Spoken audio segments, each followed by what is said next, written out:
Witcher Upper, Magical Renovation Mysteries, Book 1. Written by Amy Boyles. Narrated by Isabella Tugman. Chapter 1. Some nights don't turn out the way you plan, know what I mean? You have the best intentions, think everything's going to be just fine, and then bam, bad things happen. Tonight happened to be one of those. And it was such a pain in the tush, because today had been smooth as chocolate silk pie. Which was what I'd had for breakfast, by the way. This morning I'd ordered kitchen cabinets for a barn being renovated into a house, found the perfect countertops to complement them, and had picked the most beautiful vanilla-colored tile for the backsplash. So I deserved a treat. I sat on my favorite stool at Shane's place, a local joint, enjoying my favorite after-work cocktail, a red appletini, which happened to be built by my favorite bartender, Shane. My furry little dachshund, Lady, sat beside me, lapping up water that had been brought out for her. After serving us, Shane stepped away from the bar to bring in a keg. That was when the trouble started. Two young truckers. I could tell by their wrinkled clothing and hats, and also the fact that they talked about their rigs, dead giveaway, left their booth and started bothering a pretty young thing with porcelain skin and strawberry blonde hair.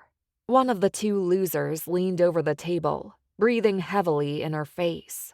I'm sure his breath stank, probably from dip and sour beer.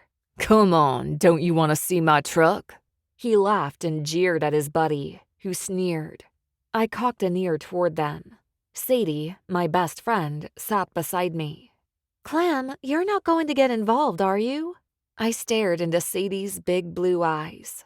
They're asking for trouble. They're drunk. In that sweet way of hers, that real Southern belle way that Sadie had where every movement was delicate and purposeful, she placed a hand on my arm and gave me an earnest glance. "Wait for Shane." "I'll show you my truck and you can show me yours," the second truck-driving jerk said to the poor girl. She looked frightened, unsure of what to do. Her gaze darted around before locking on mine. My heart clenched. Now I really felt responsible, like it was my duty to help her. It had become hard to remind myself not to get involved, which was my motto, don't get involved. That had been my slogan ever since that night, ever since it happened to me years ago. The way that trucker leaned over her, the way he dominated the conversation, reminded me of a scene from my own past, one I worked hard to forget.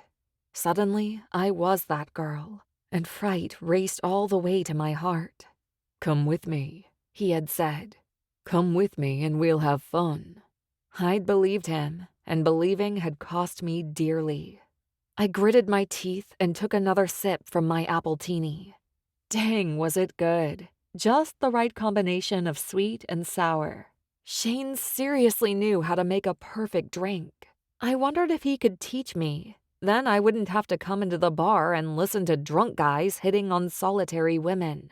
It would also help me avoid roaming town in work boots and plaid shirts, looking like I'd just come from a construction site. Whenever I complained about it, Sadie said, "But you do come from a construction site." I would shrug and nod. "So do you, but you're wearing a dress and heels." Her lips would then tip into a pert smile, and she'd give a little innocent shrug of her shoulder. "But you're more hands-on than me. You like the demo stuff. It's not my thing." I always scoffed. I like picking finishes too, but demo is fun. Besides, it keeps me on track if I know where the team is in terms of construction. Sadie and I run a house renovation business called Magical Renovations. No, there's nothing magical about it. So before you get all excited and think that Sadie's a witch or that I'm a witch, guess again. This isn't that type of book. Okay, maybe it is. Okay, it sort of is. I am a witch, but I sure as shootin' don't use my powers. Anyway, tonight was a rare occasion on the clothing front. For once, I wasn't wearing work boots. Instead, I wore heels and a dusty rose-colored sheath dress. But that was neither here nor there. I turned away from the girl, hackles up, hands clenched tight and my foot tapping the air a mile a minute. Don't get involved, Clementine. Don't do it. Sadie was right. It was best not to get involved. And how were there no other men in this bar right now? Usually the place was packed with folks. Then I remembered. It was Wednesday, and everyone was congregating not at the bar, but at church services. Sadie's phone rang. She glanced at the caller ID and jumped off her stool. "Oh, this is about the antique mantel I'm wanting for the barn. I saw it online and called the seller." "This late?" I said, surprised. "Most businesses are done at 6. I guess they're just now checking voicemails." She shot me an exasperated look. "I swear, this barn renovation is going to kill me." I scoffed. "Kill you? We haven't even poured the foundation and the doolies are already all over my back about reinforcing the poles." Sadie shot me a sympathetic look. "That's what Liam's for." Liam was Sadie's boyfriend and our construction manager. Without his help, our little company never would have made it as far as it has. "Hello?" Sadie said, answering her phone. "Oh, hey!" She mouthed to me that she'd see me tomorrow and left, leaving me alone with the truckers and the girl. There was still no sign of Shane. Had the keg of beer attacked him? Eaten him? Where the heck was he? I heard the girl whimper. One of the truckers had his hand wrapped around her arm and was trying to tug her out of the chair. I'd had enough. I couldn't sit by 1 minute longer and watch the scene. For lack of a better cliche to use, somebody needed to teach those boys some manners. "Get your hands off her!" I rose, doing my best to look like a butt-kicking woman in a dress and heels. In reality, my nerves were frazzled. Sweat stuck to my skin in all the wrong places. Under my bra line, wringing my panty line. Hopefully my appearance didn't mirror the grossness that I felt. "Mind your own business," one trucker said. I stepped forward. "The lady doesn't want to be bothered, and I think y'all need to leave." The first trucker was a real gnarly dude who looked like he hadn't showered in days. Scratch that. The air conditioning picked up his scent and sent it straight to my nose. He definitely hadn't showered in days. He smelled of dirty clothes and grime. That charmer gave me a toothy grin. "Well now, why don't you join the fun?" My gaze darted down to Lady, who peered at me with curiosity. There were some things I wished to keep from my dog, like all the badness in the world. This situation had the markings of badness written all over it. The man standing in front of me just didn't know it yet. "Y'all need to back down," I said. "Leave the girl alone and get out. You're drunk and about to do something stupid." The stinky trucker thumbed at me while laughing at his fellow trucker. "Lady here thinks we need to get out. I'm happy to get out." He placed a meaty paw on the girl's shoulder. She jumped at his touch. "But not without her. She said she wants to come with us for some fun. You can come too." The look of fright on her face took me back again, reminded me of a place from my past that I didn't want to visit. I folded my arms and shrugged. If she wanted to go, wouldn't she be getting up? She wants to stay where she is. He dropped his hand from her and dragged his feet over to me. All the booze he'd drunk made his eyes glassy. "You know what?" he said, his words slurring. "I bet you want to come with me too. Buddy," he said to his friend. "Let's take 'em both out for fun." What an original name, Buddy. Like, did his mama give him that, or had loser number 1 crowned him Buddy because it was easier to remember than, say, Reginald? I'd say the chances were 50-50 in both directions. But Buddy, being the good sidekick, did exactly as his friend said. He picked up the girl, who squealed. "It'll be okay," I called as Buddy started to walk her toward the door. Don't worry, Buddy would not make it outside. Loser number 1 jeered. "Now come on, pretty girl. Let's go have some fun." My body coiled with tension as I waited. The moment was about to arrive, and for once I couldn't wait for it to happen. I tipped my face toward his. noting the enlarged pores, the red nose, the watery eyes, all repulsive, and whispered, "Aren't you going to touch me?" He jeered, "Don't worry, baby, I'm going to touch you." His hand coiled around my arm, and that's when all the pent-up anger that had been stored inside me released. Watching that woman get manhandled had ticked me off. That frustration had built up, and now it exploded outward, literally. The trucker blew backward, hitting the wall with a force so hard that he slumped to the floor. Buddy's jaw fell. His eyes filled with surprise and then anger when he realized that I must have been the cause of the explosion. He strode forward. "What did you do to him?" It was easy to turn his instinct to reach for me against him. Another wave of anger flowed through me right as he pressed a palm to my shoulder.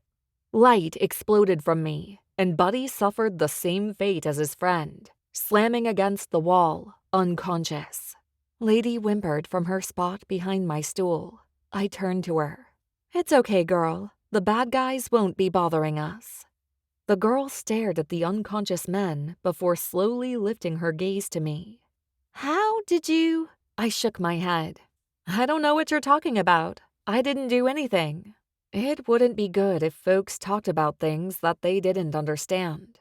"Are you okay?" She shivered, rubbing her shoulders.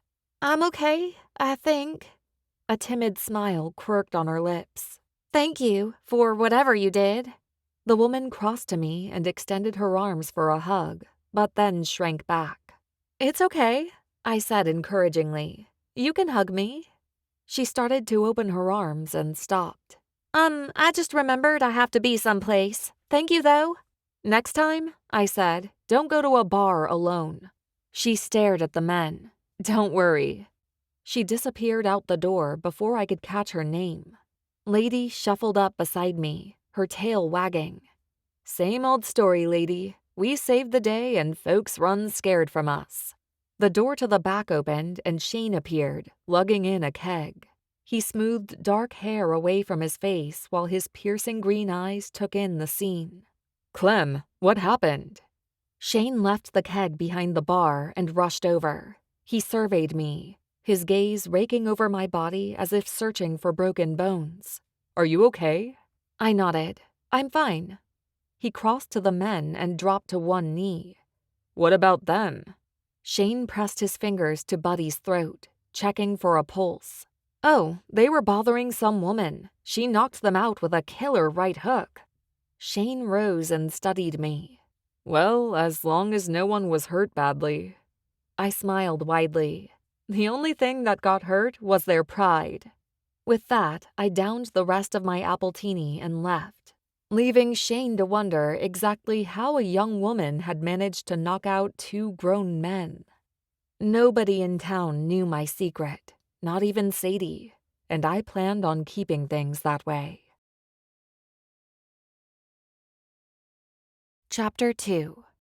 I awoke the next morning to the sound of gunshots. No, gunshots were not the normal thing to hear in Peachwood, Alabama, the small town I live in.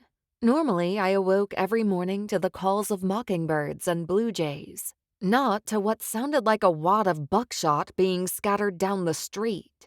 After what happened last night, I worried that the two men I'd knocked out had found me and were coming in, guns blazing.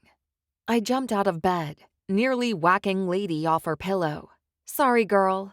She followed me, barking. Lady was ready to take on the invaders, too. I threw on my robe and cast a quick glance in the mirror. Sleep had done my red hair good. It hung in ringlets over my shoulders.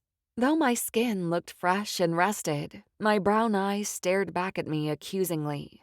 I shrugged. I am not apologizing to myself for what I did last night. Those two guys deserved it.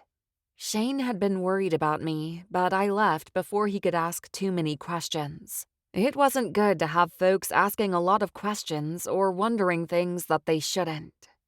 Another blast of a gunshot made me hightail it down the stairs of my old craftsman cottage and out the front door. My street, Apple Orchard Way, is lined with apple trees, hence the name. Actually, I don't know which came first, the trees or the street, but just about everything in Peachwood is named after some kind of fruit. Makes you wonder if the founding fathers and mothers of the town were fruity themselves. In the head, I mean. As soon as my feet hit the sidewalk, I saw the culprit. Old Mrs. Maylene Fredericks stood outside her house, shotgun in hand, shooting buckshot into the trees. Lady barked at Mrs. Fredericks. I scooped my dog into my arms and rushed across the street. Maylene, with curlers in her hair and wearing her floral housecoat, shouted up into a tree. "You get out of here, you pigeons! You and your poop can go on next door to Willard's house!" She fired again. Leaves and blossoms fell in a great heap to the ground. "Maylene!" I yelled. "What in the world is going on?" Maylene, which was pronounced with both a strong A and strong E sounds, whirled in my direction. "You stay out of this, Clementine. You are not going to stop me from getting these darn birds out of my trees. They poop on my car every second they get." Before I could say another word, she unloaded a wad of buckshot into another tree. About 1,000 birds flew off, heading into the air. "It's old Willard's fault," she explained, exasperated. Maylene wiped a line of sweat from her forehead. If I had to guess, and I did not like to guess a woman's age because it was a very sensitive topic, I would say that Maylene was around 70. She wore her blue hair in a bun. Lines crisscrossed her face, and her wire-rimmed glasses sat perched on the end of her nose. "How is it Willard's fault?" I asked, cuddling a shaking lady to my chest. "'Cause he feeds 'em," she snarled. "Maylene," a new voice called. "Just what in tarnation are you doing out here?" "Oh, here he is now," Maylene said spitefully. "Trying to stop the commotion when he's the one who made it. Just like a man, isn't it? They stir the pot and then wonder why it's bubbling." I don't think that makes sense." Maylene ignored me, and with a smile of satisfaction plastered across her face, she turned in Willard's direction. Willard Gandy strode down the sidewalk. He was as much a character as Maylene, with his gray hair sticking up all over the place. He was tall, gangly, and every time I saw him outside of the pharmacy he owned, Willard wore Dickies short-sleeved coveralls colored in military khaki. Y'all, every time. "Maylene, what in the world is going on?" Willard chastised. "You're gonna kill somebody with stray buckshot." She shook her shotgun at him. "Oh, you'd love that, wouldn't you? It's because of you that I'm doing this. You and your stupid need to feed the birds. You feed them, and then they poop all over my car." Willard gestured in frustration toward the street. "Look around, Maylene. There's an entire street to park on. Last time I checked, your legs weren't broken. You can park wherever you want. You could even park in your own carport, which sits empty most of the time. I keep it empty for visitors, you know that." Maylene's face turned bright crimson. "Oh, you'd love to make me park half a mile away, wouldn't you? Get a kick out of that, I'm sure. Listen, Buster, if you'd stop feeding the birds, I wouldn't have to come out here and shoot the trees." "Oh, great," Willard said, exasperated. "Not only is she attempting to murder the birds, but she's going to kill our trees, too." Maylene cocked an eye at him and spat on the ground. "Oh, very ladylike," he said. "What are you going to do next, fart on me?" Maylene lifted her slippered foot and looked like she was going to kick Willard, which was ironic since the shotgun was still in her hands. "Oh, gonna kick me now, I see," he said spitefully. "I would, but it'd hurt my bunions," Maylene snapped. Willard raised his hands in surrender. "Well, we wouldn't want to hurt your bunions, now would we?" Maylene pivoted the shotgun and moved to train it on Willard. Okay, I'd had enough. Though these two entertained me, it wouldn't do for anyone to get hurt. "Whoa now," I said. "Let's calm down." "Mind your own business, Clementine. The less you know about this old coot, the better. Shut your eyes and pretend you didn't see anything." Oh no, Maylene was serious. She and Willard did not get along. That was an understatement, all right. Just about every day I came outside to find them quarreling about one thing or another. But this, a shotgun showdown first thing in the morning, was taking things to a whole new level. Panic spread across my chest, and even Lady seemed to shake harder, afraid of what would happen next. I raised my hand and started to get between them when a familiar voice splintered the air. "Now, Maylene, don't you go shooting Willard on such a nice Thursday morning. Don't you have better things to do? Like make me a banana pudding as you promised?" A slow smile spread across Maylene's face, and she turned, at the same time I did, to see Shane idling in his truck. I hadn't even heard him drive up. He smiled, and the warmth reached eyes that he leveled on me. Me, not Maylene, the one who was about to become all murderous in town. Maylene's voice softened, and she slowly lowered the shotgun. "Oh, Shane, I've got your banana pudding inside. I made it yesterday." He said dramatically. "I can't wait to taste it. But I'll be ticked if I have to hand it over to the church ladies so that folks'll have something to snack on at Willard's wake." He winked at Willard, who ran a hand over his mouth, hiding a laugh. Maylene's eyes narrowed. "Willard's been feeding those birds again." "Is there any harm in bird watching?" Shane asked. Maylene's hackles rose. "There is when the birds poop on my car."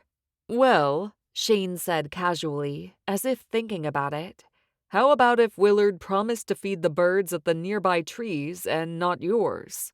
"That would be okay," Maylene said thoughtfully. "But if they poop again, next time I won't be shooting them. I'll be heading straight to Willard's house." Shane clucked. "If that happens, you should give me a call first." Maylene's cheeks crimsoned, and I swear the old lady was blushing.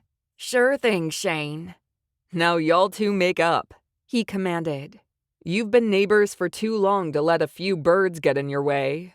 "Enemies, more like it," Willard murmured. "Don't you start anything," Maylene said. "Remember, I'm the one holding the shotgun."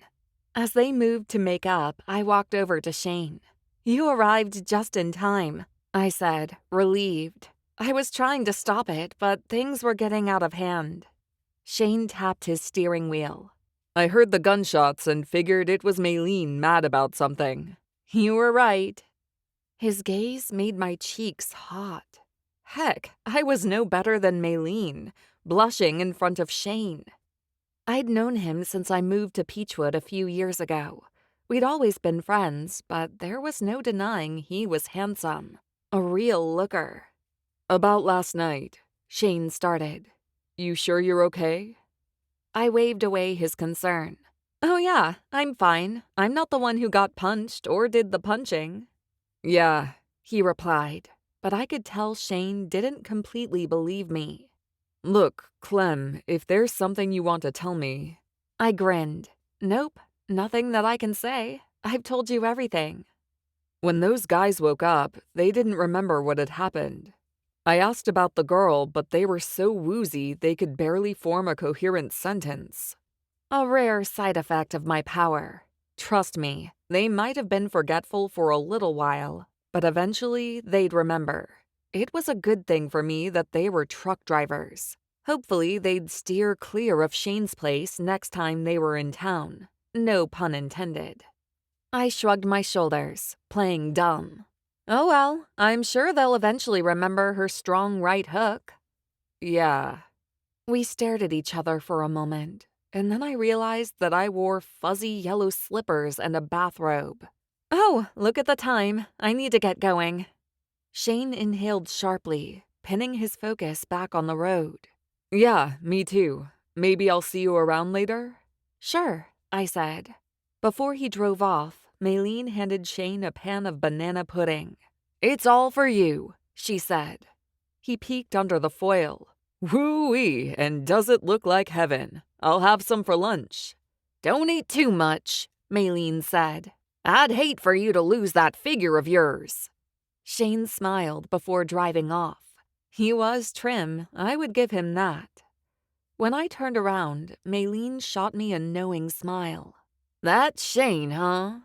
I did not want to discuss any business with Maylene because she had a habit of telling her quilting bee, who then told everyone else. Listen, Maylene, I've got your glass plate in my house. Thank you for the chocolate silk pie. Had the last piece for breakfast yesterday. You didn't share any with that no-good partner of yours, did you? Sadie? Are you talking about her? Maylene sniffed. Yes, if you must mention her name, that is who I'm talking about. I scoffed. What do you mean, no good? Sadie's the best friend I ever had. She's the best person I know.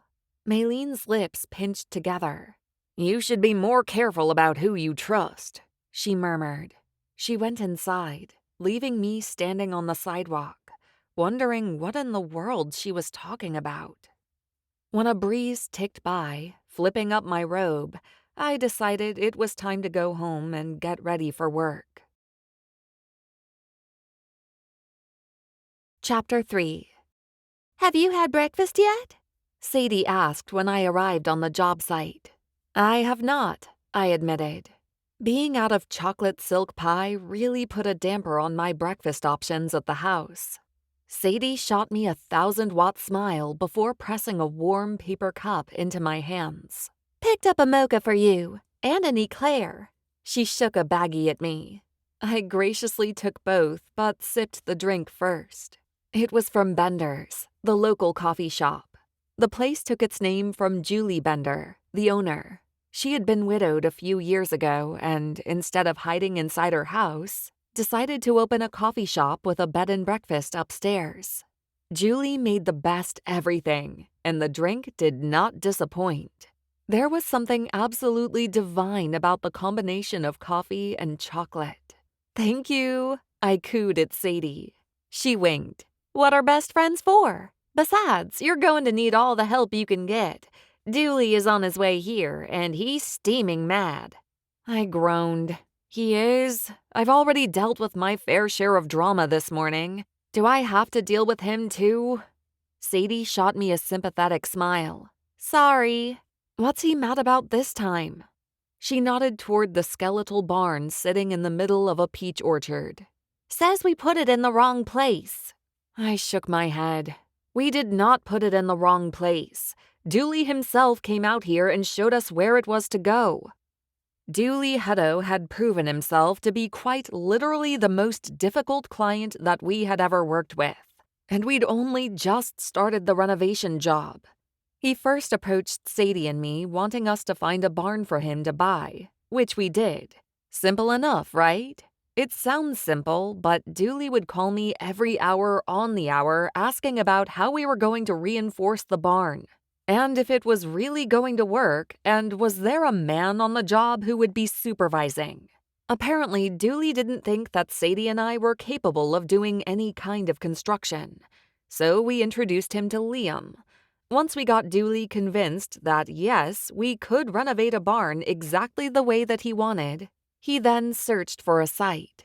We showed him about 10 different locations, and he found something wrong with each of them. One had too many big rocks on it. Another had a natural spring that he worried would flood, even though we gave him options on how to control it. Another was absolutely beautiful, with rolling hills and wild buttercups growing on it. But get this, Dooley said it was too pretty. After a while, I got the sense that Dooley had commitment issues and would never decide on the perfect spot, and I told him that. Y'all, my temper is short, and so is my fuse. I flat out suggested that Dooley find another design and contracting firm, because I was done being called at all hours of the night and sick of his lack of commitment.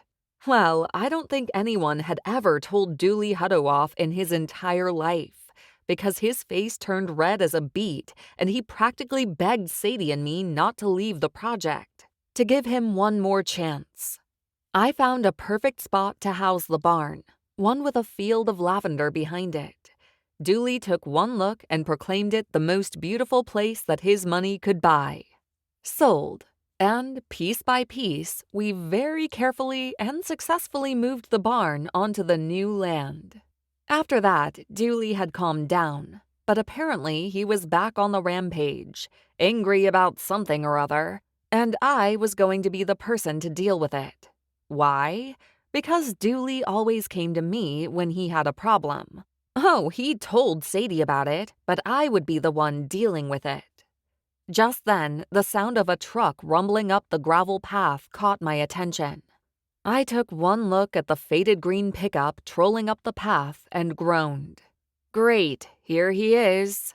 Just then, Dooley's hand shot out of the window and he waved. Hey, Clem! I groaned again. Dooley was acting happy. That meant he really had a bone to pick.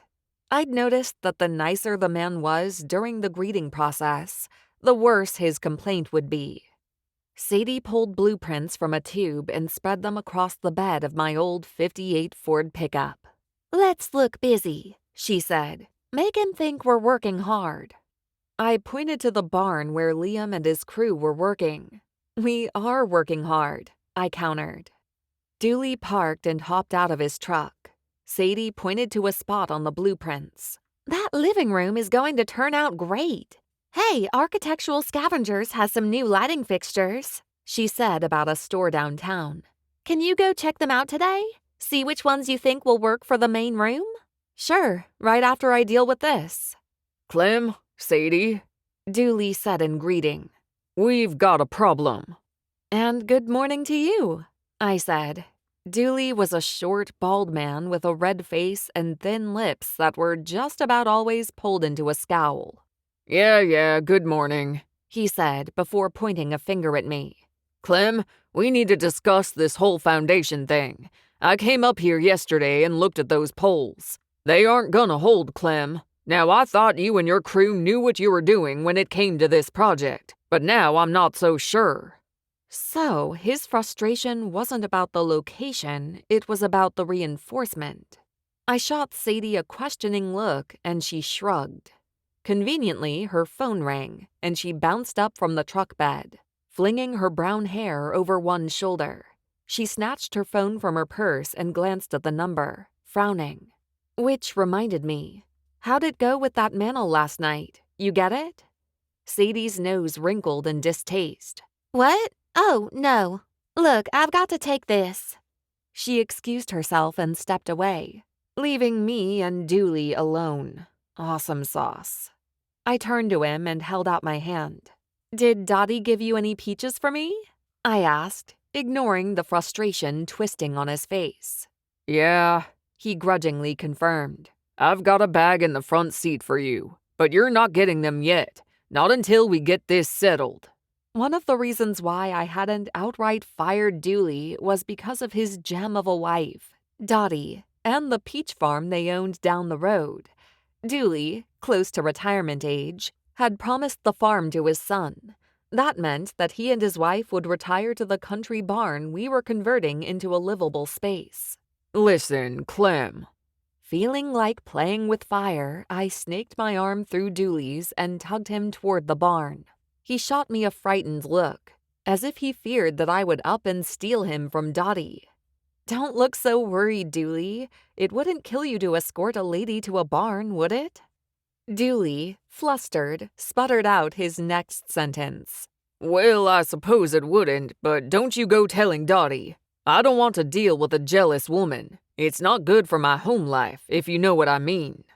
I smiled warmly. I do know what you mean. Now come on, let's go talk to Liam. Liam was busy giving directions to his crew. The concrete truck had arrived, and he was preparing his men to smooth out the new foundation. Liam, I called. Dooley's got some concerns. Before Liam Tully became Sadie's boyfriend, he was the most eligible bachelor in all of Peachwood. With his blonde hair and surfer good looks, Liam was definitely a looker, and his easygoing personality only added to his charm. But I swear, as soon as I said Dooley's name, Liam just about rolled his eyes into the back of his head. But instead of appearing frustrated, he came over and shook Dooley's hand. You got some concerns? Hit me with them. Seems like those poles inside aren't gonna be strong enough to support all this new work you're doing, Dooley said gruffly. Liam nodded, appearing to be considering Dooley's point, when in reality I swear we had gone over this with Dooley about 1,000 times. I shot Liam a glance that conveyed how sorry I was to stick him with Dooley, and Liam gave me a slight nod and smile. We're gonna reinforce the poles and beams, Liam explained. He patted Dooley on the back and pulled him towards the barn. You ever seen a foundation get poured? Dooley scratched his bald head. Why, I don't believe that I have. Liam pointed to the truck. Come on, and I'll show you how it gets done. You're gonna love this. I sighed and silently thanked the Lord that Liam was working with us. By the time Liam walked Dooley over to the truck, he looked at ease, the tension line in his shoulders having vanished. Happy that we'd put Dooley's fears to rest, at least for today, I headed on back down to Sadie. I grabbed my coffee cup from the truck bed and lifted it as if in toast. To Liam, for taking one for the team. Sadie stared at her phone. She didn't react as if she'd heard me. Sadie? Earth to Sadie. Everything okay? Her gaze snapped to mine. Yes, why wouldn't it be? She said tensely. I shrugged. I don't know. You're the one who looks deep in thought. You sure you're good? Her gaze cut back to her phone. She stared at it another moment, flashing the case in my direction. Our phone cases were custom made, a gift from Sadie to both of us when we first started our company. They each had magical renovations printed on them with a peach blossom below the words. That's our logo, one that I designed. She slipped the phone into her pocket and closed her eyes. Yes, everything's fine. Just some stuff with my mom. I quirked a brow. Your mom? You never talk to her. Sadie shivered and, for a second, looked vulnerable. She's been calling lately, wants to make up for stuff that happened a long time ago. I hiked a shoulder to my ear. Maybe you should talk to her. She shook out her ponytail. You haven't lived in town long enough to know what happened. I bristled at the comment. No, I hadn't grown up in Peachwood like everybody else who lived here, but Sadie and I had been friends for years. I trusted her and thought she trusted me. I'm not trying to pry, I said, but if she's offering an olive branch, maybe you should take it. She shook her head fiercely. Just forget it, Clem. Forget it. She glanced at her watch. I've gotta go. I've got an appointment with some bathroom tiles. I curled up the blueprints and handed them to her. Let me come. After that, we can head over to the antique store for furniture. Sadie stumbled over her words. Oh, sorry, but I've got, it's a new tile guy. He's really weird. Only likes to talk to one person at a time. Okay, I was gonna try hard not to have my feelings hurt by that. True, Sadie and I worked independently and then came together near the end to shimmy up any design ideas. But her not wanting me to come along to meet a new contact was weird. It wasn't like her. As Sadie slipped into her Camry and headed off, I couldn't shake the feeling that my best friend was lying to me. But why? What did Sadie have to hide? Chapter 4. I took Dottie's peaches over to the Peachwood quilting bee as a gift to Maylene for making me the chocolate silk pie. The quilting bee was located in the back of the Peachwood library, of all places. Once a week, 3 older ladies got together to quilt and gossip. I parked my old Ford, which sputtered and squealed to a stop, right as Shane was walking into his bar. He took one look at me and crossed the street, heading over. At the same time, I noticed the ladies in the quilting bee through the windows. Maylene saw Shane trotting, and she waved over the rest of her friends to take a gander at him. Next thing I knew, 3 wrinkled faces were pressed against the glass, ogling Shane Prater. I rolled my eyes. I swear, those old ladies would give catcalling construction workers a run for their money. Shane came to a stop in front of me. Hey, Clem, you out buying for old Dooley? I groaned. Not at the moment, thank goodness. But I did have to deal with him today. I swear, between Maylene, Willard, and Dooley, I really don't know which of them is the worst. As Shane laughed, the corners of his eyes fanned. Listen, I'm getting off work early tonight, and I was wondering. Oh my gosh, was Shane Prater about to ask me out on a date? Everyone knew that he'd been seeing a nail technician a couple of towns over.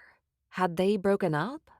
Yes, I said, tucking my chin so that Shane wouldn't see my neck get all red and splotchy. Whenever I got nervous, it always showed on my neck first. Big red blobs that looked like puzzle pieces dotted my flesh. I did not want Shane to think that he got me all worked up. Out of the corner of my eye, I saw Maylene watching the whole thing, and I swear she was mouthing for me to go for it. That old lady didn't even know what was going on, but no doubt Maylene thought she did. Shane's gaze cut to his feet before lifting to meet mine.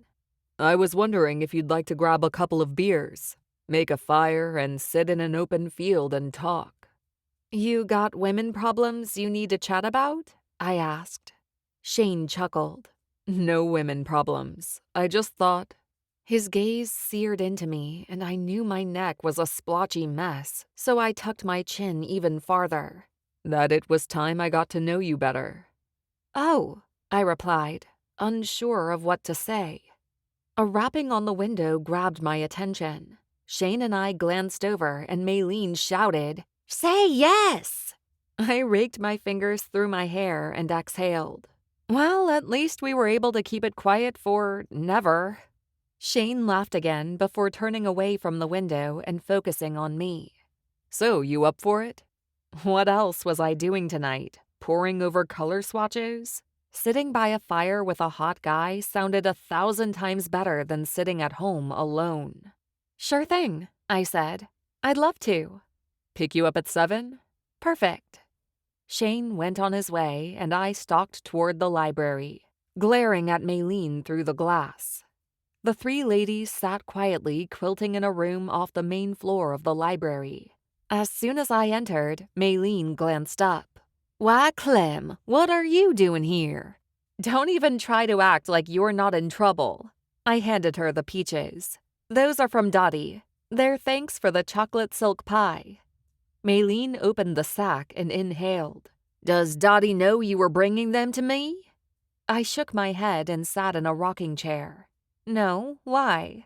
Because, Norma Ray said, if Dottie knew you were giving them to Maylene, she wouldn't have given them to you in the first place. Oh, Lord, you women and your rivalries.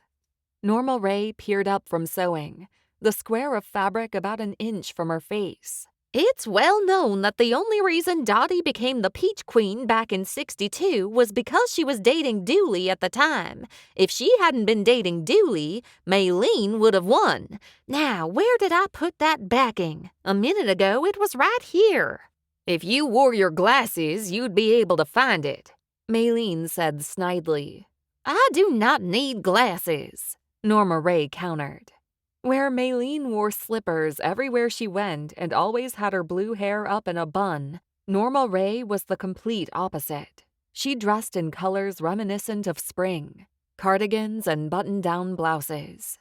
Needless to say, Norma was very put together except for the whole thing about wearing her glasses. You do need glasses, Erlene Crenshaw said. Erlene was the youngest of the 3, if you considered 65 young. But she was also a mother hen, as was proven when she pulled out an extra set of glasses from her purse. Take these, Norma. I got them at the Walgreens. They've got just about everything at the Walgreens. Why, I swear, if you need anything, you just go there and they'll have it for you. Norma swatted the glasses away. No thanks. I'm doing just fine on my own. Ouch! Poked myself with the needle. She popped her finger into her mouth as Erlene and Maylene shot each other pointed looks. Whatever you say, Erlene said. Enough with all this nonsense. Maylene put down her square and glanced at me. What were you and Shane talking about? I scoffed. Since at the window you commanded me to say yes, I figured you already knew. Oh, we do, Erlene stated. But we just want to make sure. What happened with Shane is no one's business, I said. I agree, Norma Ray chimed. If the handsomest bachelor this side of the Mississippi wants to take our sweet Clementine out on a date, it's nobody's business but y'all's. She eyed me with excitement. That is, unless you want to go ahead and confirm our suspicions. There would be no getting out of this, would there? Unless the quilting bee knew exactly what was going on, their heads would fall off. It just came with the small-town territory, I suppose. Old ladies had to know all the ins and outs and the happenings. So me and Shane having a private conversation would just about drive those three bonkers. I sighed. Might as well tell them before Maylene started a rumor that Shane and I were getting married. Heck no, I would not put that past her. Trust me, it wouldn't be the first time that's happened. And I doubt it would be the last. Just so y'all won't make up some crazy story, I'll go ahead and tell you. Maylene smiled before quickly forcing her lips back into a neutral position. Oh, well, only if you want to. We'll be okay without knowing. Now that is a lie, Maylene, and you know it, Erlene quipped. Why, you were just saying that if you didn't find out what Shane asked, then you were going to follow his truck tonight. My jaw unhinged as I stared at her. Maylene, are you honestly telling me that you would have spied on Shane just to find out what he had asked? Maylene grimaced. For the sake of this town, I would, and I'm not ashamed of it. Why, one time, my snooping paid off. Old Man Juniper was just about to set the town on fire. If I hadn't discovered him making Molotov cocktails, half of Peach Street would have burned to the ground. I've never heard that story, I murmured. That's because Old Man Juniper doesn't try that sort of thing as much anymore. Maylene shook a finger at me. But you can bet your biscuits that I still watch him. Now, we all know the service that you do for Peachwood, Maylene. Norma Ray reached over to pat her hand and ended up patting the rocking chair's arm instead. You are a gem to us. Why is your hand so wooden? Because you're fondling the chair, Erlene said sharply. If you'd wear your glasses, you would know that. Norma Ray scoffed. Shane asked me to sit by a bonfire with him and have a couple of drinks tonight. No big deal. He said he wanted to get to know me better. Ooh, somebody likes somebody else, Maylene gushed. That Shane's a good one. You couldn't do much better than him, at least not in Peachwood. Isn't he dating that nail tech? Erlene asked. That's what I wondered. I slumped down into my chair and brought one leg over the other, wagging my foot in the air. I was sure he had a girlfriend. Norma Ray hiked her shoulders to her ears. Probably broke up. You know how it is with these young folks and their social media. Erlene scowled. What does social media have to do with anyone breaking up? You know, maybe she posted a nudie picture and Shane didn't like what he saw. Norma Ray dropped her voice. Maybe she has a mole on her bottom or zits on her boobs. Who knows? I bit back a laugh. Oh, Lord, what these women didn't say. Maylene poked the air with her finger. There's one definite way to find out if they broke up. What's that? I asked. When she spoke, her words were laced with mystery. The gossip line will tell us. All we have to do is start the gossip line phone tree, and we'll know the truth in minutes. Maylene put down her quilting and rose. I lifted my hand to stop her. That's okay. You don't have to do the gossip line. At least not for me. Why don't I just go on my, date, or whatever it is, and find out what he wants? Sounds like a plan. Maylene winked. But I'll still start the gossip line. I groaned. Can you do me a favor and not start that until after I leave? Fine by me, she said. I glanced at my watch.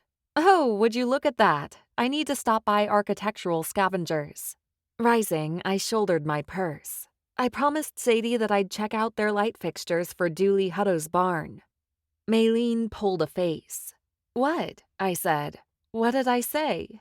"It's not what you said," Erlene answered. "It's who. You were talking about Sadie." I threaded my fingers through my hair. "What is your deal with her, Maylene?" "Oh, it's not just her deal," Norma Ray corrected. "It's all our deals. None of us like her. She's as bad as her mother." Her mother? Why? The three women exchanged a quick look before Maylene spoke. "Don't you go worrying about other people's business now, Clementine. You've got enough on your hands with that handsome Shane asking you out." "Don't go worrying about other people's business?" I repeated, dumbfounded. "That's all y'all do." "Well, we're old, so we have a right," Erlene replied. "When you get to be our age, you can dally in other folks' affairs as well. Until then, it would be best if you just stuck to what you know, yourself." "So you're not going to tell me," I said. Maylene shook her head. "Some things are better left not talked about." I stared at them a moment, wondering if it was worth it to press the issue. Deciding that it wasn't, I stretched and rose. "All right then, y'all keep your secrets." As I started to walk out the door, Maylene's voice stopped me in my tracks. "Clementine?" "Yes?" I asked. "Thank you for the peaches. And figuring that I'd see you pretty soon, I brought your next few days of breakfasts." My ears pricked up at that. I never, and I mean never, turned down one of Maylene's desserts. Yes, I ate dessert for breakfast. Sue me. "What's that?" I asked. Maylene's eyes twinkled with delight. "Coca-Cola cake." I know my jaw hit the floor. "With homemade icing?" Maylene winked at me. "You got it, kiddo. It's the good kind of icing, the kind that has a little crunch." "Where is it?" I said, almost too excitedly. Maylene nodded toward the table where the ladies had deposited their handbags. I quickly spotted the foil-covered dish and nabbed it before Maylene changed her mind. "Thank you. I'll bring back the dish." Maylene smiled like a Cheshire cat. "I know you will, dear. I know you will." Chapter 5. "This is really nice, Shane. Really nice." Shane and I sat behind a small bonfire that he'd built on top of a bluff. Beyond the fire, trees swayed from the forest floor, tall pines, oaks, and poplars. The bluff was high enough that we were nearly eye level with the tops of the pines. Watching them sway had almost a dizzying effect. Lady darted among the grass, trying to find crickets that chirped. "Be careful, Lady," I cautioned. "Stay close." She gave me a side-eye glance before heading off into a thick patch of grass. Shane threw a log on the fire. "You promise that you're not just pretending to like it?" I huddled under a blanket that he'd given me. "It's amazing, really and truly beautiful." He pointed to the sky. "Sit out here long enough and we should be able to see shooting stars." I don't recall the last time I watched one. He smiled, his eyes shining. "Then maybe it's about time you remember." The way the words slipped from his lips surprised me. Shane and I had always been friends, but this new attention was something that I didn't know how to take. I snuggled down into the canvas chair and eyed him shyly. The angle of his face as he stared at the fire highlighted how handsome he was, as if it were possible for him to be more good-looking. I licked my lips. "Can I ask you something?" He stoked the logs. "Sure." "I was surprised when you asked me here tonight," I said. Ugh, how I hated to do this, but I had to know what was going on with him. "I thought that you were seeing someone." "I was." He paused, considering his words. "We broke it off a couple of weeks back. It just wasn't the right thing for me." The way he looked at me made my heart jump. This was so strange. We'd never gotten together before. I guess because usually one of us was casually seeing someone else. Him more than me. Ugh, dating. I hated it. It seemed like all the guys who asked me out were either 10 years too young for my 33, or they were 40 years my senior. I'd arrived in Peachwood at 28, and in small towns like this one, most folks were married by then, men and women. I had dated a few guys. They were nice, but none of them ever lit me up. Shane was about the only person who did, and he was always seeing someone, but never too seriously, at least according to Maylene. He didn't strike me as the type to be serious. Maybe I wasn't the serious type either. "So you never settled down," Shane said suggestively. And here it was, the question as to why I wasn't married. I've never met anybody I wanted to settle with, I guess. Totally true, and somewhat of a lie. My mind flashed to that night in a bar, when I met him, the man who'd made it hard for me to trust any other man alive. Shane settled back onto his chair and stared into the flames. "You know, I was hurt real bad once, by my high school sweetheart. I thought we'd get married, thought we'd have kids, the whole thing." Here it was, Shane's wound. Whatever had stopped him in the past from committing to anyone. What happened with her? "Found out that she cheated on me, with my best friend." Ouch. You could say that. He picked up a piece of kindling and broke the small stick in half before tossing it into the fire. "It crushed me. I had bought a ring and was this close," he pinched his fingers, "to proposing." A little sympathy whimper escaped my throat. Shane's gaze landed on me and he smiled. "I got lost after that, didn't know what to do with myself, so I sold everything and moved here, to Peachwood, the place of second chances." I shivered. "Cold?" He handed me a flannel blanket to lay across my legs. "Thanks," I said gratefully. "But what makes you say that? That Peachwood is the place of second chances?" "Because that's what it is, isn't it? A place where folks move in order to forget their past. I mean, maybe you didn't come here to escape something or find something else, but I certainly did." Wow. In all the time I'd known Shane, we'd never had this deep of a conversation. But since he'd dished up his history, it was only fair that I did the same thing. "Well," I said slowly, trying not to let the crushing feeling of hurt overwhelm me as I spoke. You would think, since it had been years since all of it happened, that I would have dealt with it by now. But some trauma, no matter how deep in the past it lay, still lived as a spot sore to the touch well within my heart. I cleared my throat and started again. There was a guy who I trusted, foolishly, and he did something that really hurt me. Shane's face tightened with anger. "He didn't, did he?" I quickly put his fears to rest. "He didn't assault me, no. It wasn't anything like that." The truth was, what happened was impossible to explain to anyone who wasn't like me. They wouldn't understand. I'd moved to Peachwood to escape magic and everything it held. I was one of the few witches in the world who didn't want to live around other witches. All the trust I had for my own people had been lost. That's what happens when a wizard attempts to steal your powers. "For what it's worth," Shane said, "I'm sorry that whatever it was occurred. If you ever want to talk about it, you can. I'm a great listener." "Thank you. I appreciate that. I may take you up on it sometime." In spite of the fact that we sat in front of a fire drudging up our painful pasts, I found myself smiling. This was good. This was what I needed. My stomach filled with butterflies, the kind that whirl around your belly when you know that you like someone. How I wished that Shane and I had done this before, gotten to know one another. Better late than never, right? Lady reappeared from the grass that she'd dived into forever ago. She padded up to me slowly, and I laughed at how exhausted she looked. "Come here, girl." I scooped her into my lap and smiled at Shane, only to find him staring at me.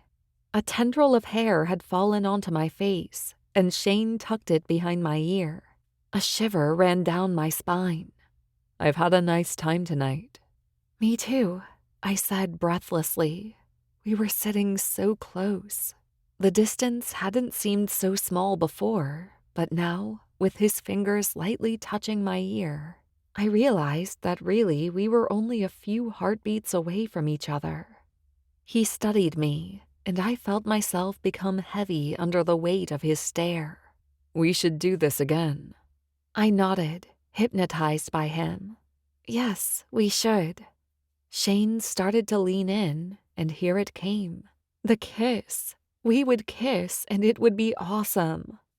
Behind him, down off the bluff, I saw lights. A lot of little lights dancing on the ground. My heart clenched. Magic. Someone was working magic. I jerked my head up, away from Shane's lips. "Oh," I said. Concern filled his eyes. "Everything okay?" Oh no. Oh crap. Panic clawed at my throat as a sea of small orbs lit up the forest below. I could not have Shane see them. He would ask questions about magic. He might want to investigate. We needed to leave. Now.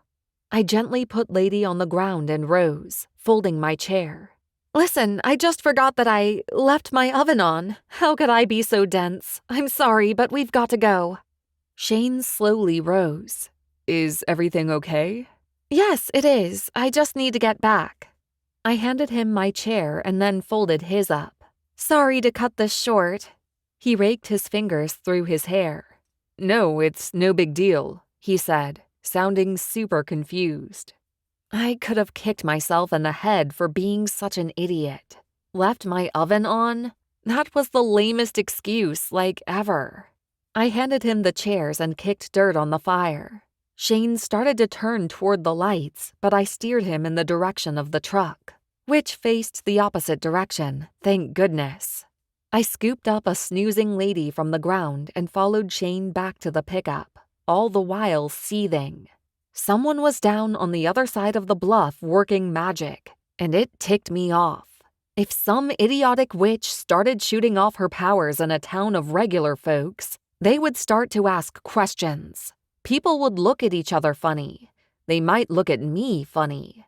No, I had created a solid life in Peachwood, and under no circumstances would I allow it to be ruined by some dum-dum out fooling around. I tugged Shane gently toward his pickup. "Come on, we've had such a nice night. I'm such a dolt for leaving the oven going. Plus, I've got to get up early if I'm going to deal with Dooley and all his craziness." Shane nodded absently as he unlocked the pickup. "No problem at all. I totally understand." He tossed the chairs in the bed and smiled. "We should do this again." Feeling the heat from his stare, I nodded. I would like that. But first, I needed to get down to that bluff and find out who the heck was trying to ruin my life. Chapter 6. Shane dropped me off at my house a few minutes later. The romance from before, when we sat in front of the fire, had been broken. Besides, I was preoccupied to say the least. I needed Shane to drop me off and drive away so that I could hop back in my truck and get on over to the bluffs and find out who the heck was up there messing around with magic. "I had a nice time," Shane said, his arm resting on the steering wheel. I did my best to look like I wasn't distracted, which was hard because I was seriously distracted, y'all. "Me too." "Listen," Shane said, "about last night at my bar. You sure that you weren't hurt by those two guys?" "What guys?" Apparently, I had a short memory. "The ones you said were knocked out by that other woman?" Gosh, why were we discussing this right now when I had a witch or wizard to catch? I thumped my foot against the seatwell impatiently. I placed a hand on his arm and just about jumped at the electricity that snaked down my fingers. "Shane, please don't worry. I promise they weren't bothering me. I think they saw you were gone and decided to hit on that other woman, who was having nothing of it. Next thing I knew, she had socked them both." He frowned and stared out the window. "Why are you so disturbed by it?" I asked. Shane hiked a shoulder to his ear. It's just that they didn't seem to remember anything about what had happened. I guess she really got him good, huh? I joked. Maybe so. We stared at each other, and the pressure in the cabin increased. Trust me, I wanted to kiss him, but time was dragging on. Kissing could wait. Whoever was down on the other side of the bluff could leave. It appeared that I had made my decision. I cuddled Lady closer to my chest. I had a great time. Thank you for that. He smiled and started to open his door. Let me walk you up. Okay. I mean, it would have been rude not to let him walk me up, right? He came around, popped open my door, and as I slid out, my purse caught on the latch of his glove box. As I worked it out, the lock sprang and the lid fell open, revealing a handgun. Oh! I didn't hide the startle in my voice. Didn't expect to see that. Shane leaned over and shut it. I carry a lot of money on me sometimes, making deposits to the bank. I need protection. You never know when someone might try to rob you. In Peachwood? I nearly laughed. It's such a safe place. His eyes darkened. You never know. A lot of folks carried guns around.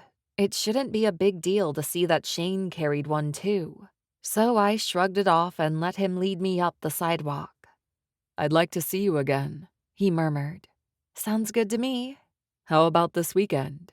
I smiled widely. I'm free. Great. Maybe this time we'll do something more official. Wow, I joked. Sounds so serious. Shane chuckled. Not at all. We reached the front door and Shane stared at me, his green eyes shining with affection. My heart thundered in my chest as he leaned down. Lady suddenly jerked in my arms. I lost my balance, and the only way that I could keep from falling was to lunge forward. Lady, be careful! She jumped down and darted into the bushes. Lady! I called after her. Need me to help look for her? Shane asked, the kissing moment shattered once again. I waved him off. Don't worry about it. She does this sometimes. I'll nab her in a few minutes. I'll stay, he said. No, go on. I'll see you soon. I shot him a wide smile. Shane returned it. Okay, but if she stays gone for too long, call me and I'll come back to catch her. Thanks. After he left, I chased Lady into a hedge, where I found her rolling around on a pile of leaves. Boy, you sure do have crappy timing. Come on, girl, let's get you inside. Lady shot me a guilty look before I scooped her into my arms and hauled her in. As soon as she was settled with a fresh bowl of water and food, I headed back outside and into my truck. It didn't take long to reach the same spot that Shane had taken me to. The balls of magic still glowed in the distance. I'm going to catch you now, I murmured. Shane had told me that a trail led down to the woods below us. I pulled out my phone and fired up the flashlight.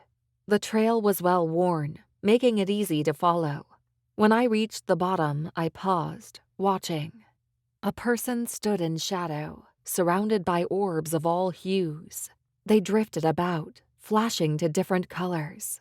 One blinked red, then green, then yellow. I sucked in a lungful of air as I realized exactly what they were. Spells. The witch was resurrecting spells from the ground. There was no telling exactly what spells were being summoned. They could be dangerous, unstable things that could hurt any and all of us in Peachwood. The shadowy figure moved among them, taking one and inspecting it before letting it fall to the ground. The witch searched for one in particular, but what? The shock that ran through my body locked me to the ground. My legs wouldn't move. They were pinned in place. How had all these spells gotten here? This wasn't a magical town. The only other times that I had seen spells roaming freely like this was when I visited a town full of magic. Why were they here? And why was this witch resurrecting them? I inhaled a deep breath. Two choices lay before me. I could either run and confront the witch, or walk in and confront the witch. If I ran, whoever stood out there might get scared and start fighting me. Better to walk. With fists clenched, I stalked forward. The last time I confronted a wizard, I barely escaped with my life.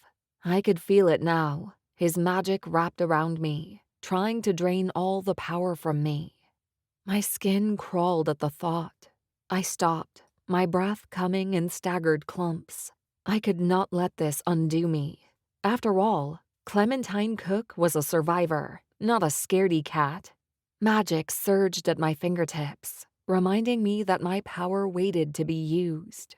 It would not abandon me like a boyfriend scared of commitment. Huh, where did that thought even come from? Didn't matter. Time to focus on the witch and what she wanted. I stood behind her, maybe 20 feet away. She hadn't heard me because of her search. She plucked orbs from the air, studied them, and then, deciding they weren't what she wanted, let them fall away. I cleared my throat to get her attention. She kept right on with her business. Great, now I had to speak. "Excuse me." The witch did not turn around. Instead, she spoke. "What do you want? Can't you see I'm busy?" The witch was not a witch at all. A wizard stood before me. His voice was low and gruff, with a hint of velvet lacing it. The velvet part got to me. It made me shiver. Strange that a voice could do that. A knot twisted up in my chest. Why did the voice have that effect on me? Maybe it wasn't the voice at all, but the manner in which he had spoken. Dismissive, as if what I wanted held no importance. Forget that. This wizard was in the wrong territory. "I can see that you're busy, but whatever it is you're looking for, you're not going to discover it here. This isn't a magical town." "Oh, really?" he replied, amused. "And what do you call all these spells? Simple balls of light?" How irritating. Why couldn't he turn, face me, and have a real conversation? Why was he being so difficult? I studied his outline and wondered why I had ever thought this was a witch. Straight, strong shoulders were lit by the moonlight and halo of the orbs. Well-defined thighs flexed, and dark hair brushed his collar. But that was the extent of the discernible details. Shadows hid his face from view.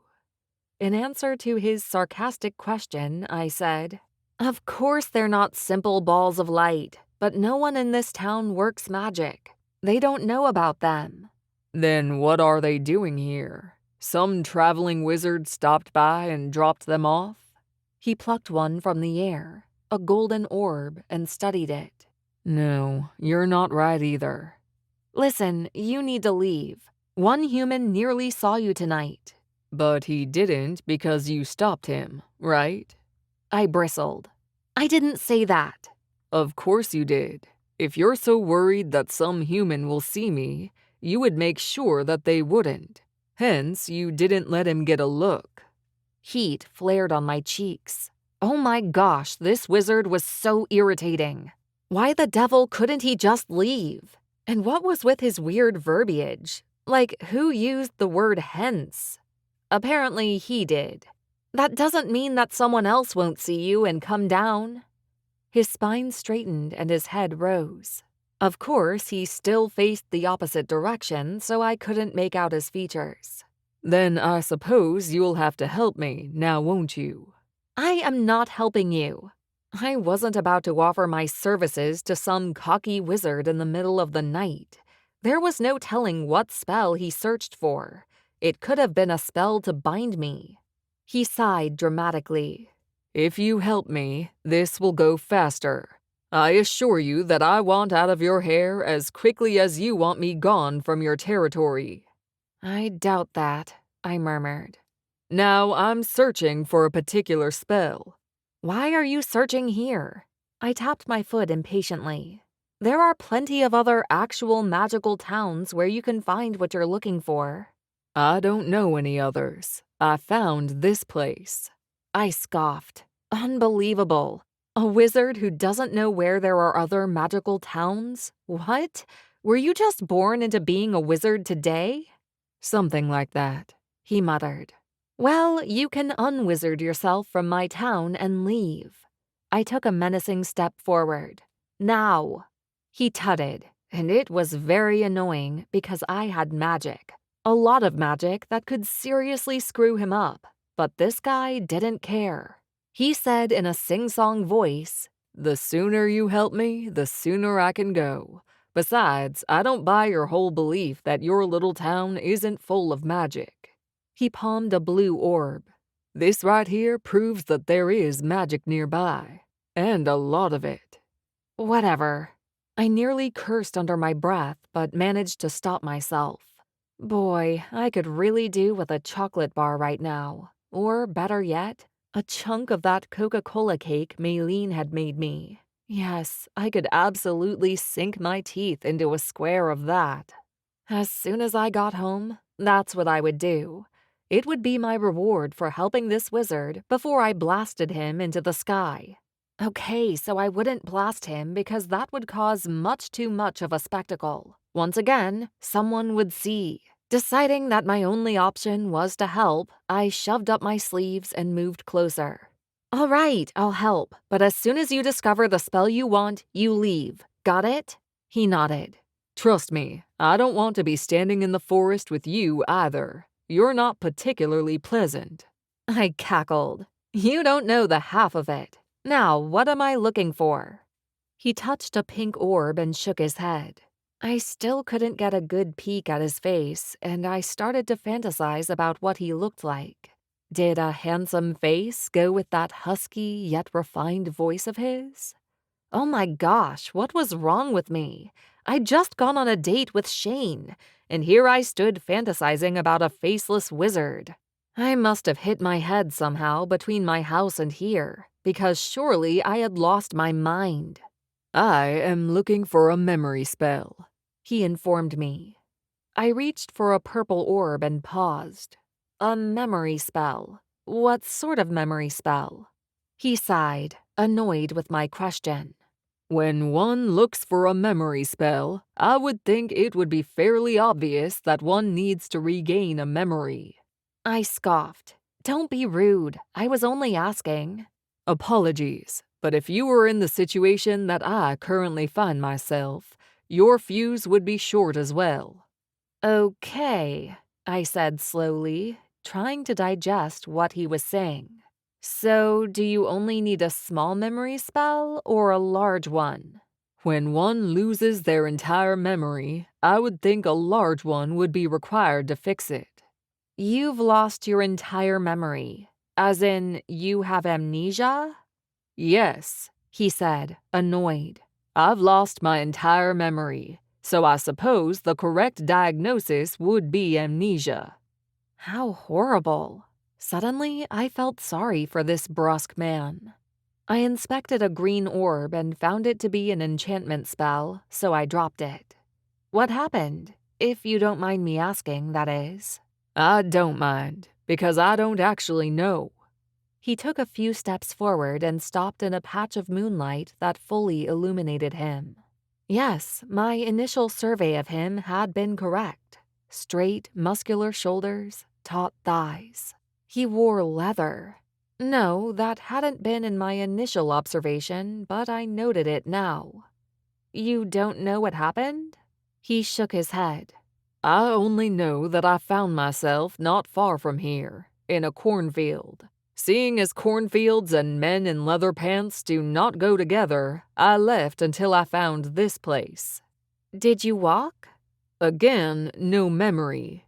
And with no memory, that means I don't actually remember how to work spells, though I can sense where they are, and if in physical form like they are here, He tapped a white orb. I can read them. My heart broke for him. His bristly demeanor made perfect sense. He was wounded, and I understood wounds. Heck, they were second nature to me. Let's see if we can find a memory spell and get you out of this mess, I said.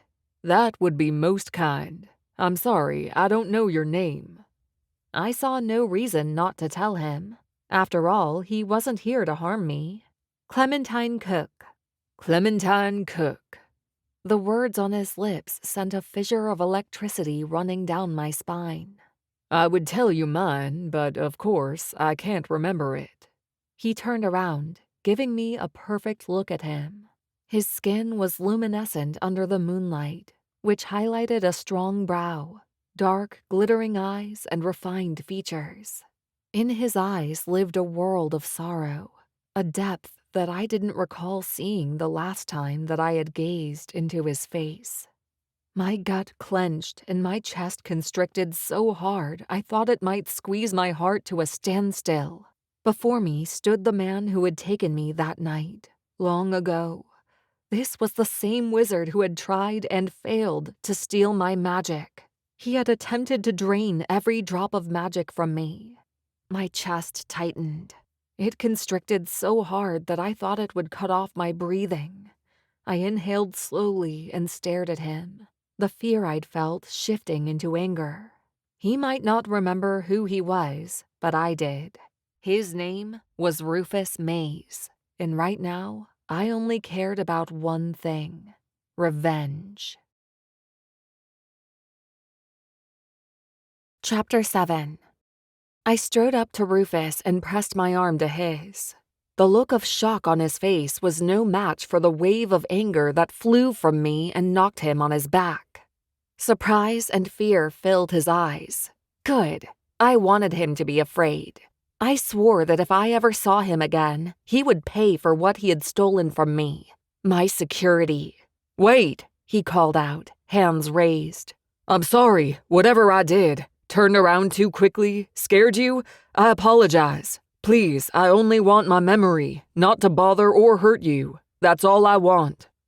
I stopped, fists clenched, and stared at him. There were moments in life that forever changed the trajectory of who you were. I remembered the woman I was before him, carefree and trusting, and I thought about the woman I was now, guarded and cautious. Who would future me be? Would I be an angry soul, one who hurt people every chance she had? Or would I be compassionate? I studied Rufus, looked deeply into his eyes, trying to see if this entire scenario was a trick to steal me away again. Had he searched until he found me and then used the orbs to lure me down to the woods so that he could finish what he'd started all those years ago? Or was he being honest? Had he really lost his memory, which served him right, by the way, and had no clue how to use magic? The Rufus Mays that I had known would already have lashed out at me. He would have fought back. Or even still, when he turned around, Rufus would have made his move. He wouldn't have waited so long. My heart told me so. The man who lay on the ground before me did not know who he was, what he had done, and what he was capable of doing. He had no clue, but I did. The question was, what was I going to do with my knowledge? One thing I knew right now was that I could not hurt someone who did not know why they were being hurt. I exhaled and my power faded. Sorry, I murmured. I thought you meant to harm me.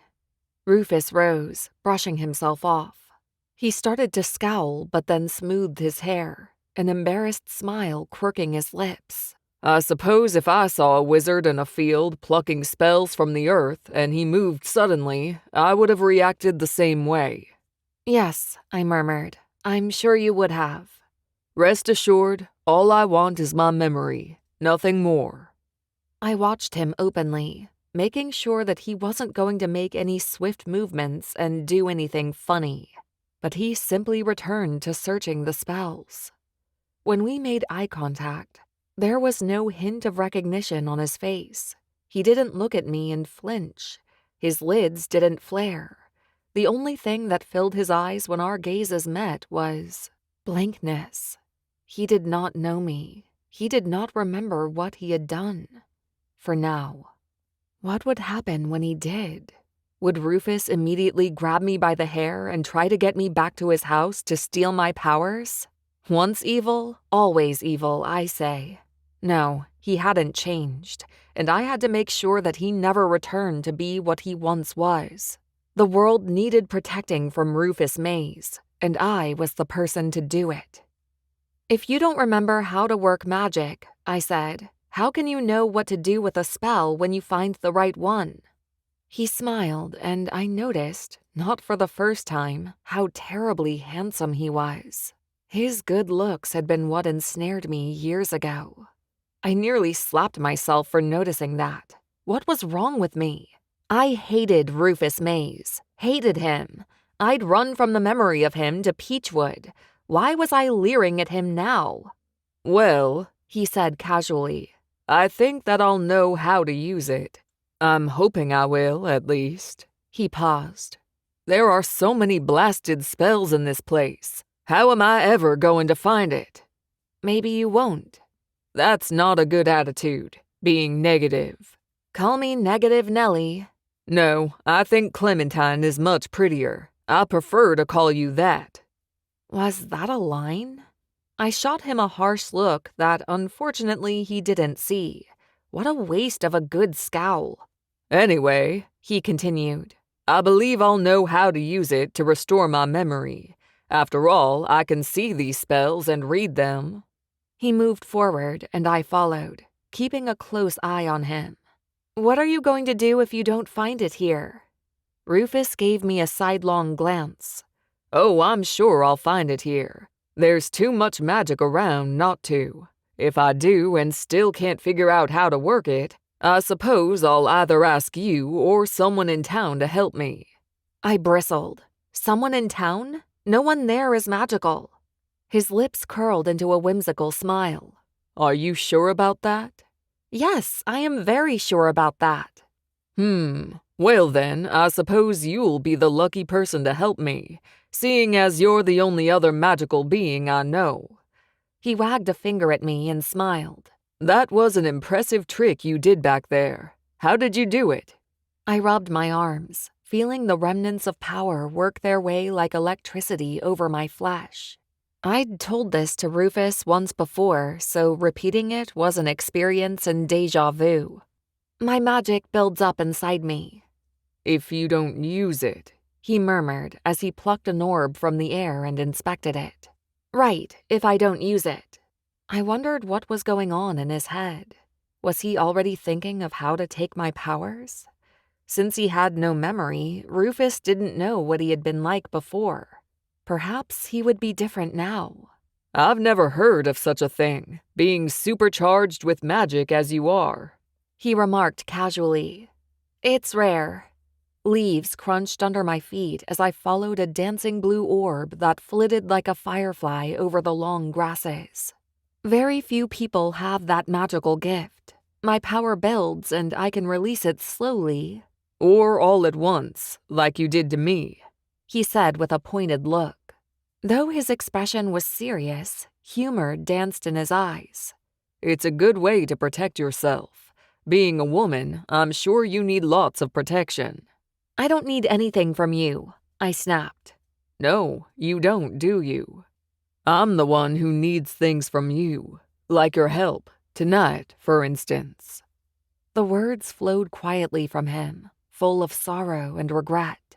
But I thank you for your assistance, even if you were incredibly difficult and unwilling to help at first. I bristled. You were the one being rude. Of course I was being rude. I've lost my memory, and you were asking all sorts of pedantic questions, things I had no time for.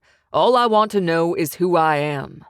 He sighed, exhaled, and slumped on his knees to the ground.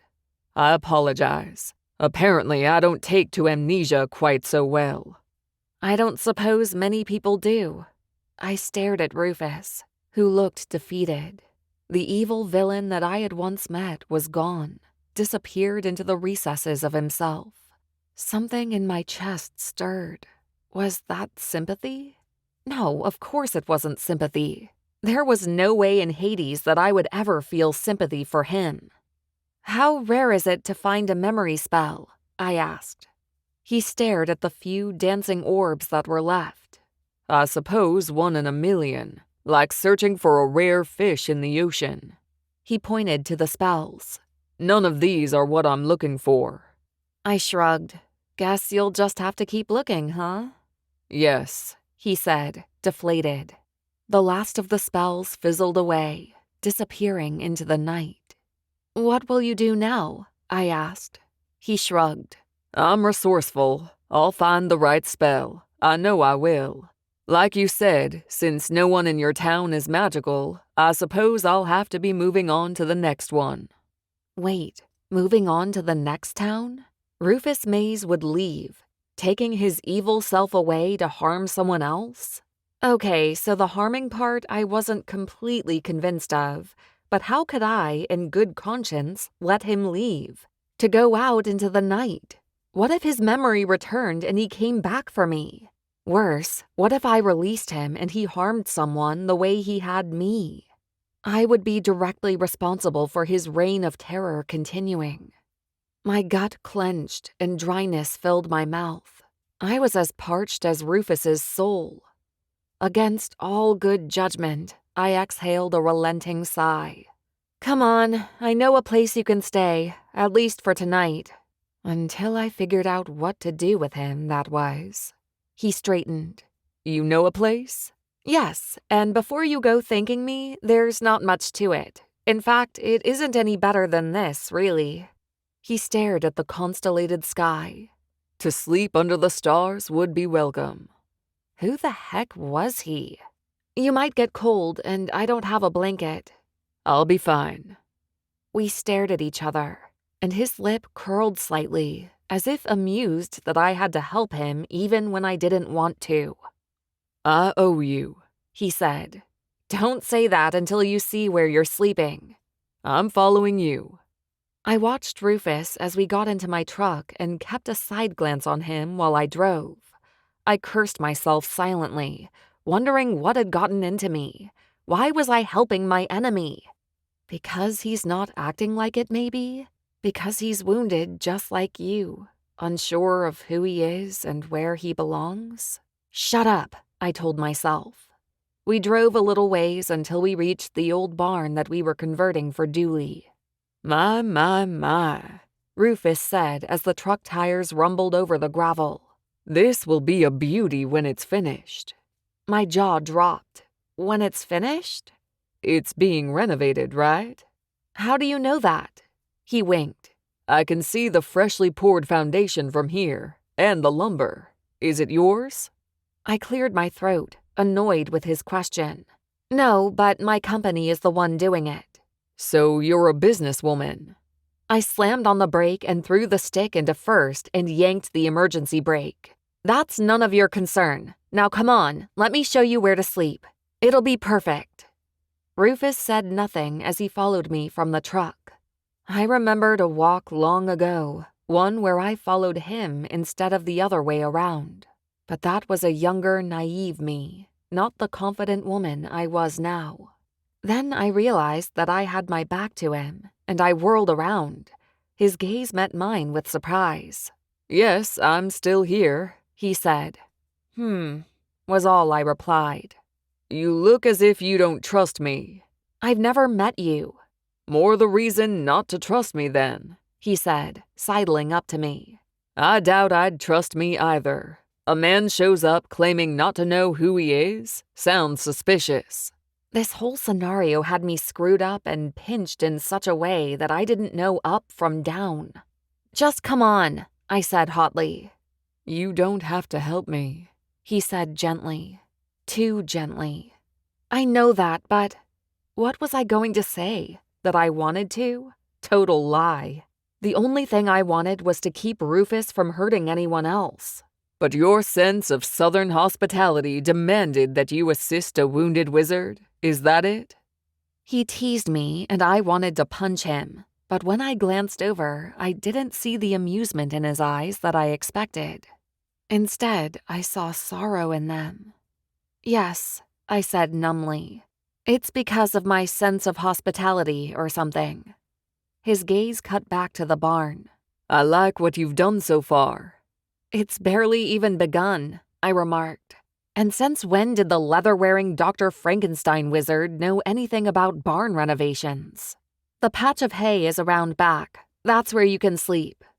Moonlight slashed through the holes in the roof that needed patching, illuminating the newly poured foundation.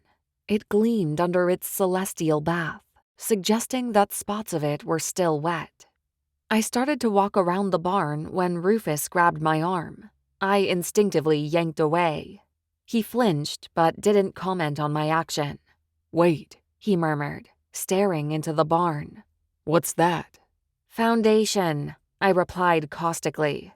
He shook his head. That's not what I'm talking about. Then what are you talking about? That, there. Without my permission, Rufus stalked into the barn and knelt beside something. I peered into the open doors and saw a shape in the foundation. Forgetting all about how much I hated Rufus and how it would be best if he didn't exist, memory or no memory, I strode over, curious. What is that? I said. Maybe you shouldn't see this, Rufus said, acting like he was one step ahead of me. I have no idea what you're talking about. I pulled out my phone and snapped on the camera. I can't have animals coming in here and ruining the foundation. This will have to be done all over again. The light bathed the hump, revealing a pair of feet. I screamed, dropping the phone. Rufus quickly retrieved it for me. With shaking fingers, I illuminated the body again. 2 feet in high heels were embedded in the foundation. One of the heels had fallen off, and I wanted to shut my eyes then and not see the rest, but I forced myself to look on. The feet led to a knee-length skirt and pale pink cardigan, now smudged with concrete. A mess of tangled brown hair covered a face that was embedded in the foundation. Rufus tenderly placed 2 fingers alongside the woman's neck. She's passed and cold. It's too late for us to save her. For that moment, I forgot all about Rufus Mays and how much I hated him. All I cared about was that the body that lay in the concrete, the one that Rufus said was too far gone to be saved, was no stranger to me. Sadie lay dead. A whimper of sorrow sounded in my throat. Rufus rose, and I opened my mouth to accuse him of this, to accuse him of murdering my best friend to get to me. I wanted to tell him that this whole amnesia thing was a ruse, but when his gaze met mine, I knew he'd had nothing to do with this. Sadness filled his eyes. It wasn't the same sorrow that rocked my body, making my knees quake, but he felt sympathy all the same. He squeezed my shoulder, and I turned away to call the police. Chapter 8. I called the chief of police, Tooney Sluggs, who was as old as dirt. Literally. The man must have been 75 with 1 foot in the grave. He arrived at the scene in his bathrobe. At least he had the decency to keep it tied. I had no interest in seeing his boxer shorts. All the other cops in town showed up too, 5 in all. There hadn't been a strange death in Peachwood in so long, all the police were trying to figure out exactly how long it had been. "I think it's been 20 years, one deputy said. Another deputy, with thinning hair and a penchant for spitting out his dip juice at all the wrong times, replied, No, "Spit." I'm pretty sure it's been longer than that. No, I say it's been 20. The only one with common sense, Earl Granger, said. Earl was probably early 40s and should have been police chief, but the folks kept on voting old Sluggs in, I think because they felt sorry for him. Sluggs strode up to me. You find her? Rufus stood beside me, and for the first time in my life, I was glad for his company. Yes, we did, he answered. It's Sadie March, all right. I wiped away tears. I know. Can you think of any reason why she would be out here at night? The chief asked. No, I said. I can't. My mind wasn't working. Too much had happened this evening. Rufus had shown up, throwing off my entire world, and now this. With Sadie gone, my universe had collapsed. Sluggs rubbed a hand over his chin, where white stubble sprouted. Seems to me that maybe she came out here to check on things, make sure everything was okay. Wore some pretty tall heels. Could have tripped over something, maybe the rope beside her. Excuse me, Rufus said, perturbed. But should you be talking to us about this? The chief looked surprised, as if he'd forgotten that we were standing there. Well, maybe I shouldn't be. Yes, I snapped. Yes, he should be. I scowled at Rufus. He should be talking to us about this because she was my best friend, and anything that we can tell Chief Slugs would be appreciated. I know it. Slugs got a distant look in his eyes as he stared over in the direction of where Sadie's body lay. The coroner should be here soon. We'll see what we decide. The coroner? Chief, with all due respect, there's no way that Sadie would have come to the barn at night. No way at all unless she was meeting someone. A memory pricked my brain. She received a phone call today. It really bothered her. I'm sure if you checked her phone records... There, Clementine. I know you're upset, but let us handle this. He patted my hand as if I were a child. We know how to look into these things. Frustration built inside me, a rage so hot that I could barely contain it. Things like this, as in murder? Slugs gasped. Now let's calm down before we start talking about murder. I opened my mouth to unleash a string of profanities at the chief, but Rufus dragged me away. Please excuse us, he said to Slugs. When we were out of earshot, Rufus turned to me. It's not going to help anything if you get on the chief's bad side. What do you know about it? I snapped. Why do you even care? All you've ever done was hurt people, and now you're trying to help me. I wanted to scream at Rufus and shake him into remembering who he was, but stopped myself. The one thing that I do know, Rufus said patiently, is that the chief needs to do his job. He glanced over my shoulder, presumably back at Slugs. Now, I'm not sure how well his performance will be. That remains to be seen. But for the moment, we need to remain calm. I shoved my arms into a folded position. I can tell you all about his performance. It's horrible. See what he's wearing now? His bathrobe? Half the time he forgets to dress in the morning and shows up at work looking like that. So now you know how this will go with Sadie. Rufus planted his hands tenderly on my shoulders. Let's wait and see. Clementine! A masculine voice called. My heart plummeted. Liam must have heard about Sadie. Let me do the talking here, I said to Rufus. He retracted his hands, and I turned to see Liam, eyes wet with tears, lurching toward me. He wore a wrinkled t-shirt that looked as if it had been plucked from his floor before he put it on, and jeans crisscrossed with more lines than his shirt. Liam! I opened my arms to him. I'm so sorry. Is it true? His brown eyes filled with water. About Sadie? Darn the stupid phone tree. How had Liam found out so quickly? It is, I said quietly. I'm so sorry. Liam brushed past me. I have to see her. I curled my fingers around his arm. Wait, Liam, you don't want to. He paused and turned back to me. What happened? I don't know. I found her. It looks like she was attacked or something. Liam's hand closed into a fist. She liked to come out here sometimes at night. I never knew why. I would try to talk her out of it, try to tell her that it wasn't safe, but you know Sadie. His face bent in anguish. You couldn't talk her out of anything. I'm so sorry. I moved to hug him, but Liam pulled back. Slug's in charge, I assume? He is. I better go talk to him. Liam headed off and Rufus spoke. Her boyfriend? I nibbled my bottom lip. Yeah, I hate to think of what this'll do to him. Clementine, I came as fast as I could. Maylene waddled up. She wore her bathrobe too. Wow, did no one get dressed in Peachwood? Maylene threw her arms around me. I would have been here sooner, but I was at Norma Ray's playing poker. She had to drive me home because I didn't have my car, and she's night blind. Maylene rolled her eyes, but still won't wear her glasses. What happened? I scoffed. I figured you'd know since you're here and telling half the town, I assume. A flash of anger lit up my veins like lava. Why the heck did you call Liam and get him down here? He shouldn't see Sadie like this, in the condition she's in. Maylene frowned. I didn't call him. Must have been someone else. I barely listened to her. Maylene didn't even like Sadie.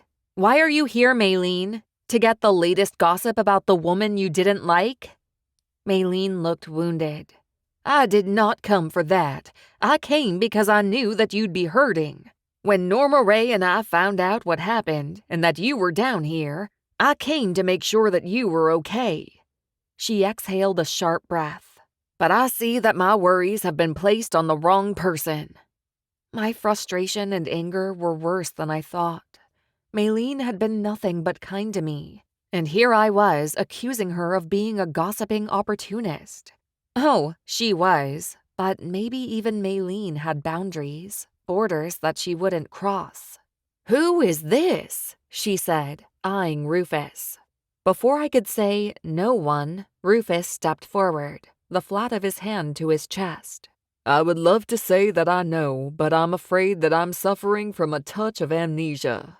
I found myself in your wonderful village, which is where I made Clementine's acquaintance. She's been kind enough to drive me around, letting me look at buildings to see if anything jogs my memory. Maylene stared at him, flustered. It took a moment for the words to sink in, for her to actually realize that she had a full-blown amnesiac on her hands. She peered at him skeptically. Let me get this straight. You don't remember who you are? That is correct, he said, sounding amused by the whole situation. I wanted to scream. Maylene took him by the arm. Well, then I will forgive Clementine for taking you around after her date with Shane. Yes, she shot me a dirty look. So you don't know who you are? Rufus sighed. Alas, I wish I did, but I do not. What the heck was up with his verbiage? Alas? Where did Rufus think he was from? England? And this was high tea? Where will you stay? Maylene said. Rufus pointed to the side of the barn. From what I understand, there is a wonderful pile of straw just over there. Her eyes bugged out. Near where the body was found? She glared at me again. If Maylene knew about Rufus, she would not have looked at me like that. No, now I insist that we check you into the bed and breakfast in town. The water isn't always the hottest, but they'll do you right. Rufus shook his head. No, I don't have any money. I can't pay for anything like that. Once Julie discovers your condition, she won't hear of you staying anywhere else. Besides, we'll figure it out. Maylene pointed to her car. Now, you come with me and I'll get you all settled in. Julie owns a coffee shop downstairs, Bender's, so after you wake up, you can have a coffee and pastry in her shop. I admit, he said, a lopsided grin on his face. That does sound like heaven. It's all settled then, Maylene said with a smile before giving me the once-over. The barn! As if you could let someone so discombobulated sleep there. Oh, it wouldn't have bothered me, Rufus said jovially. Come with me then, I'm afraid that I don't know what to call you. Rufus ran a hand through his hair sheepishly. I'm afraid that I don't know either. How about a nice simple name until you remember who you are? Something like John. Rufus said the word as if he were tasting it. John. Sounds good enough. Then it's all settled. Clementine, you don't mind if I take John to Julie's, do you? That is, unless you have a proper barn you want him to sleep in? She asked snidely. We'll be right back. I grabbed Maylene by the arm and whisked her down the gravel path. When we were out of earshot, I said harshly, Listen, Maylene, you shouldn't be nice to him. Why ever not? He seems okay. Doesn't have a memory. Clem, you've got to be kind to people when they're all out of sorts. You can't turn your back on them. You can if who they are is the worst thing imaginable. Part of me wanted to tell Maylene, but that would mean discussing things that would turn Maylene's blue hair the color gray. Maylene patted my hand. You can't be helping him right now. You're in mourning. Let me assist the young man. Besides, he's quite a looker, isn't he? When my gaze flickered over to him, I saw what Maylene meant. Rufus's strong jaw reflected the moonlight, and his skin looked like marble. I'm not going to answer that. Maylene waddled away from me and directed her words to Rufus. It's all settled then. You're coming with me. I'll drop you off at Julie's, who will take good care of you. Rufus took my hand. His warm flesh sent a shockwave ripping up my arm. Thank you for everything you did tonight. With that, Maylene whisked him away. First thing in the morning, I would check on Rufus and make sure he hadn't changed in the night. But something told me I didn't have to worry, because Rufus, or John as Maylene had dubbed him, how original, right, would be the same tomorrow. I didn't have to worry about him remembering, but I did have to worry about him changing back. Even though Rufus didn't know who he was, wouldn't his old nature shine through? Wouldn't he, sooner or later, become his old evil self? Of course he would. Rufus was only being nice right now because he needed help, because he couldn't remember who he was. But even if he never recalled his name, he couldn't hide from what he was. A person couldn't keep that sort of thing buried forever. He turned around when he reached Maylene's car and waved at me, his eyes full of gratitude. My stomach soured. Crap! I almost felt bad for thinking the worst of him, but shouldn't. I should feel justified in my emotions. But then why did I feel so crappy? Well, it looks like we've got this one figured out. I turned to see Slugs striding like a cowboy toward his deputies. Was he really going to announce that Sadie had been murdered? That seemed awfully inappropriate. He smoothed his hair. It appears that the young lady came out here, tripped, and fell in the concrete. What happened was an accident, plain and simple. My jaw dropped. An accident? I murmured. There's no way that it was an accident. I said that a bit too loudly, because Chief Slugs glanced in my direction. I'm sorry, Clem, but that's mine and the coroner's conclusions. Accidental death caused by tripping on her high heels. What the heck? My gaze darted to Liam, who looked lost. Anger burned inside me at Slug's decision. Accidental death my foot? Sadie did not trip and die. No, someone killed my best friend, and I would be darned if I didn't find out who had done it. My eyes narrowed. First thing in the morning, I would start my own investigation, and I would get this whole thing figured out. No thanks to Toony Slugs. Chapter 9. I did not sleep well that night. Heck, I didn't sleep at all. A bout of crying came over me and never let go.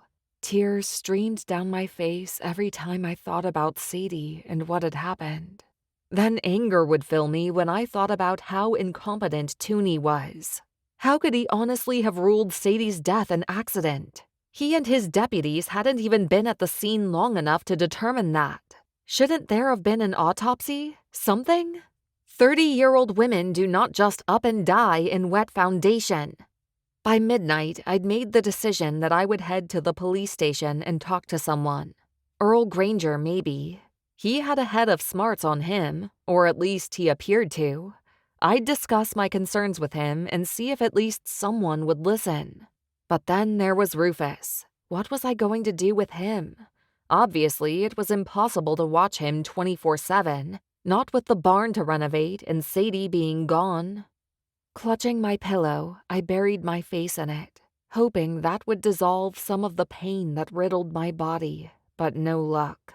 By 3 a.m., I realized that sleep wouldn't come, so I got up and made a pot of coffee. There was no point in lying in bed, so I started scanning the internet for knickknacks that might look good in the barn when it was finished.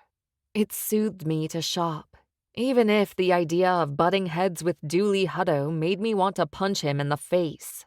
Scanning websites, I came across an old milk jug that only needed some sanding and a little paint. It would be perfect in the kitchen. It took me a minute to locate my purse, but I found it and my wallet, then punched in the numbers on my business credit card and waited for the sale to go through. It was declined. I sucked my teeth. There should be plenty of credit on the card. Plenty.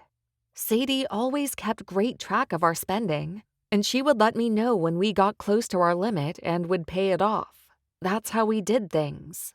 Suddenly, her being gone hit me again, and fresh tears purled in my eyes.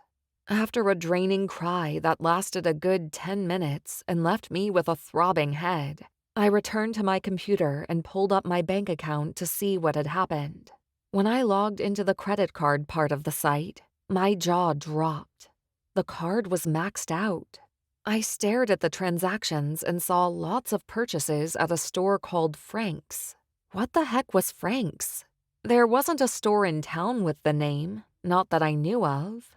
I jotted it on a notepad and decided to pay down the card with money from the account. No problem. Even though finances were Sadie's department, it wasn't like I was incapable of paying a few bills. When I logged back into the business account, I searched for our balance and did a double take. The number staring at me on the screen couldn't be right. It just couldn't.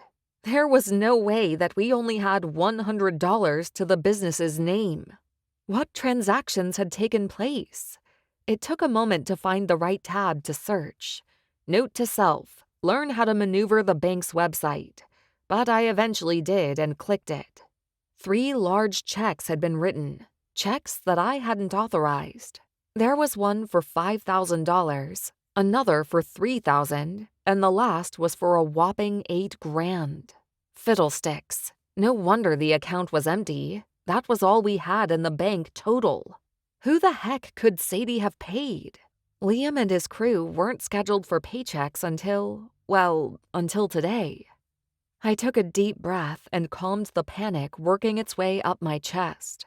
I was sure it was no big deal. Sadie probably went ahead and gave Liam a check so that he could pay his workers. After all, we partnered with Liam. He always got a percentage of the total job once it was finished. But we also wrote him a check so that he could pay his guys. Sadie and I agreed on that because we needed his men too. Surely that's what had happened. Sadie had simply written Liam a check ahead of time, which meant that I didn't have to worry about it today. She should have told me, but clearly that was the last thing on my mind right now. My finger hovered over the touchpad. For some reason, I was afraid to look at the digital check that would pop up when I clicked the pad. But I had to make sure that Sadie had written it to Liam. I swallowed a gargantuan egg in the back of my throat and pressed my finger to the pad, all the while chewing on the index finger of my opposite hand. This is stupid, Clem. Just tap it. Yep, that was how I gave myself pep talks. Finally, I clicked the digital image, and my worst fears shot to life. Sadie had penned an $8,000 check to herself. My hands fell to my sides. My face heated with dread. That couldn't be right. Sadie wouldn't have done that. Breathe. Just breathe. Maybe one of the other 2 checks had been written to Liam. But a quick investigation of those revealed what I already knew. All 3 of the last checks written, the ones that had drained our business bank account, had been written to Sadie, who was now dead. Y'all, I was flat broke. There had always been enough money. Always. I'd never had a problem with the credit card before. But while I stared at the numerous withdrawals that Sadie had made, I wondered not only why she needed the money, but how she'd managed to keep me so unaware. I thought back to the last money that Sadie had distributed to me. It had come in the form of cash. Cash. I'd questioned it at the time, but Sadie promised that it was okay. She'd discussed it with the accountant. But as I studied this paper trail and saw how many checks that Sadie had written herself, I wondered exactly where all this money had been going. Forget Toonie and Rufus. First thing in the morning, I needed to visit the bank. "I'm sorry, but there's nothing I can do," the bank manager said. "The checks were written and authorized by Miss March." I sat across from his big mahogany desk, drumming my fingers on the glossy top. Can you tell me if the checks were deposited into her personal account or cashed? His lips pursed. He didn't want to do it, and I didn't blame him. I'm sure there was a company policy against releasing confidential information, but this was my business too. I also wrote the checks. Well, I did now, I supposed. Please, I pleaded. She passed away last night. I need to know what happened. He flexed his fingers over the keyboard and sighed. I really shouldn't be doing this. Of course you should. I know that it might not be right, but looking into her account may help me better understand how to straighten out this financial mess. The manager's fingers relaxed before flying over the keys. He stared at the screen a moment. I held my breath, unsure of exactly what he would discover. It looks like she cashed the checks. Miss March's personal account is fairly low. How low? He grimaced. This is confidential information. I made a cross sign over my heart. I won't tell anyone. Probably I wouldn't. Heck, I couldn't completely promise not to say anything. It might be important. $50 low. Wow, Sadie had less money than I did. So where had it all gone? I thanked the manager and left the bank. A quick glance at my watch revealed that it was getting on in the morning. I still needed to check in with Toonie and Rufus. Oh gosh, Rufus. Could someone please jab a fork in my eye right now? He was the last person I needed to deal with. But still, I couldn't leave him unchaperoned and running around town. Frustrated, I raked my fingers down my face. As much as I wanted to visit Toonie, I had to check on Rufus first. Growling, I flung open my truck door, started up the engine, and headed over to Julie's to see about him.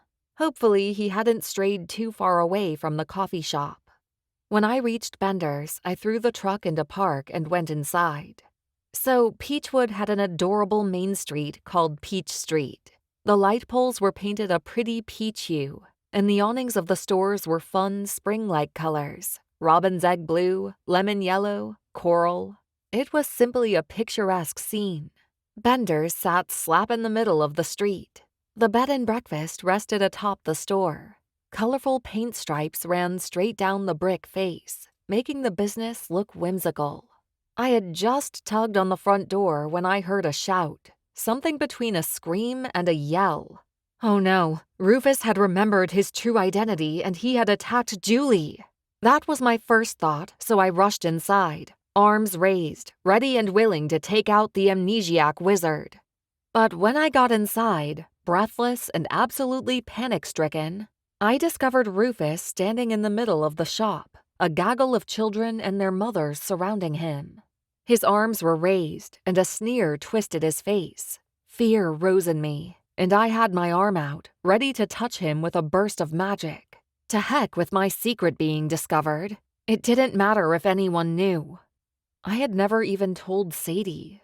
When she asked about my past, my only response had been that I had made myself available to someone that I shouldn't have, and had gotten involved in something I regretted, which was why she had told me that night in the bar not to get involved.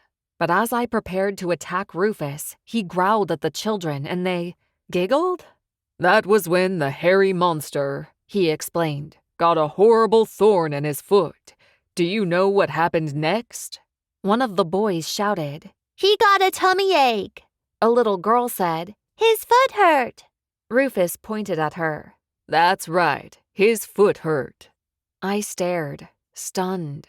Rufus wasn't hurting the kids. Instead, he was telling them a story, a children's story, and they were eating it up. He spoke with gusto and drama. The children laughed and clapped, happy at the entertainment. I stiffened. This was only a facade. The real Rufus lay hidden deep inside that man. A voice spoke beside me. "Morning, Clem." I smiled, the spell on me broken. "Morning, Julie." Besides Sadie, Julie Bender was the next closest friend I had that was my age. Her light brown skin always seemed to gleam under the lights, and her chocolate-colored eyes met me with kindness.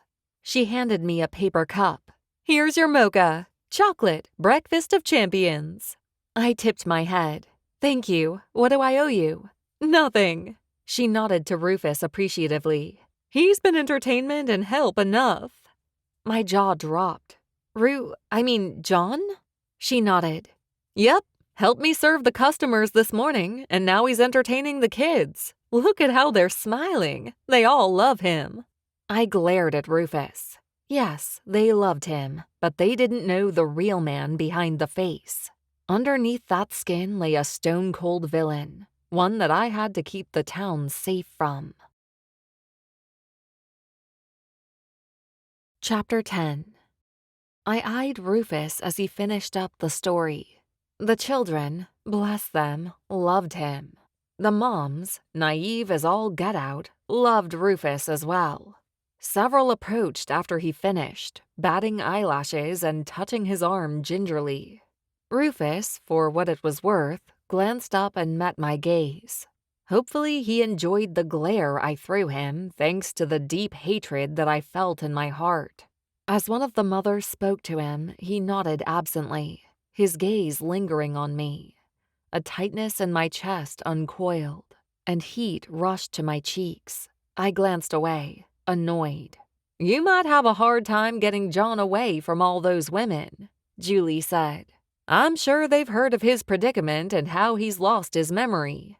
I'm sure, I nearly growled. Julie lifted her brows. Jealous? What, me? I spat. You're kidding, right? Of him? A man who wears leather pants in a small town?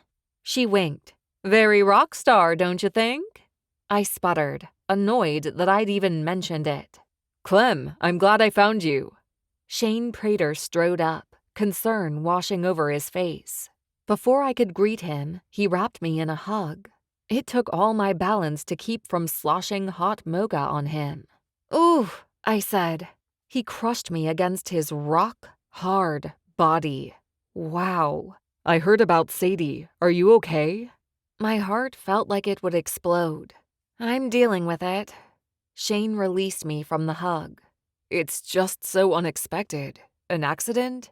I dropped my voice. That's what Chief Slugs thinks, but I don't believe it. He nodded. Yeah, Slugs has a habit of labeling every suspicious death an accident. He does? This was news to me.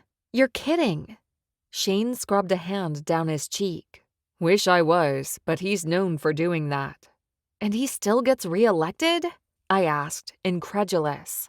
Julie handed Shane a cup of black coffee, which he thanked her for. No, I'm not. And yes, he still manages, election cycle after cycle, to remain in office. I think folks feel bad for him and hope he'll die during his next term. I choked on a sip of mocha, nearly gagging with laughter. Shane patted my back. You okay? It took a second for me to regain my composure, but I managed nonetheless. Yeah, I guess what you said shocked me is all. Shane's lips formed a grim line. So you don't think her death was accidental? I gripped his arm. Shane, we found her smothered in poured concrete. There's no way it was an accident. His brows stitched together. We? My heart dropped. Great. Now I had the pleasure of explaining about Rufus. Yeah. After I left you, I went for a drive and wound up finding this guy who's suffering from amnesia. Anyway, to make a long story short, I ended up taking him to the barn so he could sleep there. Confusion filled Shane's face, and my heart sped up. You went out to the barn? Mayday, mayday, warning! I shouted inside my head. You are ruining it with Shane. Salvage the situation or he'll never ask you on another date and you'll never have the chance to kiss him. I rubbed his arm and batted my lashes. Did I tell you what a great time I had last night? His lips coiled into a cocksure grin. Did I tell you what a great time I had? We stared at each other, and I felt the tension rise in the room and the humidity thicken. It was mine and Shane's energy, our inner desires for each other filling the room with electricity. Excuse me. The rising energy dissolved as my gaze flickered to Rufus, who stood in front of us. "How are you this morning, Clementine?" He asked casually, as if he hadn't interrupted what could become the most significant relationship I'd had in forever. I glared hot coals at Rufus. "I'm great. Saw you enjoying yourself with the children, telling them a story." He dismissed me with a wave. "It was only a fable that I improvised. They thought I was visiting from another country." Rufus glanced down at his clothes. "I suppose dressing the way that I do lends itself to that." My gaze absently cut to his crotch, and I wanted to scream. When I glanced up into his eyes, amusement filled them. I could strangle Rufus for so many reasons, but the main one right now being the fact that my cheeks burned something fierce. Bless Shane for extending his hand. "Shane Prater, how do you do?" Rufus shook it. "I would introduce myself, but alas, I have forgotten who I am, and am relying on the hospitality of strangers until I'm able to remember. However, for the time being, you can call me John." Shane frowned. "Maybe you should let the doc check you out. I'm afraid my malady might have a different cause," Rufus said. Shane stared at him, uncertain what to say, so I quickly swooped in. "Well, it's been great seeing you, Shane, but I've got to get John out of here. We think that if he can walk around, he'll remember who he is." I grabbed Rufus by the arm and started to drag him away. "Listen, call me, okay?" When we were outside, I dropped Rufus's arm as if it were on fire. "Did I embarrass you?" he asked, his eyes glinting. I could have killed him. Your malady might have a different cause? What is that, Middle English? Rufus's cheeks tinged red. "I apologize if my phrasing is off-putting." "It is," I growled. "It's very off-putting." We reached my truck. "Come on, let's go." Rufus studied me. "I'm sorry about what happened to your friend. Are you sure you should be out and about? Maybe you should be at home resting. I think that Shane fellow would love to bring you some chicken noodle soup." I stopped. My fingers curled on the door handle. I stared at Rufus over the hood. His face filled with sympathy, and it irked me. Yes, it did. First he'd told a story to the children, and now he gazed at me with a look I'd never seen on his face before. He wasn't supposed to be like this. He was supposed to be easy to hate. "Maybe you should go home," he repeated. I exploded. I can't go home because I've discovered that my dead best friend drained our bank account dry. There is nothing in our business account. I can't even buy a $20 milk can for heck's sake. Not only that, but payday is here and I don't have a check for Liam to give his workers. Also, Sadie was charging insane amounts of money to a place called Frank's. I have no idea what that is, and Toonie Slugs declared her death an accident. An accident! Have you ever heard of such an asinine thing? No grown woman falls face first in cement and doesn't get up unless her face is shoved in it. Throughout my entire tirade, Rufus watched me quietly. When I finished spewing the mess that had invaded my mind, I waited to hear what he'd have to say about it. Was he going to tell me to go home? Because that wasn't happening. A lot of crap had fallen on my shoulders all of a sudden, and the last thing I needed was to babysit an amnesiac wizard who didn't remember that he had a penchant for playing Frankenstein. "And now you have to take care of me," Rufus said quietly. "Doesn't exactly ease your stress, does it?" Now I felt bad. Why did I feel bad? It was ludicrous. But there was no denying the feelings that lived in my chest. I felt like a violin and someone just struck my guilty chord. Without a word, Rufus rounded the hood and approached me, open-handed. "Give me the keys." I crushed them to my heart. No, why? "Because you're in no state to drive." Why? Because I'm emotional and a woman? His jaw hardened. "No, it has nothing to do with your gender. This has to do with the fact that you're having an emotional overload. Goodness knows that I'm not exactly in the best of shape myself. I don't even know my name, but I can still try to help you." He thumbed toward Bender's. Unless you'd prefer I grab that ruggedly handsome gentleman you were talking to, before you gazed at my crotch, that is. I barked a laugh. I needed that, to get rid of some of the tension rising in my body. As much as getting Shane to help me sounded great, I couldn't ask him. He was everyone's go-to guy in Peachwood. It wouldn't do to bother him about any of this. No, I said, I won't ask Shane. Rufus took the keys from my hand without a word of complaint from me. So, how about the first thing we do is talk to the police, see what they have to say about your friend. Sadie, was it? I nodded. We go find out what they have to say about her. I shook my head. It's no use. They're not going to change their mind. Rufus smiled. They might not change their mind, but they might reveal something that will help us. Help us how? I asked, frowning. What was Rufus up to? We may just find something that will help us discover what really happened to Sadie last night. What are you talking about? He leaned his back against the side of the truck, lounging on it as if it belonged to him. But it was more than that. Rufus looked natural, even in his leather pants, against my vehicle, as if he had always been there. Well, he said, rubbing his jaw, I'm talking about the fact that if no one in this town is going to investigate Sadie's death, we might as well do it. Are you insane? He smirked, his dark eyes sparkling. Maybe so.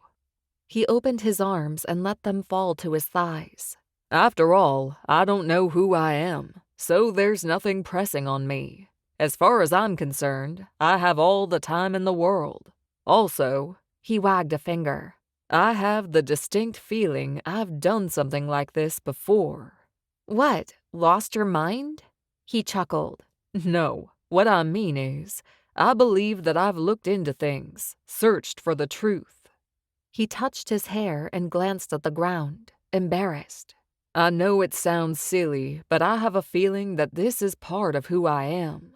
So are other things, I thought. I glanced at my truck and then at Rufus. He had a point. Besides, he added, you haven't slept. I hiked a brow. How can you tell? It's obvious. He unlocked the truck and opened the door, gesturing for me to get in and slide over across the bench seat. Now, will you do me this favor and let me play chauffeur today? It's the least I can do to repay your kindness. I stared into his eyes, the darkness of them so fitting. Yet they held sympathy and gentleness that I never thought to witness in him. Don't ask me why I did it, why I said yes, but I did. Sure, take me to the police station. Chapter 11. Looks open and shut if you ask me, Toonie Sluggs said. Rufus and I stood in his office. Toonie had managed to wake up this morning with his wits about him since he wore his uniform, complete with cowboy boots. Chief, I said, there is no way that Sadie would have fallen into the foundation without getting out of it. Would you? He rubbed his chin, his hand scraping over his whiskers. Well, I suppose, he said. If I was drunk, I might not. We'll see what happens when toxicology comes back. Anger whittled through my veins. I discovered this morning that Sadie was withdrawing money from the bank at an alarming rate and making large credit card purchases that I haven't been able to account for yet. He grunted. Sounds like a woman who likes to spend money. He winked at Rufus as if it was an inside joke. She wouldn't be the first I've ever heard of who did that. My jaw opened, and I was about to spew a line of profanities at him when Rufus stepped in. Would it be possible to get the deceased's personal effects? What was discovered on her last night? That is, if you're finished with them. Toonie grunted again and waved at the doorway. Sure, tell the desk sergeant on your way out that I said it was okay. There was so much more that I wanted to say, but Rufus tugged me from the office.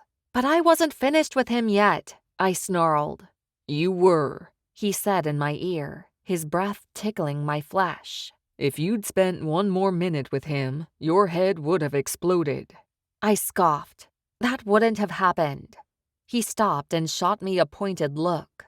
You did not see the expression on your face. I folded my arms and scowled. What expression was that? Like you wanted to throttle him, he murmured. Without another word, Rufus took my elbow and walked me toward the desk sergeant. A flashback of a time when I let Rufus lead me to another place seared my brain, and suddenly I was suffocating, unable to get any air into my lungs. Heaving, I yanked my arm away. He stopped, whirled around. Concern filled his eyes. Are you okay? My hands shook, and my mouth suddenly felt parched. I stared into his eyes. They appeared so much like they had that night, and yet so different. The emotions not toying with me, not attempting to deceive me. I got myself under control. Yes, I whispered. I'm fine. Let's just go.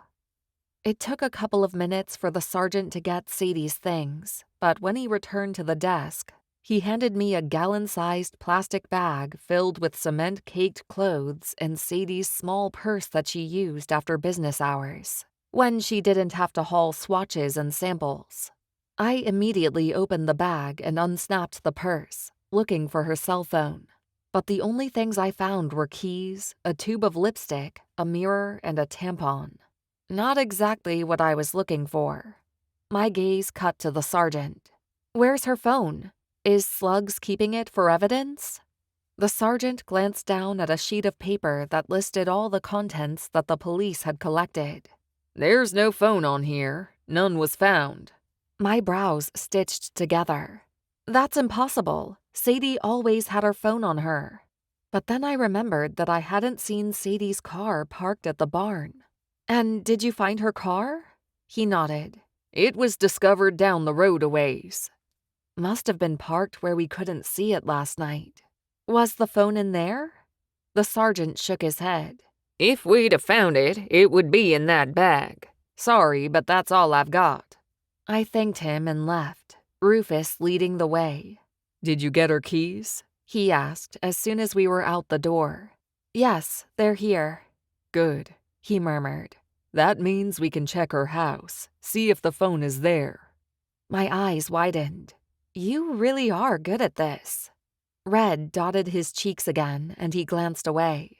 As I said, it seems that I have some sort of experience in this. Apparently you do. We were about to cross the street when a dark limousine came to a rocking halt in front of us.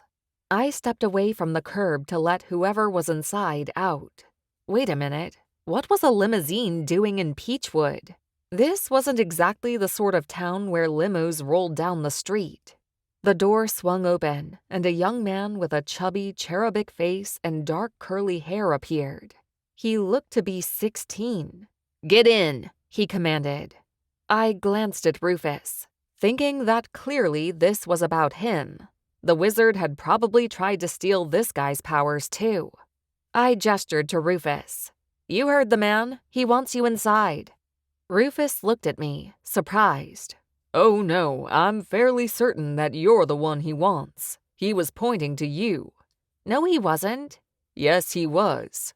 The man jabbed a finger at me, and before I could say another word, my legs were acting on their own, moving me toward the vehicle. "Hey!" I shouted. "Quiet!" The man, who I had decided at this point was a kid, said. "I don't like being forced into things," I growled. "You won't like me if you keep doing that." The guy lowered his hand. The spell on me stopped and he sighed. "Look, I was only trying to get you to come with me. It makes all this a lot easier. The boss wants to see you." I shot a confused look to Rufus. "You know that I have no idea what he's talking about," he said. "It was worth a try," I replied. To the kid, I said, "What boss?" "The one Sadie knew." At the mention of her name, I jumped in the limo and motioned for Rufus to join me. "Well, come on. Don't just stand there." He sighed and made no move to enter. "Look, you'll feel responsible if I disappear in a limo and never return." You've got a point. He slid in beside me and closed the door. The kid sat in the middle of the seat across from us, behind the driver's glass partition. He tapped the glass and the driver veered off. "Where are we going?" I asked. "And what huge gonads you have for working magic in a non-magical town." The kid laughed. "I do what I'm told. I was told to pick you up, and I picked you up." The inside of the limo was dark. Blue LED lights outlined the seats and the walls, casting a cold halo on the interior. "Where are you taking us?" Rufus asked. "I'm not taking you anywhere," the kid said. "Just for a drive." Cold dread washed through my body. Whenever anyone in a movie went for a drive, they wound up dead. I rubbed my arm against my thigh, working up my magic like static electricity, prepared to hit this kid with it if I had to. Rufus's brow twitched as his gaze slid to the corner of his eye. I hated to tell him, but I would not be protecting him against any magic this kid might throw at us. Rufus would be on his own. "Relax," the kid said. "Why don't I let the boss explain it?" He picked up a phone that sat beside him. He didn't dial a number, just started talking. "Yeah, I got her. Got some friend of hers, too." A pause while whoever was on the other end asked a question. "Some guy. No, I don't recognize him." He hung up. "The boss'll be here in a second." I squinted. "What do you mean?" Next thing I knew, the fat kid moved over as another figure materialized beside him. This man had blonde hair smoothed back against his skull, cold blue eyes, and was thinner than a beanpole. "I do declare that you have done well, Georgie," the man said in a deep southern drawl, "by finding Miss Cooke." Georgie beamed. "I did my best, boss." The boss patted his shoulder. "Good job." The boss straightened his tie and turned to me. "How do you do, Miss Cooke? My name is Sykes LaFoon." I gestured to Rufus. "This is John." Sykes pinned his gaze on Rufus. "No last name?" Rufus shook his head. "I suffer, unfortunately, from amnesia." "Fascinating," Sykes said.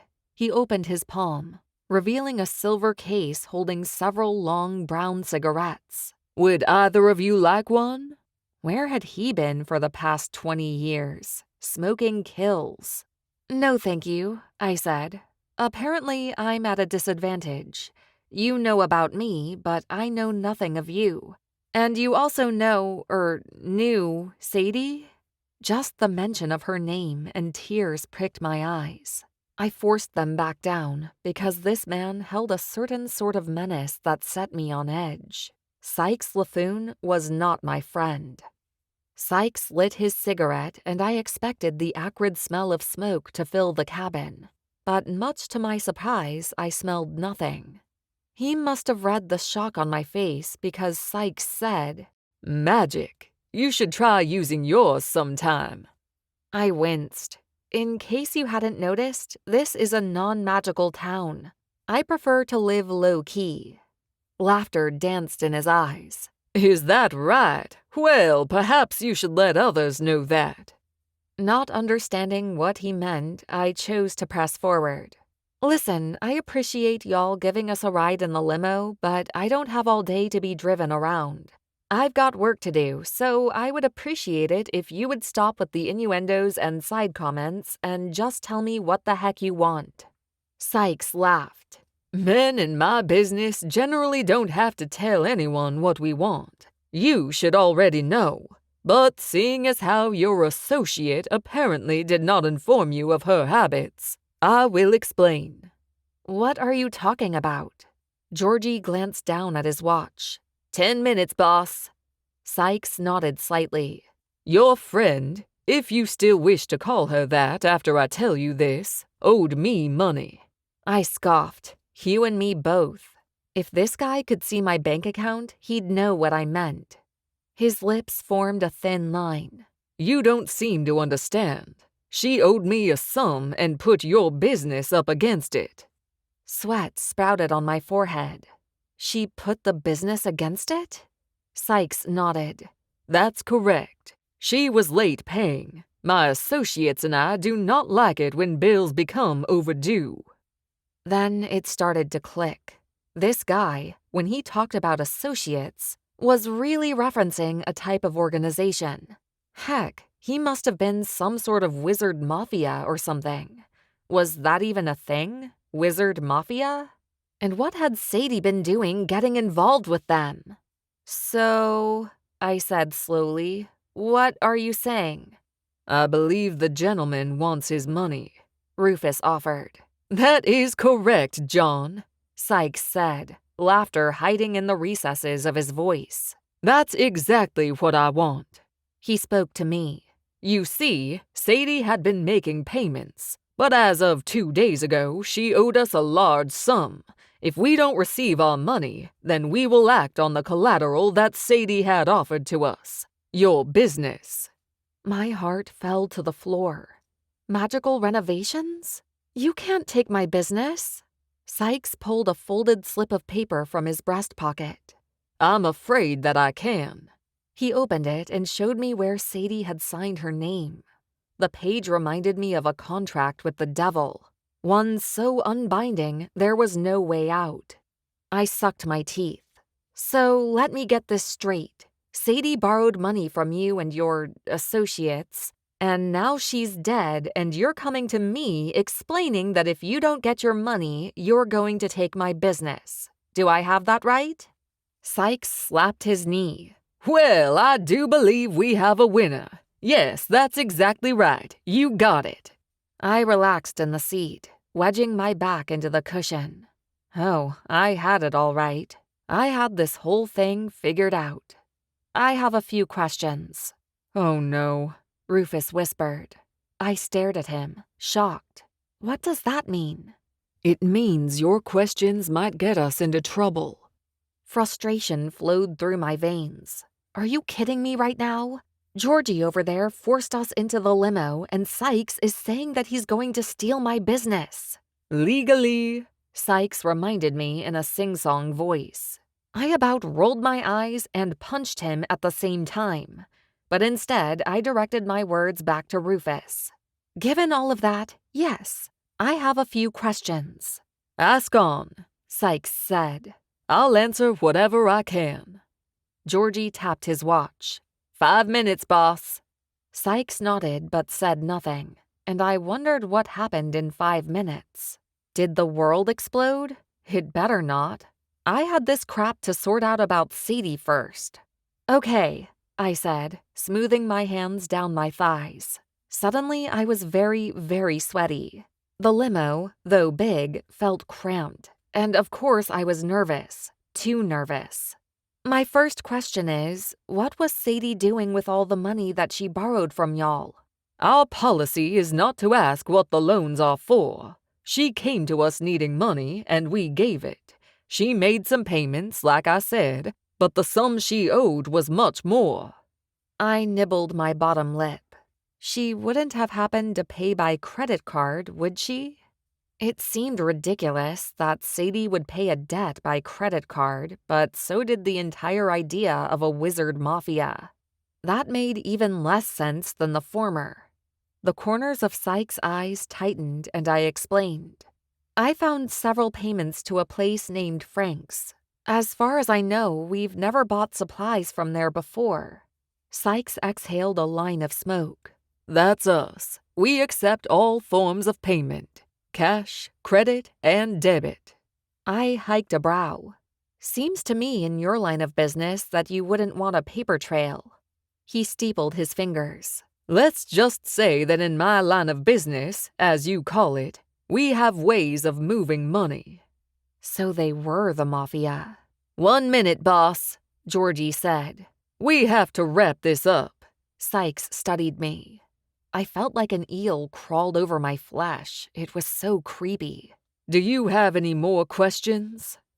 It was risky, but I had to ask. So I leaned forward and narrowed my eyes. It seems to me awfully coincidental that Sadie died after she was late with her payment. 20 grand to be exact, Sykes said. I felt Rufus's fingers brush my shoulder. The electric jolt that rushed through me made my muscles tighten. He was trying to stop me from spilling my next words, but I had to know. Well, don't you think it's strange that she wound up dead? Sykes smiled at me, but no warmth touched his eyes. You want me to say that we had her offed, is that it? I didn't think you'd admit it outright, I muttered. 30 seconds, Georgie said. I exploded. Okay, what's with all the time calling? What happens in 30 seconds? Sykes tapped on the partition and the limo slowed to a stop. What happens, my dear, is that it's break time. Georgie and I have worked for 2 hours, and every 2 hours we get a 20-minute break. I stared at him in disbelief. What are you, union or something? He pulled the handle and the door flung open.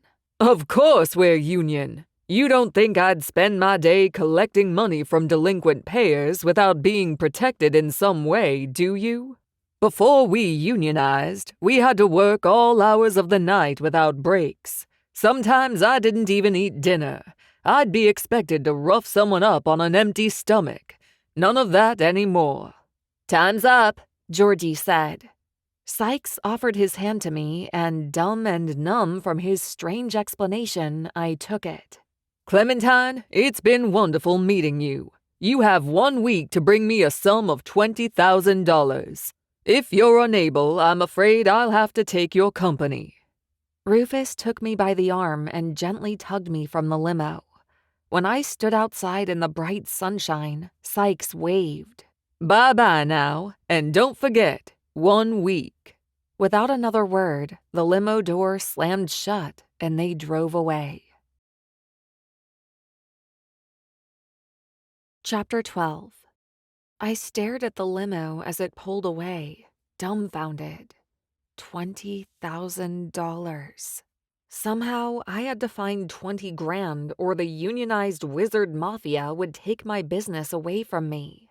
It was so ridiculous that I started to laugh, a real belly laugh that had me doubling over. You're in shock, Rufus murmured. You're still here? I said. I thought maybe with all the insanity that you were a figment of my imagination, same as Sadie dying, my business being taken away, and heck, I don't know what else, but give me a few minutes and I'm sure I can figure something out. Before he could answer, my phone rang. I wiped tears of frustration from my eyes and sniffed. I wonder who this is. Dancing penguins calling to say that they're repossessing the truck I paid for? He opened his palm. Would you prefer that I take the call? No thanks. I pulled the phone from my purse. Liam's name lit up the screen, and I immediately felt bad. He should have been the first person I called this morning to see how he was doing. I answered, Hey, how are you holding up?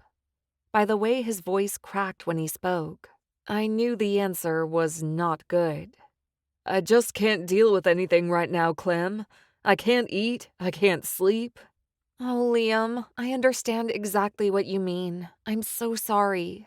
He sniffled. Yeah, I talked to Sadie's mother last night. You did? She's coming today. We're going over to the funeral home together to work out arrangements. Of course, Sadie still had to be buried. I'll help however I can. What time do you want me at the home? I felt like I should be there. After all, she had been my best friend. We'll be there around 2 p.m. Okay. Then it hit me about the wages that I owed Liam. There was no money to pay. Liam, this is a strange question, but did Sadie happen to give you any money this week or last week? What?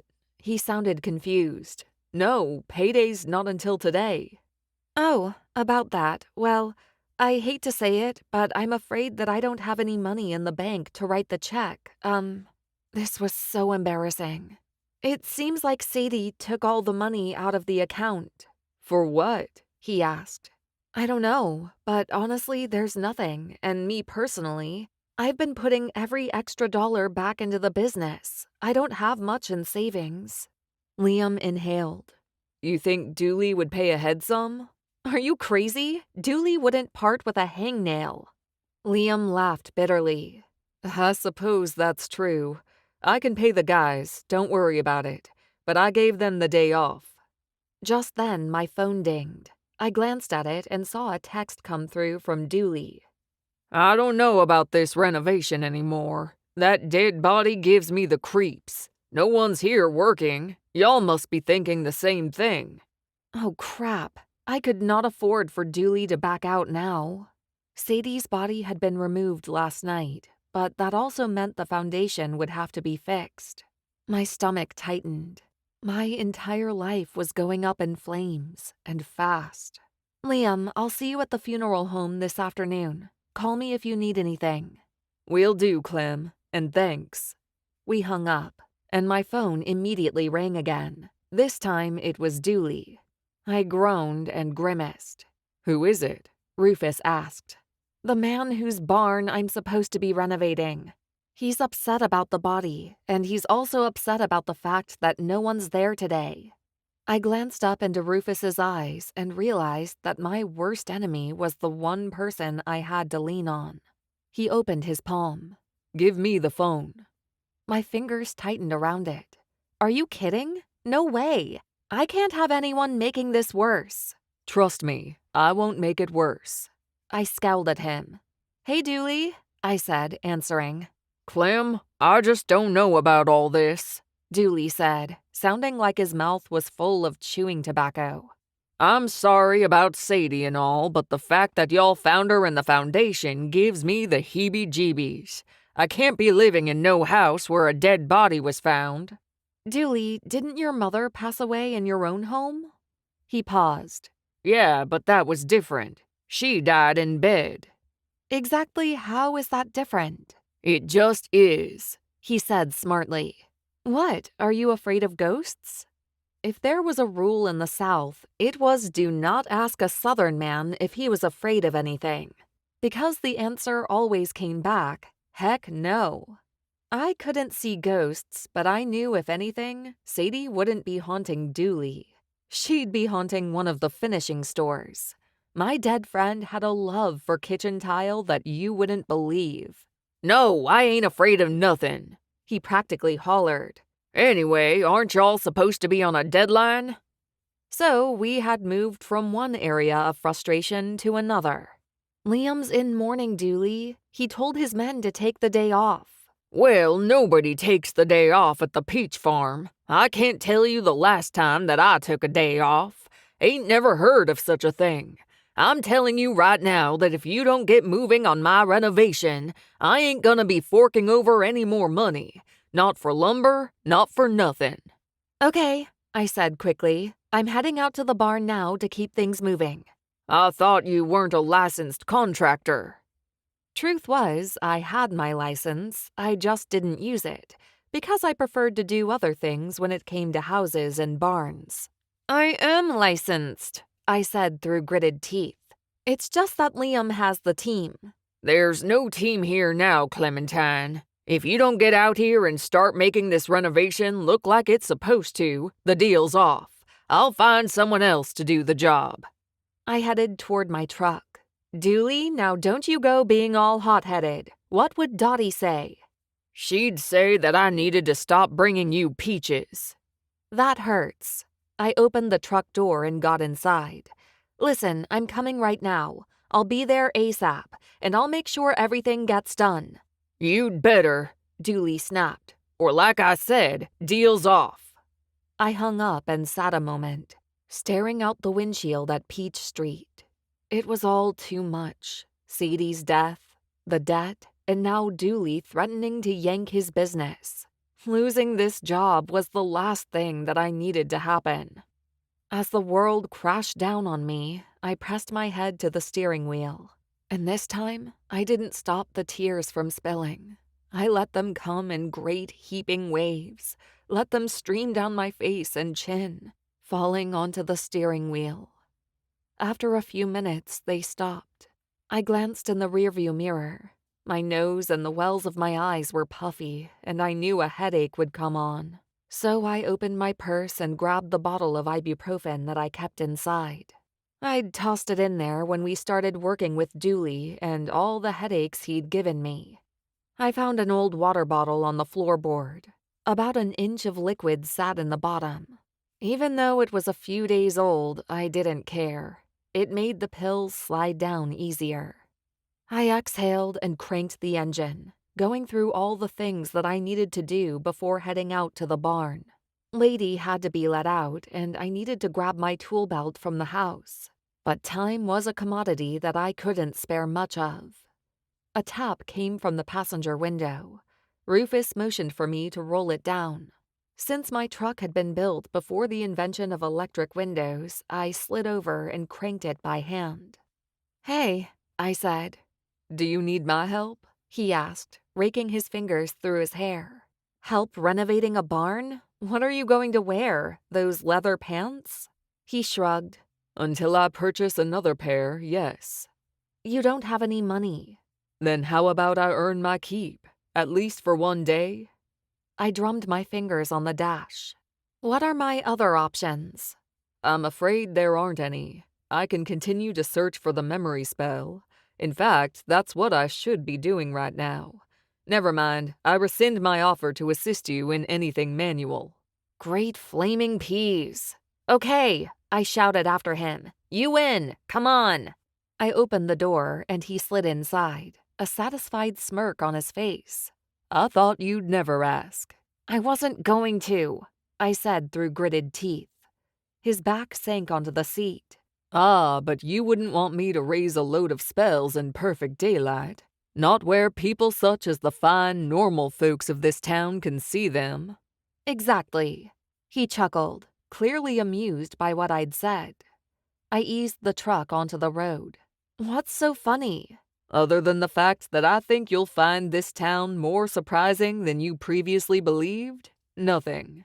"I don't know why you think there is anything magical about this town. Yes, you discovered some spells out in the woods. Those could have been left by anybody." He nodded. Of course they could have. "And yes, there is some sort of wizard mafia, but that doesn't mean Sadie realized they were wizards." Of course not. I gave him a sidelong glance and noticed that Rufus looked entirely too comfortable in my truck. He relaxed beside me as if he owned it. I bristled in silence. When we arrived at my house, I parked the truck and started to hop out. "I'll be right back. Don't go anywhere and don't look for spells." His brows stitched together in mock hurt. My lady, when I give my word about something, I mean it. I said I would not search for spells at the moment, and I won't. Huh. Without another word and ignoring the fact that Rufus called me my lady, I sprinted up the steps and into the house. Lady was waiting for me by the door. I let her out to roam the front yard and headed into my bedroom. Like most closets in older homes, mine was small, which meant it had to be immaculately organized. Otherwise, it would quickly dissolve into a mess of shoes, and more shoes. In fact, behind a pair of shoes, I discovered the exact box that I needed. I quickly opened it. A velvet sack lay in the center, looking exactly as it had when I placed it in the box ages ago. I caressed the bag. For so long, I'd kept this hidden away because I feared using the power that it held. I pulled the drawstring open and dipped my fingers in. They brushed the cool metal that practically sang when I touched it. My fingers curled around the handle, and I pulled the golden hammer from its resting place. I don't like to use you, but it seems that my choices are limited. The hammer, of course, said nothing. It only gleamed in my palm. Gold from one end to the other, it looked more suited for a fanciful display case than being used in the real world. It hadn't called on its powers in years, not since we'd hired Liam to do our contracting. Before then, I would use it, but not often, and Sadie never knew a thing about it. I grabbed my tool belt from the closet and tucked the hammer down into it. Then I headed outside. Lady waited impatiently, her tail wagging as if to say, "Hurry up, Mama, let's go." I tucked her under one arm and strode back to the truck and Rufus, ready to face off against Dooley Hutto. Chapter 13. We rumbled to a stop beside Dooley's truck. As soon as I got out, Dooley raged right on over. "It's about time you got here," he said, huffing. "Now I'm sorry about Sadie, I really am. But I've got to be out of my house on schedule so that my son and his family can move in. Dottie and I have been planning this." I nodded, irritated. I swear that man would do whatever he could to get out of paying or to sneak away from a situation that caused him even a modest amount of discomfort. I pulled my hair into a ponytail and tied it back with a band that rested on my wrist. Dooley, I understand. And believe it or not, I need to work. I've got bills to pay. And if Sadie wasn't already dead, I might have murdered her myself since she was draining my bank account dry. Dooley's expression softened. "Look, I'm sorry, Clem. I really am. But I've got to get out of my house. And I've got to finish this barn." Rufus left the truck, and Dooley gave him a once-over of historic proportions. The farmer's gaze swept Rufus from head to toe and back up again. Oh no, I could just hear the fireworks exploding in Dooley's brain. "And who are you?" he said to Rufus. Rufus, for what it was worth, didn't miss a beat. He smoothly extended his hand. "Name's John. I'm here to help Clementine. It looks like we have a lot of work to do, sir, and we'd hate to keep you." Dooley eyed Rufus's leather pants skeptically. "Son, you sure you worked on a house before?" Rufus smiled. "Let me tell you, construction is my life. I've raised barns and torn them down, put in sheetrock and demolished it. Anything you've got, I can handle."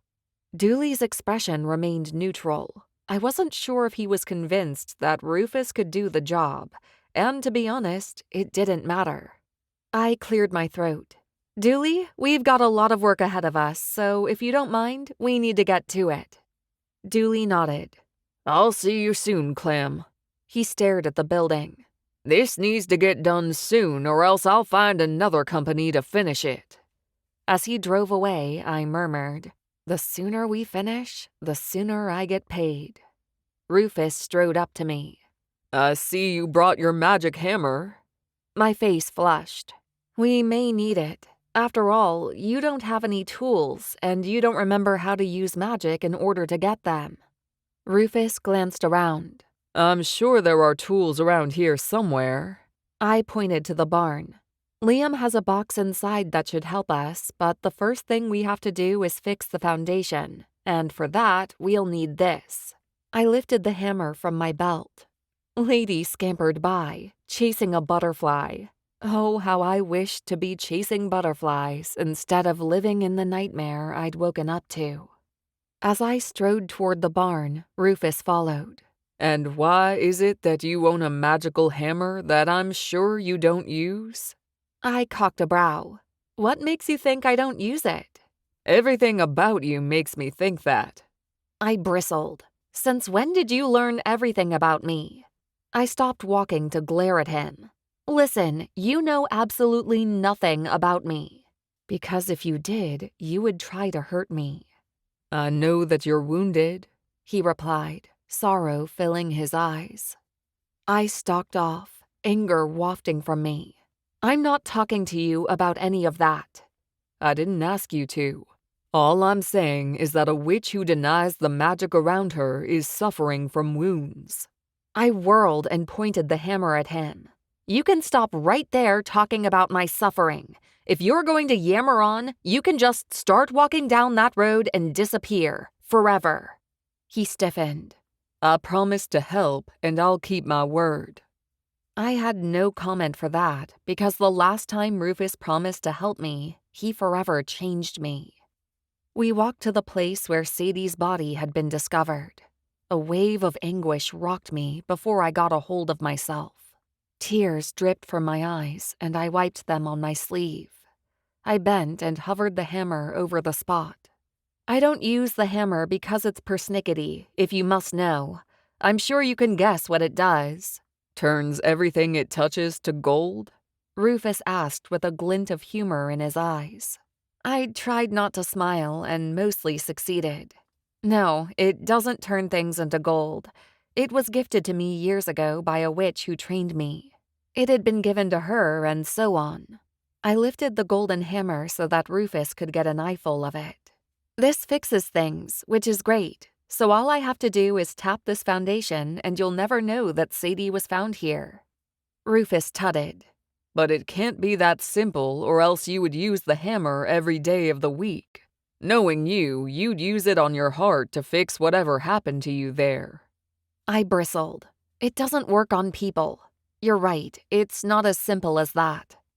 Rufus stared at the hammer as if he would slice through it. The intensity of his gaze made a shiver work all the way to my core, igniting my center and sending a wave of want straight to my girly parts. Butter on a biscuit! With Sadie dead, my bank account a desert, and my business on the line, I was now looking at Rufus Mays and feeling things that I never should have been feeling. Hate as hot as lava should be firing through my veins. But no, I was feeling, dare I say it, lust. I had gone and lost my darned mind. Rufus's dark eyes softened. You're right, I don't know you. So please, instruct me. I hovered the hammer over the foundation. It will fix things, but sooner or later, when it fixes something, something else breaks. That's just how the magic in the hammer works and why I don't use it very often. But today is an exception. We have no crew and Dooley is threatening to fire us because he's an evil old man. Rufus leaned against the barn and crossed his arms. So you plan on using it until your luck runs out? I nodded. We need to fix the foundation and get the poles inside reinforced. After that, it's replacing broken boards on the face of the barn.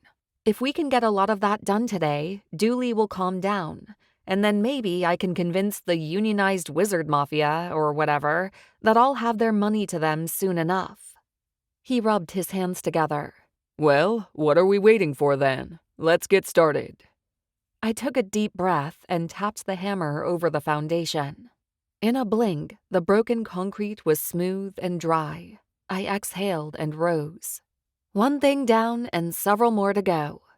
Lady scampered about the inside of the barn while we worked. She chased crickets and snapped at butterflies, finally settling down to rest after a few minutes. I pointed to a pile of thick columns. Those have to be put in place to reinforce the original poles. Rufus winked at me. I've got this. Don't worry. But it would take 3 men to hold those up. Without a word, he crossed to the pile and tucked his arms under one of the columns.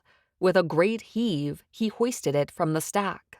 My jaw plummeted to the ground. What in the... He winked, obviously proud of himself.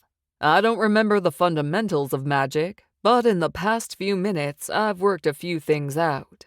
Like how to have superhuman strength? What if he decided to use his strength on someone else? Like me?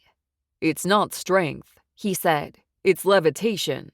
He winked again, this time full of mischief. Had you fooled, didn't I? A wave of worry dissolved, and I found myself laughing despite myself. You did. Come on, let's get them up. We reinforced the poles with the help of the hammer and then set about repairing the wood planks on the outside. We did as many of those by hand as we could, without the use of the hammer, as I didn't want our luck to run out.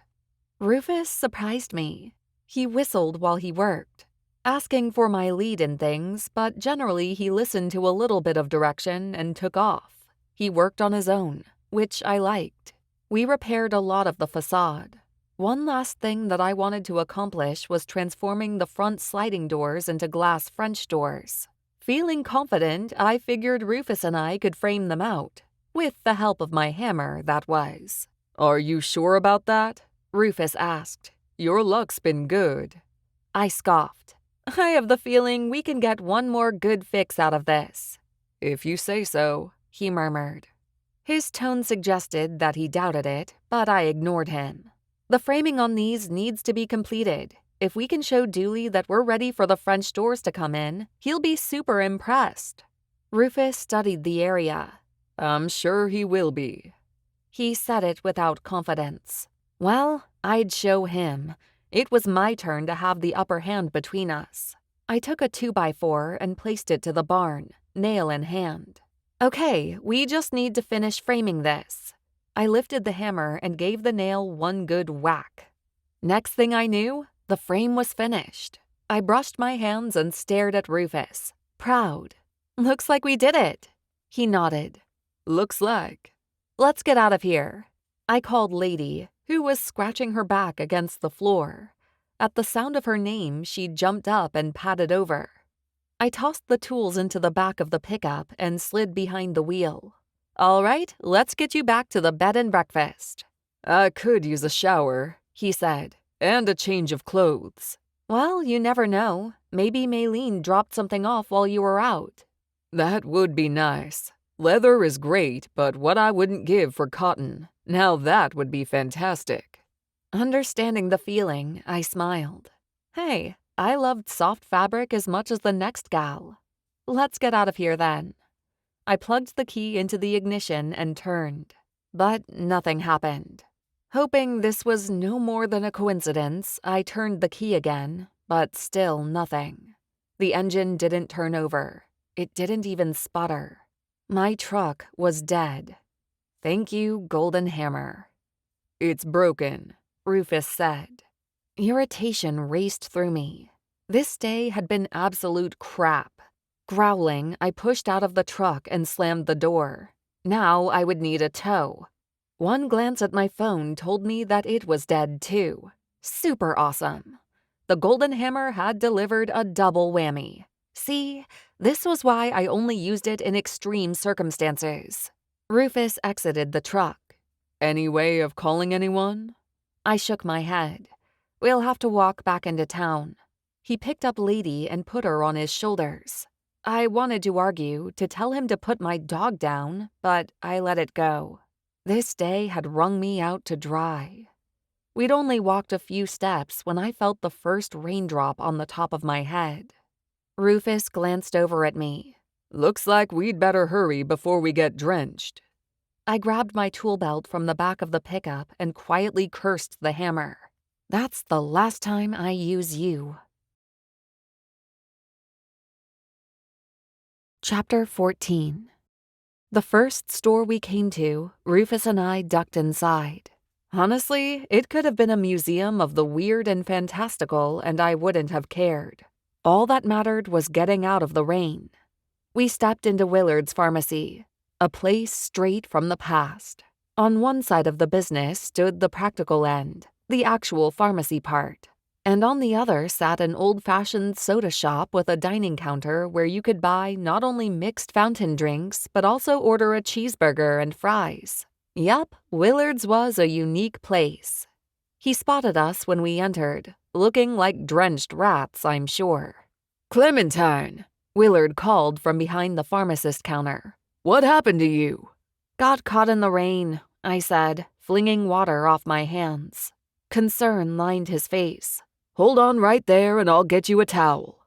Rufus took Lady gently from his shoulders and placed her on the floor. The dog glanced up at him, her big brown eyes seeming to ask why she'd been removed from her spot of privilege. A side door opened and Willard stood with 3 towels. What in the world were you doing out in this rain?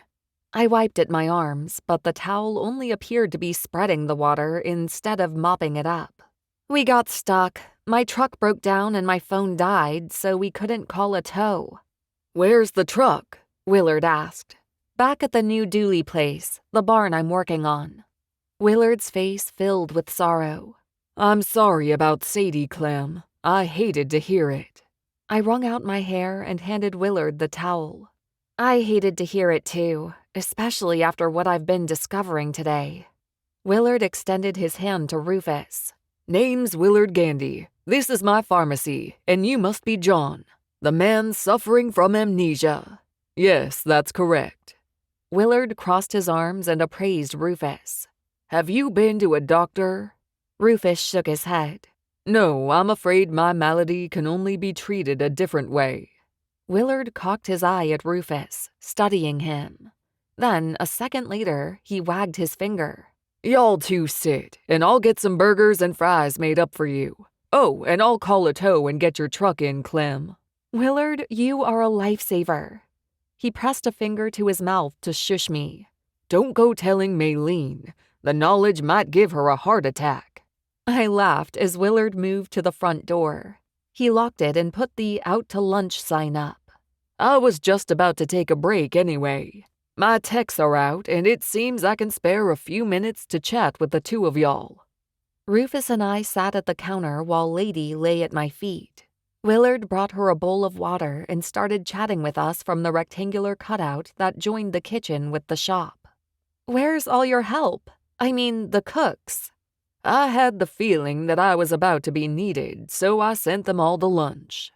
A sizzling sound came from the kitchen, and the smell of cooking meat drifted over the counter and flew straight up my nose. My stomach growled.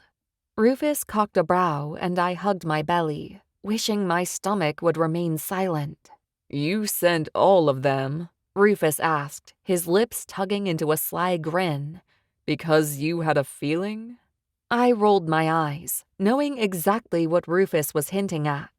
His words and tone suggested that Willard had some sort of magic hidden up his sleeve. I shook my head, silently telling Rufus that he was wrong. Absolutely wrong.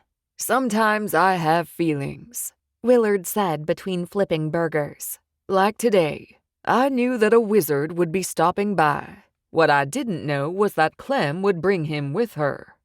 My blood turned to stone. Had I heard him correctly? No, Willard couldn't have said what I thought. Rufus leaned back in his stool. Water dripped from his dark hair, splashing onto his shoulders.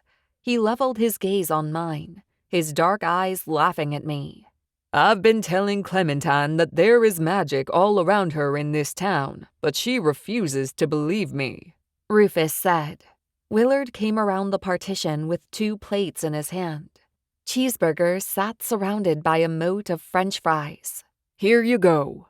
Willard wiped his fingers on a towel tossed over his shoulder. In a place like Peachwood, we often only see what we want to see. My jaw dropped.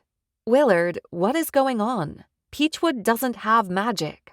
There's nothing here. The people aren't magical. Okay, I said, rethinking that. I may have met some sort of wizard mafia today, and now you're talking about wizards, but that's it, right? Gotta stay away from the wizard mafia. They aren't any good, Willard murmured. You're telling me. Willard smiled and wiped down the counter. We see what we want to. When you came to Peachwood, did you want to have anything to do with magic? I picked at my fries, which were too hot to eat. No, I admitted. I'd just been attacked magically. By whom? Rufus asked. I ignored his question. I needed peace and quiet, so I came here, looking for solace. And that's what you got, wasn't it? Willard asked. It was, but now I'm discovering that everything I thought about this place is wrong. I didn't want to live in a world with magic, and yet here it is. The pharmacist thought about that. Not everything or everyone is magical. A lot of the folks who came to Peachwood did so for the same reasons as you. They wanted a refuge, a place where they could live normally. Heck, I'm one of those. So are plenty of others. I stared up at Willard as if seeing him for the very first time. His gray hair just brushed the tops of his ears, and his sage-green eyes held kindness and compassion. The lines that signaled his age looked as if he had earned every one, their etching on his skin making Willard look wise instead of haggard. Clem, the truth is, until you were ready to talk about magic and have something to do with it again, the power in this town was shut off from you. You didn't want it, and your desire was honored. That made sense, but I wasn't sure I liked it. What about Sadie? She was my best friend. Did she know? Was she a witch? Willard shook his head. That would have been Sadie's business, not mine. But as for you, he said to Rufus, what do you think happened? Way to not answer my question, Willard. I don't know, Rufus said. I awoke on the outskirts of town. Maybe you can help me. I'm looking for a memory spell. Do you know where I can find one? Willard thought about it. All the spells around here were gathered and made impossible to find. Willard brushed a hand down his stubbled chin. However, it's rumored that old Dooley's place has some spells, but I've never seen them. None of us can. I shot Rufus a knowing look. He quirked a brow in reply. We were thinking the same thing. He had seen spells, and so had I. But no one else could? You'll have to be careful. Dooley catches you and he's likely to fill your backside with shotgun pellets. One could ask, Rufus suggested. You could, Willard said, rubbing his chin. But Dooley doesn't like folks poking around out there. It's rumored he's got something big buried in the ground. No one knows what it is, and no one's brave enough to investigate, I imagine. That makes this awkward, Rufus said. Why don't you try other means? Much of the magic in this town is tied to those spells, but if you got enough witches together, they might be able to conjure up a memory spell so that you don't have to look for a single glowing ball. It's tempting, Rufus said. But the problem with that is the other spells hold a lot of power. I don't know much, and some of my magic is returning, but the ones I'm searching through don't have lingering thoughts or feelings of the Creator. If someone worked a memory spell on me right now, I'm afraid that their own feelings could come into play and either make my memory problem worse or ruin it altogether, I murmured. Rufus's gaze cut to me. Exactly. No, I need a different spell. Well, I wish you luck, Willard said. If I had a bottle of pills behind the counter that could help you out, I'd give 'em to you, but I don't. He wiped down the counter absent-mindedly. It's funny about Peachwood. Power here always seems to come with a price. I thought of the hammer and couldn't agree with Willard more. Willard tossed the towel over his shoulder. Now I'll leave you two kids alone so that you can eat in peace. As soon as he was gone, I turned to Rufus. Y'all, I did not know what made me say it, but I suddenly said, "If you go out there, Dooley will fill your rear end with buckshot." Goodness, wasn't that what I wanted? But this Rufus, the one sitting beside me, had been nothing but helpful. Don't tell me that you're worried about me. He gave a fry to Lady, who quickly gobbled it up. It almost annoyed me that he was feeding my dog, but if he hadn't, I would have. I'm not worried about you, I just don't want you to go out there and make a big mess of magic, or, like I said originally, shine a light on things that some of us would rather stay buried. You didn't bury your hammer today, he said. I glanced down at the tool on my belt, which now sat on the floor, drying. That's about the extent of what I'll do. That and knock people down. You frightened me when we met. Rufus glanced at his food, and I noticed that his eyelashes nearly brushed his cheeks. Like, why would anyone bestow a man with lashes that long? It wasn't fair. They should have been mine. I don't know who I am, and I don't know what I'm really like. But I hope when I do find that out, I'm not ashamed of my past. Boy, are you in for a world of hurt. But his words seemed sincere. Who would Rufus be when his memory returned? Would he embrace his evil past, or would the man sitting before me win out? What if? I started to ask and faltered. Rufus's gaze leveled on mine, and his dark eyes held worry. What if what? He asked. I discover something that I don't like? Yes. He shrugged. I suppose things go on, don't they? What if I discover that I have a wife and kids? What if I discover that I own a zoo, but now I could care less about it? Well, if I had a zoo, I would care about it, I teased. He laughed, and it was a pleasant sound. Rufus possessed a level of charm that some women might find attractive. Some women, not me. If I discover that I own a zoo, you can have it. He pressed his hands to his heart. It will be my gift. I shook my head. No thanks, it's your zoo. But I insist. You see, he said dramatically. I've realized that I no longer care for such things and think it would be better in your capable hands. Just don't go trying to use that golden hammer on anything. You do that and you might end up with a dilapidated zoo and tick off all the animals. See? I've already established that I can not only be nice, but I can be generous as well. So generous, I said with a roll of my eyes. Now, He settled back, studying me. you know my greatest fear. Oh? I said lightly. Is that really your greatest fear? I didn't believe it, but I was willing to play along. Yes, He sobered, picking at his fries. now you know what sits in the hollow of the stomach of John, the man who can't remember his own real name. But there's one thing I know. What's that? He wiped grease from his fingers and crumpled his napkin. My name most certainly isn't something as pedantic as John. I'm sure whatever my real name is, it has flair. Maybe so. Now, He murmured. I wonder what makes you tick. Steel barriers sprang into my eyes. What do you mean? If I had a wound, Clementine Cooke, I would tell you. What's your wound? Why did you attack me when we met? His gaze searched mine, and I inhaled deeply, sucking as much air as I could before continuing on. Chapter 15. Images of that night, of his smile, of our time together, rocked me. I brushed crumbs from my fingers and shoved the plate away. I don't have any wounds, I said tightly.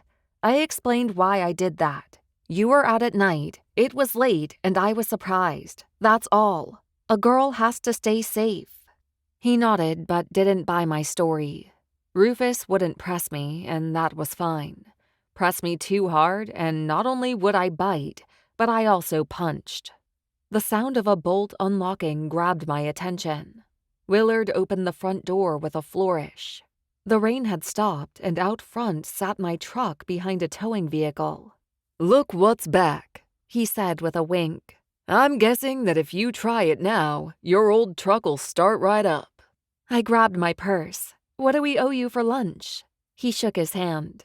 Don't worry about it. It's on me. Just take care of yourselves.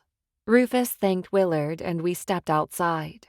The driver unhooked my truck and sure enough, as soon as I cranked her, she started right up. I gave the driver the last of what was left in my wallet and sighed. Rufus stood on the sidewalk. The rain had stopped, but both of us were still wet. Need a ride? I asked. Rufus shook his head. No, I'm perfectly capable of walking, thank you. Was he angry with me? I can give you a ride to the bed and breakfast. It's just down the street. Lady sat by Rufus's feet as if she didn't want to leave him. I patted my thigh and she patted over and scrambled onto my lap. You're not going to Dooley's tonight, are you? He shook his head. I don't want to involve you in my activities. You've been kind enough to help me, but some things I must do alone. I frowned. Why won't you just say it? Why does it matter to you what I do? You don't know me. My lips parted and I nearly blurted out, but I do. Yet I kept my lips shut. Because I like helping people. His eyes narrowed. Rufus closed the distance between us in a flash. I sucked air at how close he was. The fresh scent of rainwater from his skin wafted up my nose while those long eyelashes framed dark eyes, and his marble-like flesh nearly glowed. He spoke, his words biting. The next time you decide to lie to someone, make sure that they can't see through the thin veil of your words. As I sat there, mouth gaping, engine running, Rufus backed away from the truck and stalked off down the street. He left me wondering why it was me who suddenly felt so bad when it should have been him. Though it was tempting to chase him down and force him to bend to my will, I left Rufus alone. He wouldn't be going out to Dooley's farm anytime soon, at least not before changing his clothes. Speaking of, since I was still drenched, I decided to head home myself to shower and change. While driving, I mulled over the events of the day. My mind zipped back to Sadie. Fact, she had received phone calls that bothered her on the day of her death. Another fact, her phone was missing. I wondered if it would ring. Keeping my eyes on the wheel, I fished around in my purse until I located my phone. Miraculously, it had power once again. Sadie's number sat at the top of my favorites. My heart tightened. Oh, Sadie, why didn't you tell me about the money? We could have worked through it together. I had figured that my best friend took money from the mobsters and put that back into the bank so that we'd have something until we received payments from whatever job we were working on. Once the dough rolled in, that money went to me and Liam, so that we were none the wiser, and then the cycle began again. Still, I was angry as much with myself as I was her. Sadie had relied on my lack of interest in our bank account to take advantage of me. What friend did that? If I had to guess how long the theft had been occurring, I would say years. From the line of withdrawals that I had seen on the account, they spanned back months and months. Y'all, I'd been hoodwinked by my own friend. I pressed the button for her number, but the call went straight to voicemail. Looked like I wouldn't be tracking down her killer that way. The house was a welcome sight when we arrived. Come on, lady, let's get cleaned up. She wagged her tail as I scooped her into my arms and exited the truck. After setting her down, I grabbed the tool belt and headed inside. 20 minutes later, and I was showered, warm, and drinking a cup of hot coffee with chocolate syrup in it. The bag of Sadie's things called to me, and I went through her purse again, finding her keys. I wondered if she had any money or anything at her house. What if Sadie had stashed loot there? It would be rightfully mine. Deciding it wouldn't be a bad idea to investigate her home, I dropped the keys in my purse. My phone buzzed, and I glanced at it to find a text from Shane. I know we said we'd get together soon. How does tomorrow night sound? It sounded amazeballs. It sounds great, I replied. Great. Pick you up at 6. The town's antisocial social will be happening. Maybe we can stop by. Every year, Peachwood put on a party called the Antisocial Social. Essentially, it was an ice cream social, but instead of being social, you were supposed to be antisocial and not speak to anyone. Yes, y'all, I know that Peachwood had some weird quirks about it. I was just putting the phone down when it rang and Liam's name popped up on the screen.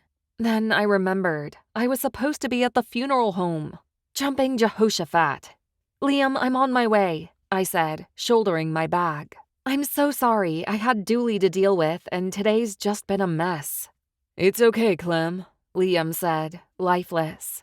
We were just about to leave. No, don't leave.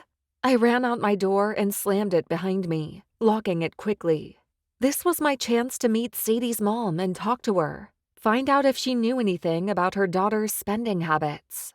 Liam agreed to stay, and luckily, since Peachwood was only about the size of a postage stamp, it only took about 8 minutes to reach the funeral home.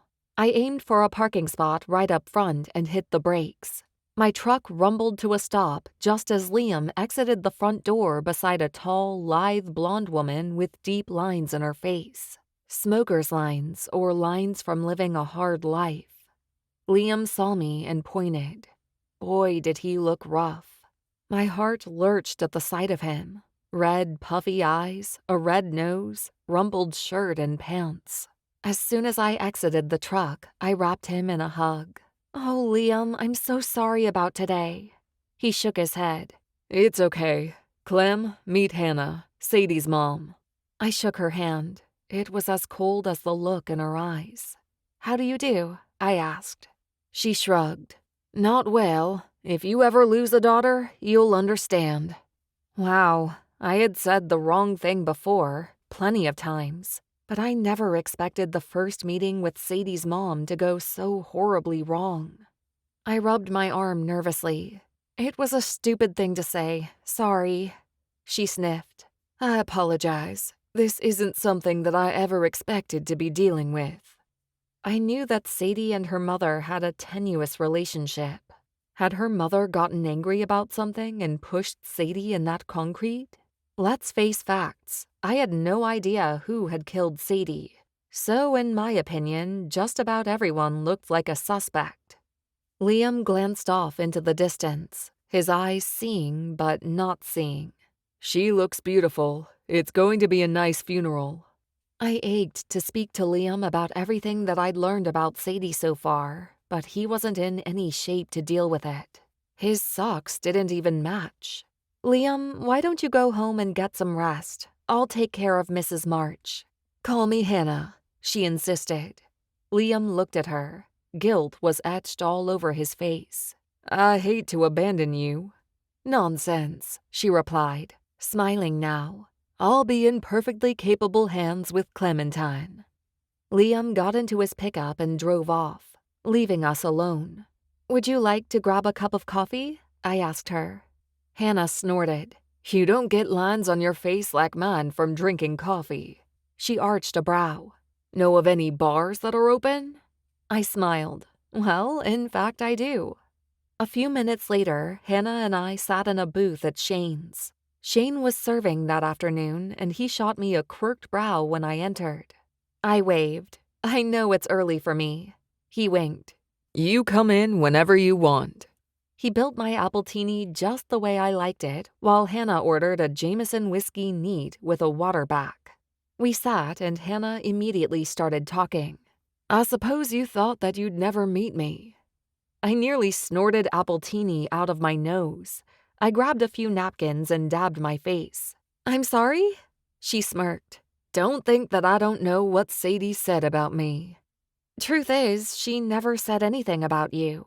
The most she ever told me was that the two of you didn't get along. Hannah sipped her whiskey, her glittering gaze pinned on me. My relationship to this town is complicated. There are many here who hate me, and so when I could, I left. Sadie stayed on, but we had to make it look like we had parted ways. What in the world had happened?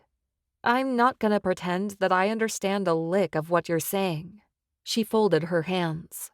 I've been sick. I don't suppose you know that. I shook my head. No idea. My treatments cost a lot of money. Hannah leaned back in her chair. You have to understand, when I abandoned this town, I left with nothing, not one penny.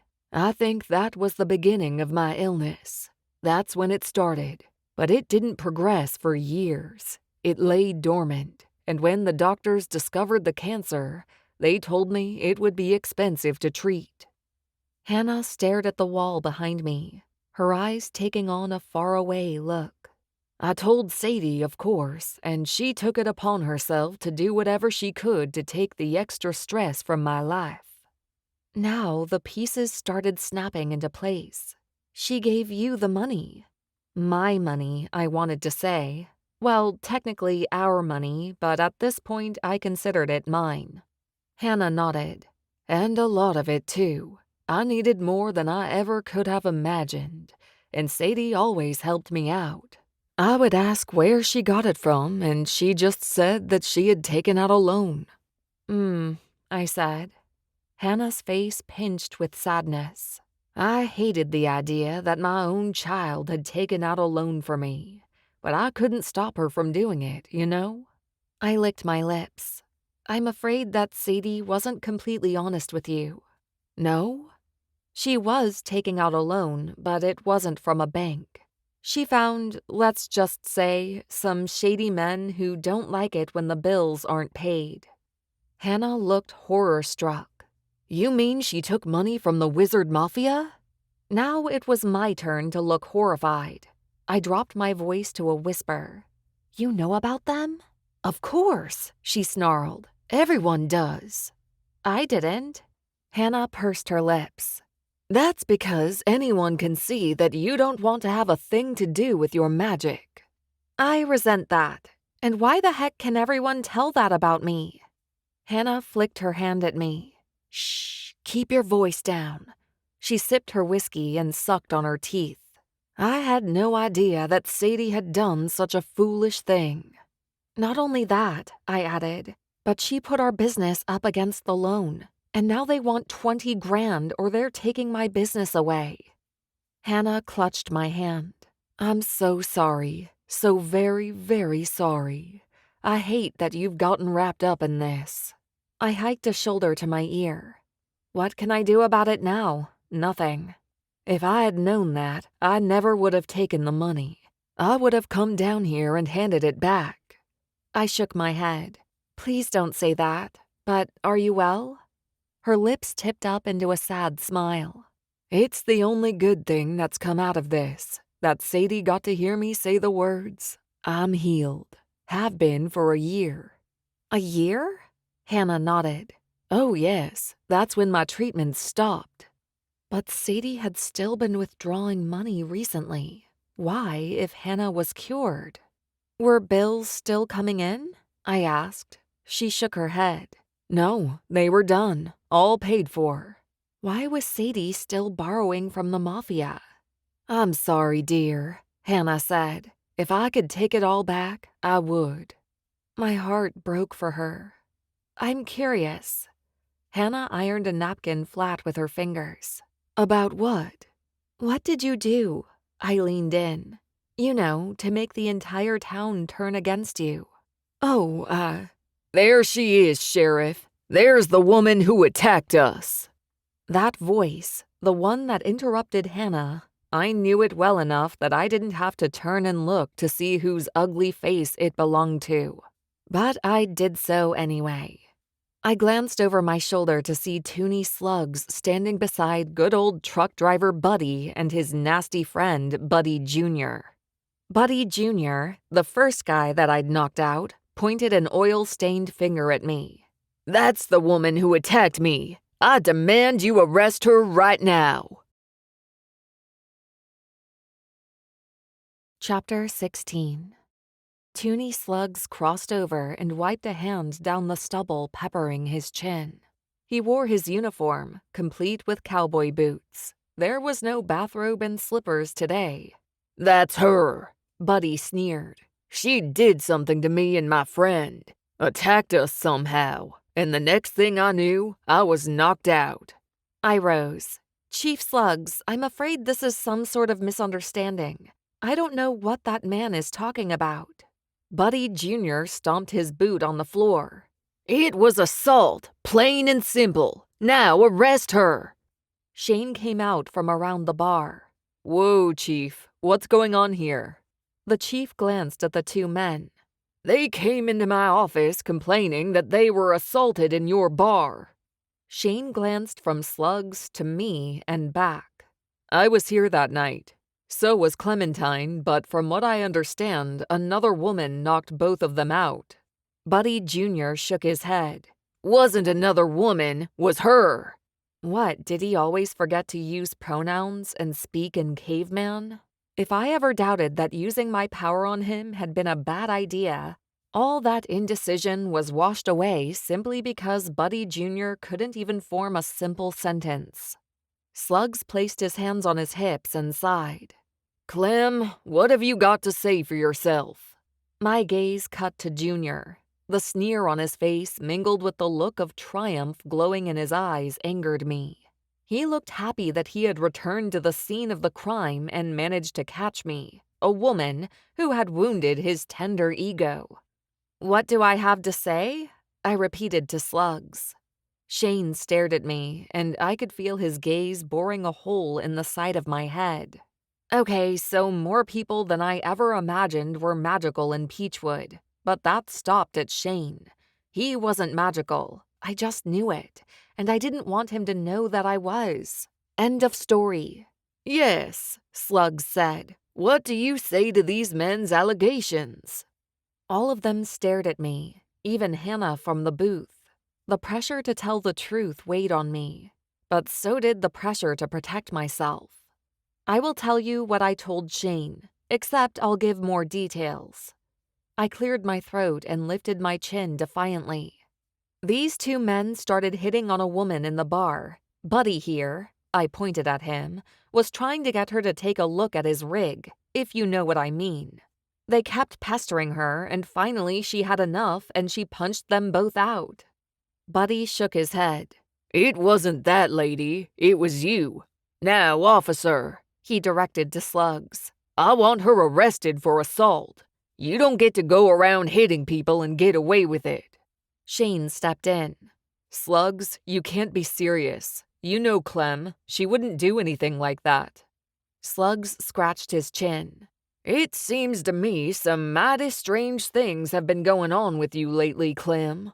You came into my office talking about Sadie and money. You don't think Sadie's death was an accident, and now I'm hearing that you've been going around punching men in the face, knocking them out. For goodness sake, I'm below average height, I said, which was true.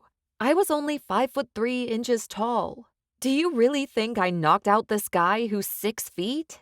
What I think is, I might have to re-look at Sadie. You might be more involved than I thought. Wait, what just happened?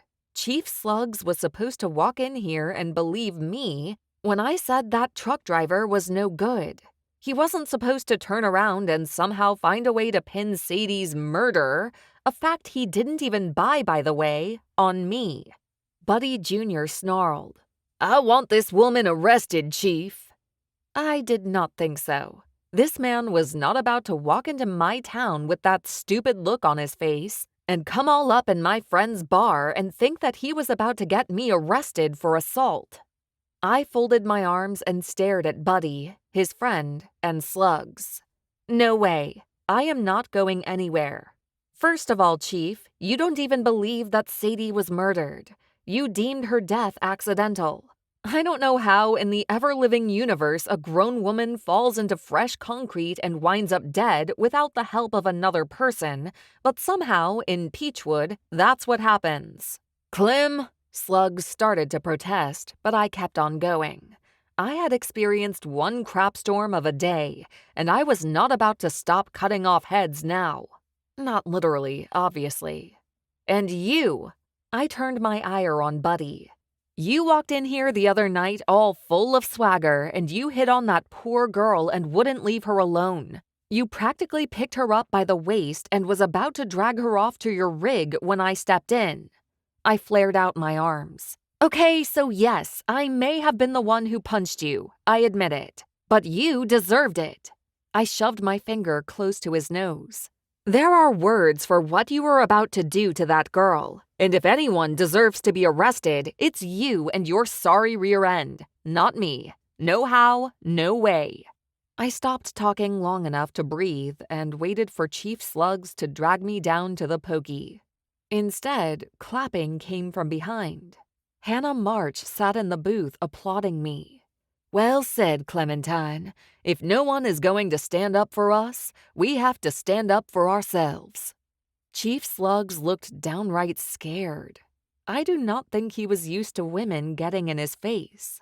That probably meant he hardly ever came out from behind his desk to do any real work, hence the accidental death declaration for Sadie.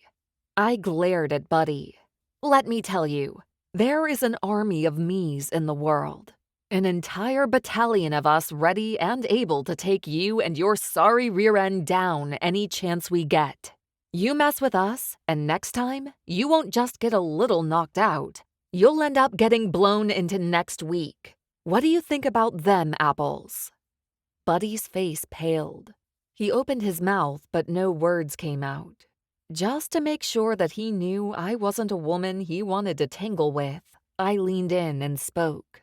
If you mess up again, I will find you. There is an entire network of us. You don't know who we are, but we're always watching, just like I did the other night. He backed away. Never mind, officer, he said with a thick coat of dread in his voice. Never mind at all. I got the wrong woman. This one didn't do a thing, not one dang thing to me, so you can just forget all about it. He slapped his friend on the arm. Come on, let's get out of here. I ain't about to mess with that lady. I watched them go, a self-satisfied smirk plastered on my face. When they were out the door, my gaze flicked back to Slugs, who scowled at me. He wagged a finger in my face. Seems to me a little girl like you couldn't down those two men. I don't know what you're up to, but sooner or later, I'm going to find out." "Wait a minute, Chief," Shane said. "What's that?" Slugs replied. Shane hiked his chin toward the exit. "Seems to me that Clem just did you a favor. If those guys were up to no good, as she said, then you don't want them in this town, and I don't want them in my bar." They were hitting on a woman way too hard. Buddy there didn't know when to back off, I said. Slugs scrubbed a hand down his face. "I'm still watching you." He cocked one eye really wide as if that was supposed to scare me. Little did Chief Slugs know, but whenever I wanted a good laugh, I imagined him strolling into work in his bathrobe and cowboy boots. That image alone helped my mood every gosh darn time. No lie. Slugs squinted at me. He retreated a step. "You be careful, Clementine Cooke." "Okay, how the heck did we get here?" Shane started to protest, but the chief waved him off. "I'll be seeing you later, Shane." With that, Toonie Slugs left the bar, and I stood staring at him, dumbfounded. How did I suddenly become the bad person in all of this? Shane shot me a sympathetic look. "Don't worry about him. I'm sure in a few days he'll forget all about it." He smiled, revealing the dimple in his right cheek. It made him look so sexy, and suddenly I couldn't wait for our date. I felt heat rise in my cheeks. "Thank you for standing up for me." "Hey, how could I not?" he said, striding back to the bar. "We're all in this together, aren't we? We've got to take care of each other in Peachwood." "We sure do." From behind, Hannah cleared her throat. Oh wow, I'd gotten so sucked in by Shane's dimple that I'd almost forgotten all about Sadie's mother. As Shane took his place behind the bar, I squeezed back into the booth. "Sorry about that. I want you to know that I don't usually have the police eyeing me like a criminal." Hannah scoffed. "Old Toonie Slugs was in power when I lived here. That old coot thinks he owns the world. He's either all together or he's the exact opposite." She leaned forward conspiratorially. "And most of the time, he can't figure out if he's supposed to be ironing his phone or charging his pants." I laughed. "Please don't make me cry tears right now." Hannah took the last sip of her whiskey and set her tumbler down with a thud. "When I buried all the spells, Toonie had an uproar on his hands. The problem was, he didn't know why everyone in town was fighting one another." "Wait a minute." I lifted my palm, gesturing for her to stop. "You buried the spells?" These had to be the same ones that Rufus and I had searched through. She glanced at her glass, seeming ashamed. "There were a lot more of our kind here at the time, but lots of folks were doing bad things to one another, making it so that their enemies couldn't find their eyeglasses when they woke up, or causing their neighbors' spells to backfire. There wasn't unity, and I was tired of dealing with it. It was just like a whole bunch of wizards and witches had nothing better to do, so they would prank each other all day long. It was exhausting not knowing when a spell would blow up in my face or when I'd step outside and my grass would suddenly become a bed of biting weeds." I stared at her, mouth slack. "That is unsettling."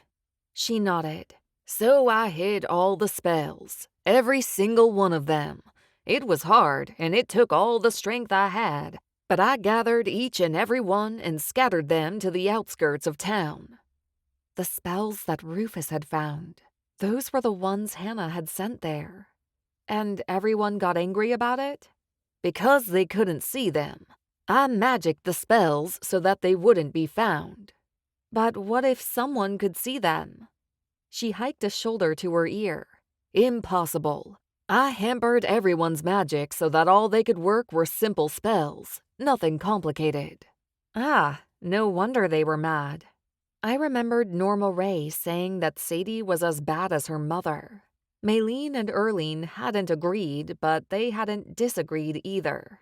"So mad I had to leave, which was fine by me." She sighed heavily. "And that's why I never returned until now. But anyway," she said, scooting out of the booth, I suppose we should be going. I don't want to take up any more of your time." We headed toward the door, and I understood why folks were now angry at Hannah. And I also realized that this meant that Maylene and her quilting bee were witches. Chapter 17. I dropped Hannah off at the bed and breakfast and couldn't stop thinking about what Willard and she had told me. The spells that Rufus had somehow summoned or dug up or whatever could be seen by the two of us, but not by anyone else. What did that mean? I shook my head. It didn't mean anything. It was probably simply that Hannah's spell was wearing off, that's all. Whatever she had done to make sure the magic was dead and buried to the residents, it was just changing and breaking. But still, it seemed so strange that as soon as Rufus appeared, we were able to see them. Maybe it wasn't me with the talent, but Rufus. Perhaps because of what had happened between us, what he had done to me, I could see the magic because of him, because of some sort of tether that joined us. I shivered. It needed to go away, these thoughts of him. But still, there was a mystery there. One that, like it or not, I was involved in. And what about Sadie?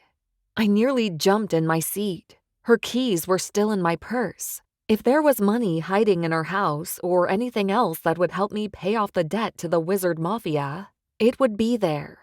Decision made, I headed over to Sadie's, which luckily wasn't too far away from my own house. When I stepped through her front door, an overwhelming sense of loss struck me. Her jacket hung by the door, her favorite bunny slippers sat by the couch, and the glossy home decor magazines she loved to read perched on the coffee table. I couldn't breathe and I couldn't think. All I could do was feel, and I felt abandoned, y'all.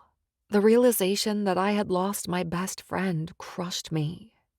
Moving like a zombie, I made my way over to the couch, sat down, and cried for a good 20 minutes before I was able to haul myself up and start searching. The most likely place to hide money was the bedroom closet. Clothes lay neatly piled on the bed that was made. I texted Liam asking if the funeral home needed clothes for her, and while I waited for his reply, I set about searching. Would you believe that every shoebox only held shoes? Sadie was the only person I knew who would actually keep shoeboxes to store her shoes. After combing through those and bags, no money could be found. The surfaces were all clean, too. I couldn't find hide nor hair of her phone, which still bothered me. Where the heck was it? By that time, Liam had replied, asking for me to pick out clothes for Sadie.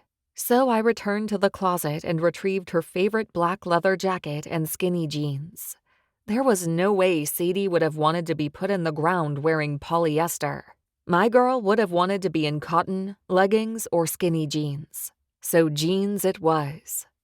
The next 2 hours were spent riffling through the hall closet, in cupboards, drawers, even the cotton ball box, to see if Sadie had stashed $1 in them. But sure enough, they were empty. The last place to search was the desk in her office.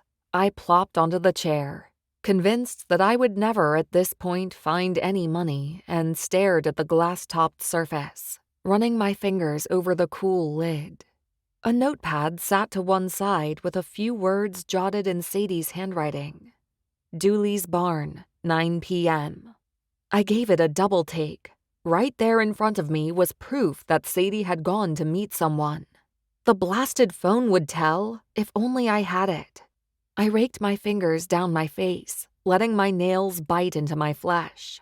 Obviously, it wouldn't do to leave my skin scarred, but I didn't know what else to do. The note proved she went out to meet someone. Chief Slugs wouldn't listen to me when I tried to convince him that Sadie had been murdered, and now he thought I was some sort of suspect. What kind of crazy world was I living in? Oh, and to make it all worse, Rufus, the man I hated, had shown up. And he could see spells that no one else could, and somehow he had dragged me into that ability. On top of that, I didn't even hate Rufus as much as I wanted to. There, I admitted it. Did I trust him? No, but the idea of zapping him into the future with my magic seemed off the table. It wasn't fair to him. Never thought I'd say that I felt sympathy for Rufus Mays. The world had changed, and at the speed of light. I grabbed the pad of paper and stuffed it in my purse. Since there obviously wasn't any money stashed in Sadie's house, I didn't see any reason to linger. So I grabbed the clothes she was to be buried in and headed for the front door. A shadow cut across the front porch. The old wooden boards creaked and someone whispered, "The killer!" Maybe they had returned to rifle through Sadie's things. It was possible, but why were they whispering? It didn't matter. There was no time to think about that. What I needed to focus on was the fact that the killer or killers stood only feet away. My gaze flickered around the room. In one corner, a baseball bat leaned against the wall. Trying to be as silent as possible, I tiptoed over, snatched it, and sneaked back to the door. Scratching came from the other side. It was almost like a tapping, as if the person whose shadow cut across the glass was ticking their nail against the knob to see how it worked. My heart jacked up, and sweat sprouted on my forehead. I inhaled a deep breath and waited for the door to open. Yes, I know that I held a baseball bat and that I could use magic to attack instead, but I wasn't comfortable with that. After all, my magic worked by charging up.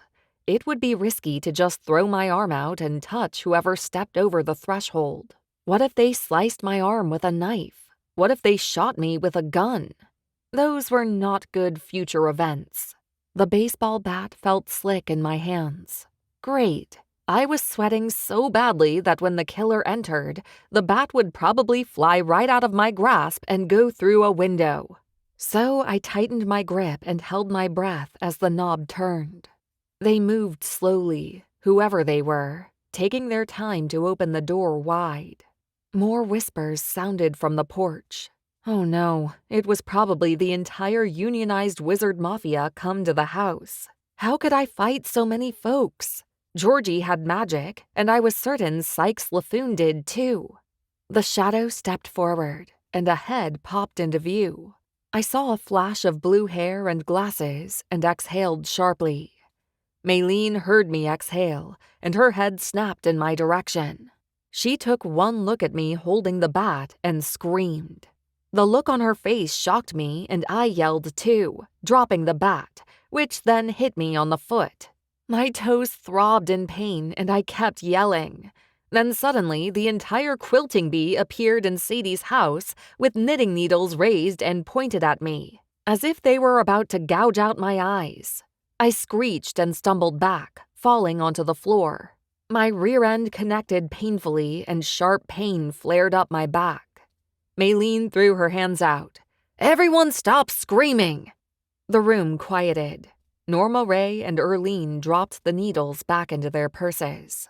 Maylene glared at me, both fists on her hips. "Clementine Cooke, what in the world are you doing snooping around Sadie's place?" I slowly rose, my foot and back throbbing. "I came by to see if Sadie had stashed any loot here." I pointed to them. "What are y'all doing? And why were you aiming knitting needles at me?" Erlene sniffed. "We keep them for protection. You can't expect us not to protect ourselves." "No, I suppose not." My gaze cut to Maylene. "What are y'all doing here anyway?" "We were walking by and saw a shadow in the house. We figured somebody was in here and up to no good, so we decided to investigate." "You almost gouged out my eyes," I said sharply. Maylene smirked. "You're being dramatic. No one almost did that." She surveyed the house. "Why are you looking for money?" "Because I'm broke and Sadie stole it. All of it." Norma Ray patted my hand before brushing past me. Come on into the kitchen. I'll put on a pot of coffee and you can tell us all about it. A few minutes and an empty pot of coffee later, the women had the entire story about the money and Sadie's lies. "What I can't figure out is why she was still stealing," I said. "Her mother was well and had been." Maylene's mouth pinched into an expression that I wouldn't quite call a frown, but it was definitely more than a thin line. Like mother, like daughter. I scowled. I really don't think Sadie was stealing for her own evil purposes. Maylene pointed toward the house. Then where's the money? That's why we have to find the killer. I took another sip of coffee, trying to find a way to gently raise a subject that I wasn't sure Maylene would talk about. I met Sadie's mom, Hannah, and found out why folks hate her. The three women exchanged a look. Norma Ray spoke. Oh, and what exactly did you find out? Oh, crap. They were supposed to jump right on in and say they knew about the hidden spells. Was this a trap? Well, I said slowly, I discovered that Hannah hid something from the town. Another look exchanged. What sort of thing? Norma Ray asked. Was it a clock? Like one of those big ones in the town square? Like, where did Norma Ray come up with this stuff? She shook her head before anyone could answer. I know what it was. She stole all the children. But I'm pretty sure she must have given them back because I see plenty of grown-ups walking around. I nearly slapped my face. Maylene's expression soured. Norma Ray, you know very well that it wasn't children or a clock that Hannah March hid in Peachwood.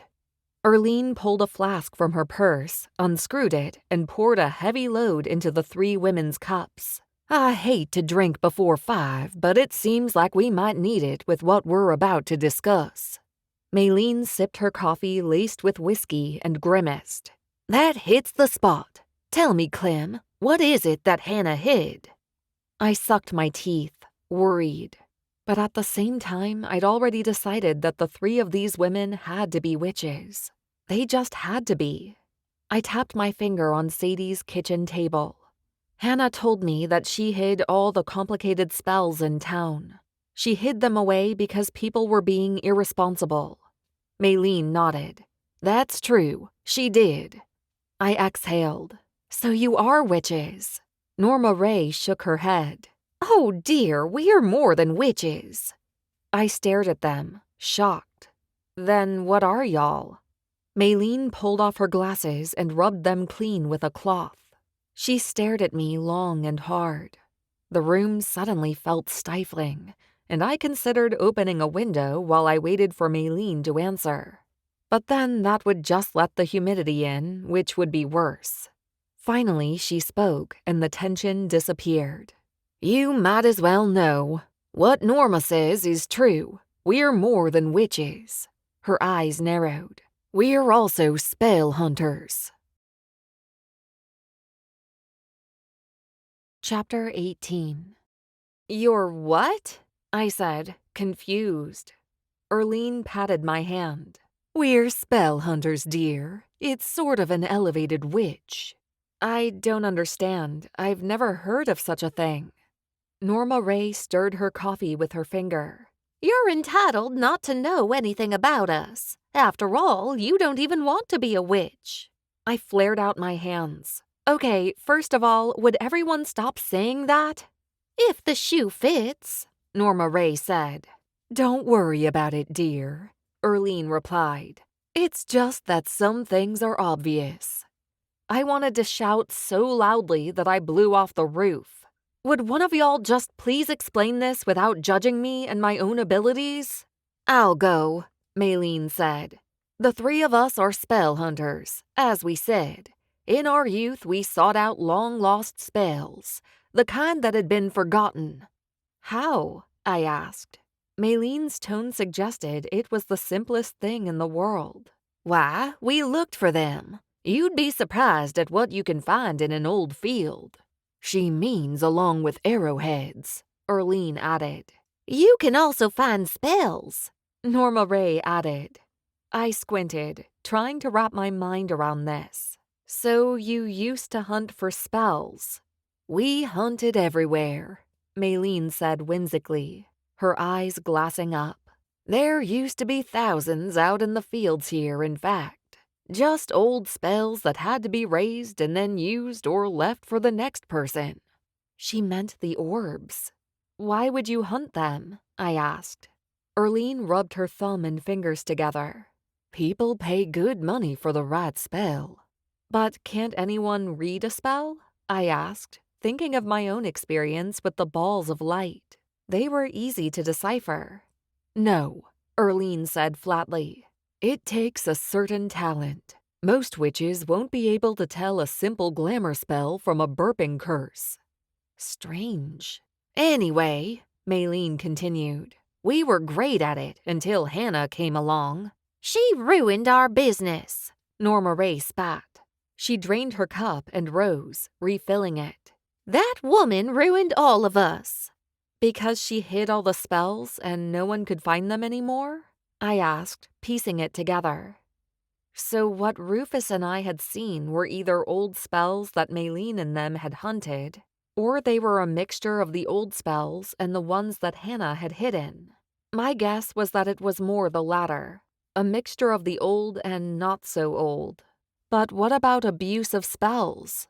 When Hannah hid the town's spells, it did something to our powers. Made it so that we couldn't see them anymore, Norma Ray added. You probably wouldn't be able to see them anyway, Maylene replied, as you won't wear your glasses. Norma Ray sat. I don't see how that's important. Erlene spoke with her lips to her coffee mug. You would if you wore spectacles. She harumphed but said nothing. Norma Ray knew when she'd been beat. Maylene spoke. Can I continue, please? We all nodded. Thank you. Maylene directed her words to me. There were already many spells living outside this town in fields, orchards, and the forest. But when Hannah decided in her great wisdom to steal and hide the rest of the town's spells, it broke something in our magic, and we haven't been able to spell hunt since, not even outside of Peachwood. Can you imagine taking away a dog's sense of smell? Erlene said. It's like that for us. Hannah said that she took the spells because people were abusing the power. Phooey, Norma Ray replied. Hannah hid those spells because she couldn't come up with her own. She was jealous, plain and simple. And what about the humans? I said. There are humans here, those who don't know about the magic. You can't go around showing them magic. Why can't you? Maylene said. I sputtered. Because the government. They'll want to run tests on you and stuff. Maylene cackled. You're kidding, right? First off, there are already witches and wizards working for the government. Secondly, how do you think witches make most of their money? By selling magical trinkets to humans. Humans are always looking for ways to make themselves more beautiful or even to hex someone. Hex? I said, shock in my voice. Maylene wagged a finger at me. I'm not saying that I approve of hexing, because I do not. But ever since the beginning of time, humans have come to witches looking for cures. What's wrong if humans know we're here? I don't see a problem with it. You see, they used to, Erlene said. They used to live in Peachwood and ask for the help of the witches. But what about the abuse of spells? I asked. You'd never give a human a spell that was too powerful for them, Maylene said. And the humans weren't so stupid that they ran off and told everyone else. Why's that? I asked. Because if they did, then they wouldn't have the help of witches that they needed. Why ruin a good thing? Norma Ray explained. So it used to work out in Peachwood. The humans came to the witches for help, and the witches were left in peace. No one yelled Satanism or tried to burn us at the stake. What about the humans now? I asked. Maylene shrugged. Some of them remember, but none of the witches here can work any spells of significance, thanks to Hannah. So I doubt anyone cares anymore. I thought about the fact that Rufus and I could see the spells, but for some reason I didn't want to reveal that piece of information yet. I wanted to keep it close. Maylene, is that why you disliked Sadie so much? Because of her mother? Maylene scowled. No, I disliked Sadie because I disliked her. Erlene and Norma Ray exchanged a look. You might as well go on and tell her, Erlene said. What harm's it going to do? Norma Ray asked. Maylene shifted in her seat, her gaze bobbing around the room as if she was looking for an escape, which she may have been. "Here's the thing," Maylene said. "I used to have a son. He'd be about your age now." "A son?" I said. She waved at me as if to stop me from talking. "Yes, a son," she said hurriedly. "I was married, if you can believe that." "Did you shoot his butt up with shotgun pellets?" Norma Ray snorted and Erlene laughed. "No," Erlene answered, "but you can bet that Maylene thought about it a time or two." They laughed some more, and I didn't quite get the joke, but I let it go. "Okay, so tell me what happened." "My son fell for Sadie." Erlene cleared her throat. "What is it?" Maylene snapped. "Aren't you going to tell her about that exactly?" Maylene glared at her. Norma Ray spoke. "If you don't, I will. Maylene believes that Sadie put some sort of love spell on him, which was ridiculous because everyone knew that Sadie didn't have magic." "She was no spell hunter, I'll say that," Erlene added. Norma Ray shook her head. "No, she wasn't. But you know, sometimes magic skips a generation. We all know that Hannah had power, and no one ever saw Sadie work a spell. So it was assumed that she didn't." "Well, then Hannah made the potion," Maylene said loudly, trying to grab a hold of the conversation. "Anyway, those kids fell hard for each other, in love, as it were. Next thing I knew, my son disappeared." My jaw dropped. "Disappeared?" Maylene nodded. "Left a note saying that they'd broken up and he was going to find himself. But he never called, and that was not like Matthew. I asked Sadie, but she said she didn't know any more about it than I did." Erlene shot me a pointed look. "And you know trying to get toony slugs involved in anything important is harder than pulling a buried-up flea off a dog's back." I ran my thumb over my mug. "So you blamed Sadie for your son's disappearance?" "Dang right I did," Maylene said. She tapped her finger on the table and squinted at me. "My boy was torn up about what happened between them. But then he disappears and never comes back? I think Sadie had something to do with that. Course I'll never know now, will I? She's gone, and with her went her secrets." My right thigh started to throb from sitting in the same position, so I shifted my legs. "It seems to me that losing your son like that, you'd have wanted answers a long time ago." Maylene stared at the table. Erlene squeezed her hand. "She did everything possible to find him. She hired private detectives and even begged Sadie to tell her what she knew. But Sadie always said that she didn't know anything about Matthew." Erlene spoke. "That's what made Maylene think that Sadie had cast the love spell on him. Because he was gone too long. He should have returned." Silence filled the room, and I knew exactly what Erlene meant. If Sadie had given a love potion to Matthew, or had Hannah do it and they broke up, Matthew wouldn't have been in his right mind. He might have done something foolish, might have hurt himself. Now I understood Maylene's anger toward Sadie. She held her directly responsible for Matthew vanishing. But I had known Sadie for years. She'd never told me about him. Why? Had she simply felt guilty about it? Or had there been something else? Had Sadie done exactly what Maylene said? Had she enchanted Matthew and then broke it off, sending him into a tailspin? Every day I knew less and less about my so-called best friend. I'm so sorry about what happened to Matthew. I don't know if Sadie was responsible because she never mentioned it. After today, I'm not sure who she really was, to be honest. Some of the choices she made were so different than what I would have believed possible. But I do know that she helped people. My own company excluded, of course. But was that true? Sadie and I had started the business together. She had never been anything but kind and wonderful to me. She had been a great best friend while she lived. Maylene sniffled. "Sadie wasn't my favorite person, as you know, but I'm sorry she's dead. I'm sorry that she put you in this financial situation that you're in." I nodded. "It's okay. It'll be all right." I inhaled deeply. "Hopefully, I won't lose the business. Now, ladies, I believe it's time we cleaned up this kitchen and went on our way." We worked together in silence, and I locked up the house exactly as I had left it. After swinging by the bed and breakfast to drop Sadie's clothes off with Hannah, I returned to my house. Yes, I had been tempted to ask Hannah about Maylene's son, but didn't see the point. The past was the past. Asking about it wouldn't bring Matthew back, nor would it resurrect Sadie. By the time I got home, I was exhausted and hungry. Lady was too.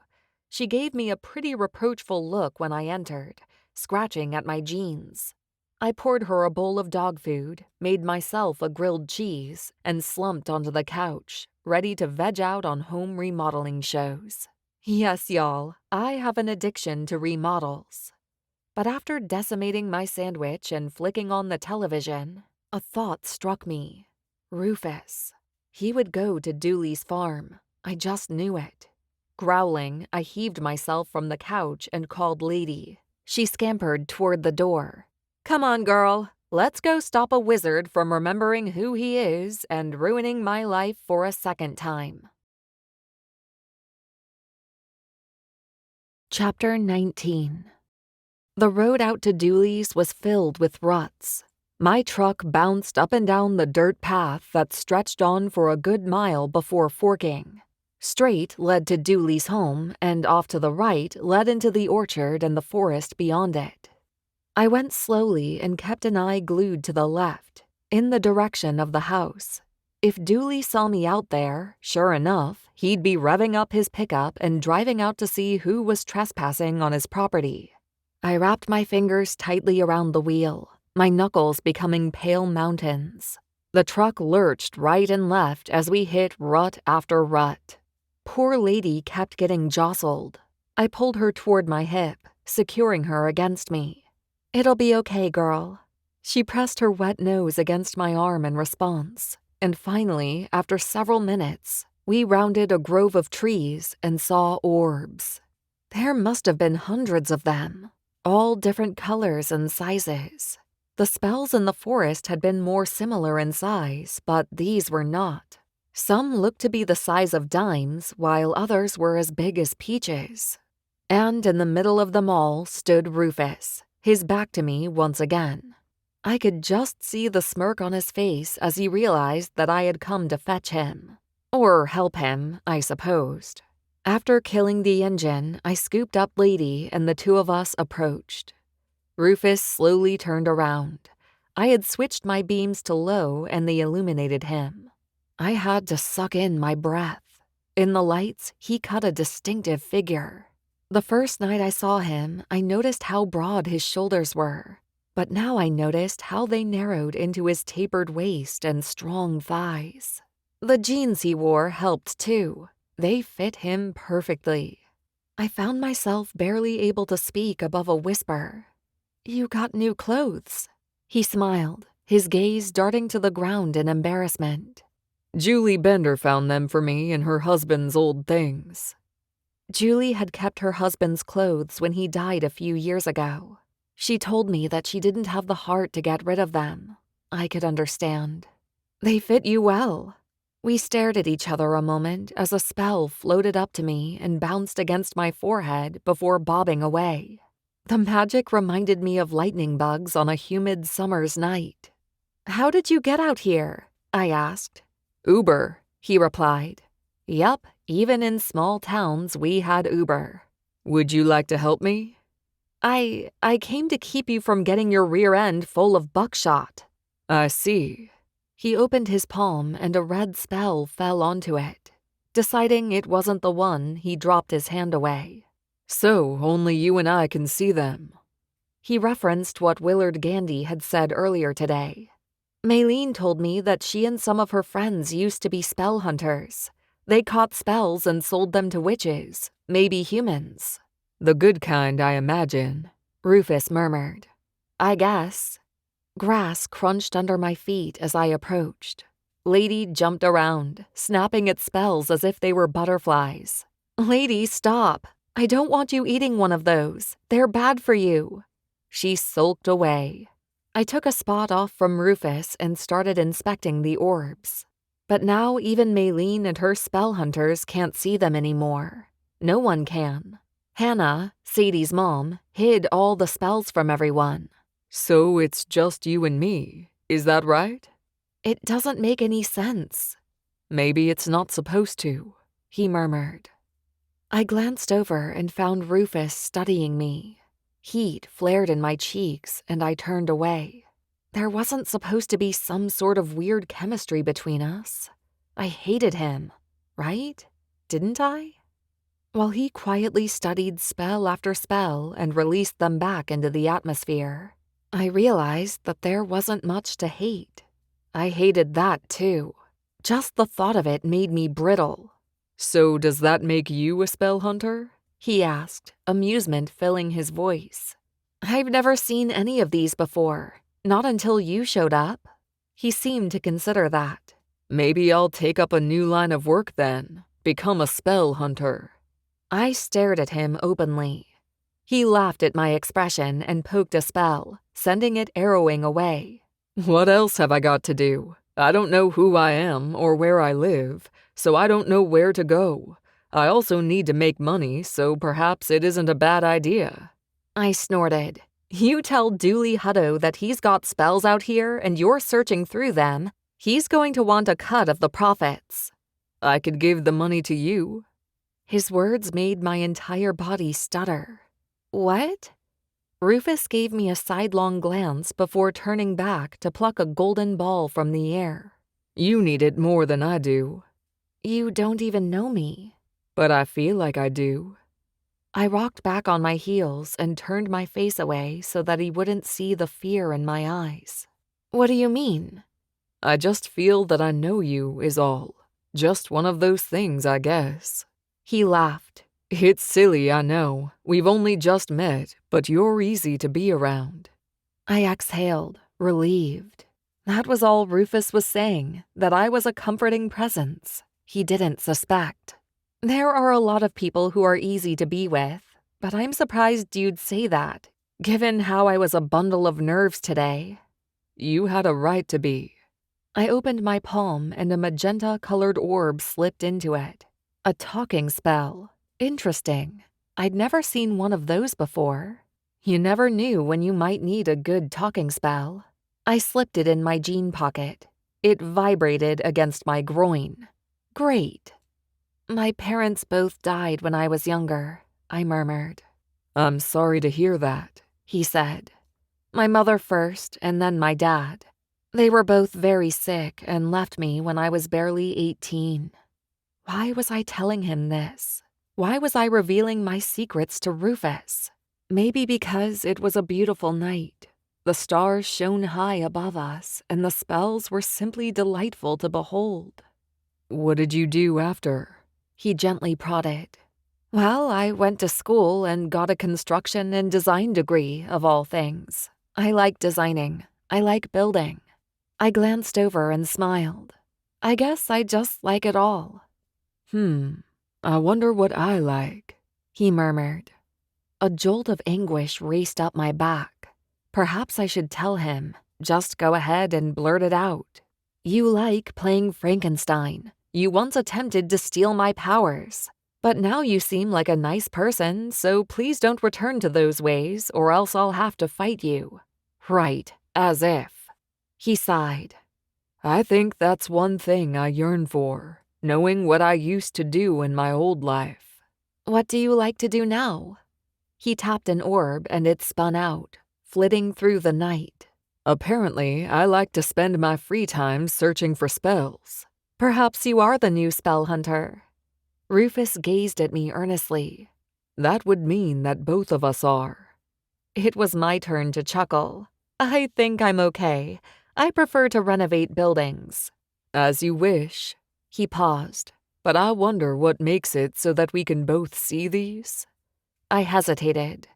I think it's something to do with you. I don't think it's me. Somehow, I plucked a yellow orb and held it in my palm. All of this is connected to you. Perhaps it's because of my amnesia. I'm a clean slate, as it were. I flicked the ball into the air. Maybe I'm not the only one who can see the orbs with you. He strode over and plucked a blue orb from the night and held it in his palm, studying it. They're beautiful, aren't they? The ball shimmered different hues of blue, flashing from one to the next, twinkling in his hand. They are. I glanced up at Rufus, expecting him to be staring at the ball, but found him gazing at me. A knot formed in the back of my throat, and I stepped back. My heel caught on a root, and down I went, falling. Quick as lightning, Rufus's arm coiled around my waist and righted me. My breath hitched as I stared into his dark eyes. His brow quirked. Seems I'm good at something. Yes, I whispered, feeling the moment build in intensity. Suddenly, I wondered what his lips would feel like, what his mouth would taste like. I wanted to scream. I was supposed to want to scratch his eyes out, not plant my lips on his. He glanced away, giving me a front row seat to his profile. A strong brow, eyebrows etched so beautifully that they looked like an artist had painted them on one at a time. And don't even get me started on those eyelashes. I wriggled from his grasp, and Rufus's hand fell away. Sorry, for a moment it felt like we'd melted together. A laugh tittered in my throat, and I refocused on the orbs, trying to push away all the thoughts and feelings that zoomed in my body at the speed of a roller skater doing tricks on a Friday night at Skateland. Yes, we had a Skateland in Peachwood, of all places. I turned away, not wanting him to see my red cheeks. They blazed as if burned by the sun. I needed a moment to get control of myself. A green orb flitted by, and I wrapped it in my hand. An electric current jolted through my body as I recognized the spell immediately. Have you found anything? Rufus asked. Before I could answer, a shotgun clicked shut behind us. My heart jammed into my throat. Dooley's voice rang loud and clear. Get your hands up and turn around slowly. I moved to place a hand in my pocket, and Dooley shouted, No sudden moves. I ain't playing. It's just me, Dooley. He saw my face and lowered the shotgun with a sigh. He stood in silhouette, lit by my truck's headlights. Dooley cussed as he pulled a handkerchief from his overall bib and wiped his brow. Doggone it, Clem. What the heck do you think you're doing out here? I grimaced. Sorry, Dooley. We were looking for old wood or something that we could use in your new barn. He strode forward, the thin lines of his scowl making parentheses on both sides of his mouth. Why the heck didn't you tell me? You 'bout gave me a heart attack. Not only that, but you almost got a butt full of lead. I made my voice real thick-sounding with apology. Well, to be honest, I didn't want you to know. I wanted it to be a surprise. He rubbed the back of his neck in frustration. Next time you want to do something like that, you need to tell me, you hear? Yes, sir. I glanced over my shoulder at Rufus. Come on, let's go. What? You're gonna leave now? Dooley said, bewildered. Rufus strode forward. I think we've searched all that we can and haven't found what we're looking for. His gaze cut into me. Don't you think, Clementine? It felt like Rufus could see the secrets pocketed in my heart, as if he knew what I was thinking even, and what I had hidden in my jeans, near the talking spell. I smiled widely and kicked a pebble in my path. Yep, we searched about as much as we can. Orbs still glowed. They flitted about, but Dooley didn't stare at them because he couldn't see them. As we got into my truck and I slid behind the wheel, I felt the orb in my pocket, the new one I had tucked away. Its warmth oozed over my leg, almost like water running atop my skin. Rufus sighed as he slinked down into his seat. He stared out the window and said heavily, Looks like that spell is harder to find than I imagined. The memory spell in my pocket slipped a little to the right. My fingers tightened on the steering wheel as sweat from my palms slicked the surface. I patted Lady, who curled up beside me.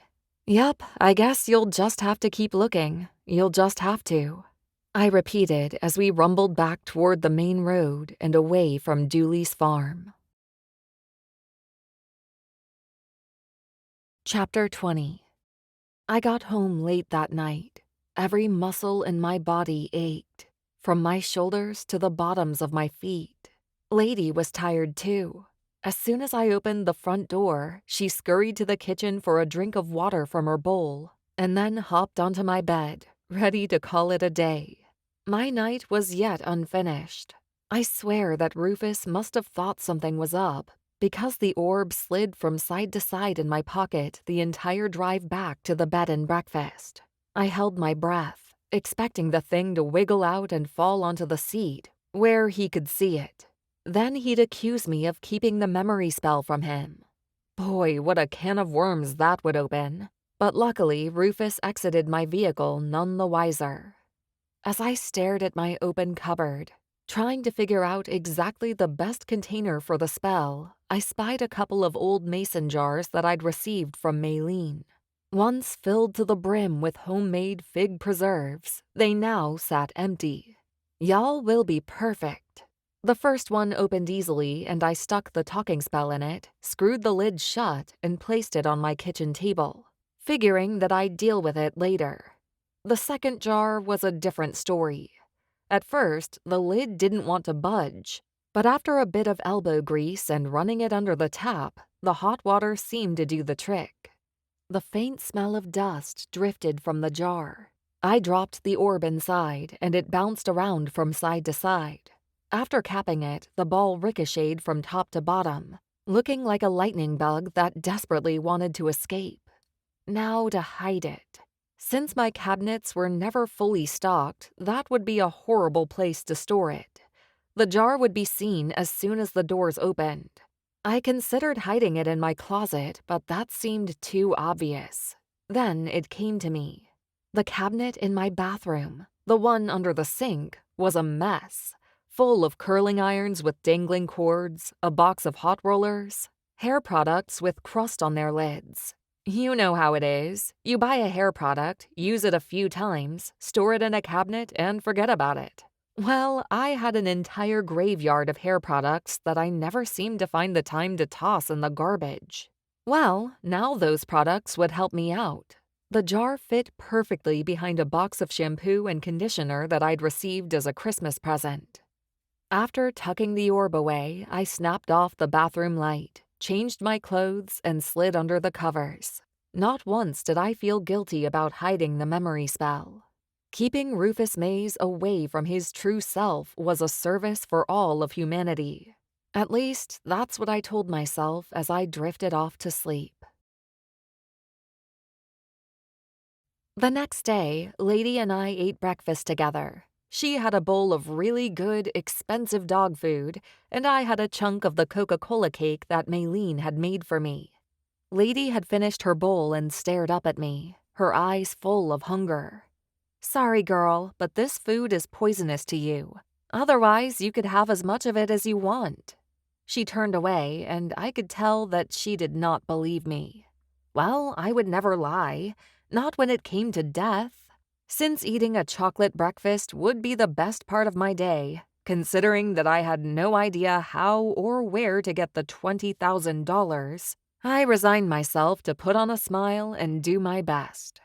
Maybe I could strike a deal with the mafia where I paid them in installments. Liam probably wouldn't be back at work yet, so it would be up to me to keep things moving at the barn renovation. Dooley was a stingy old tightwad, but he'd pay me what he owed. That much I knew. As I washed my face in the bathroom, I thought about the small spell that I'd hidden in the cupboard. I paused in mid-scrub and listened, wondering if I could hear anything.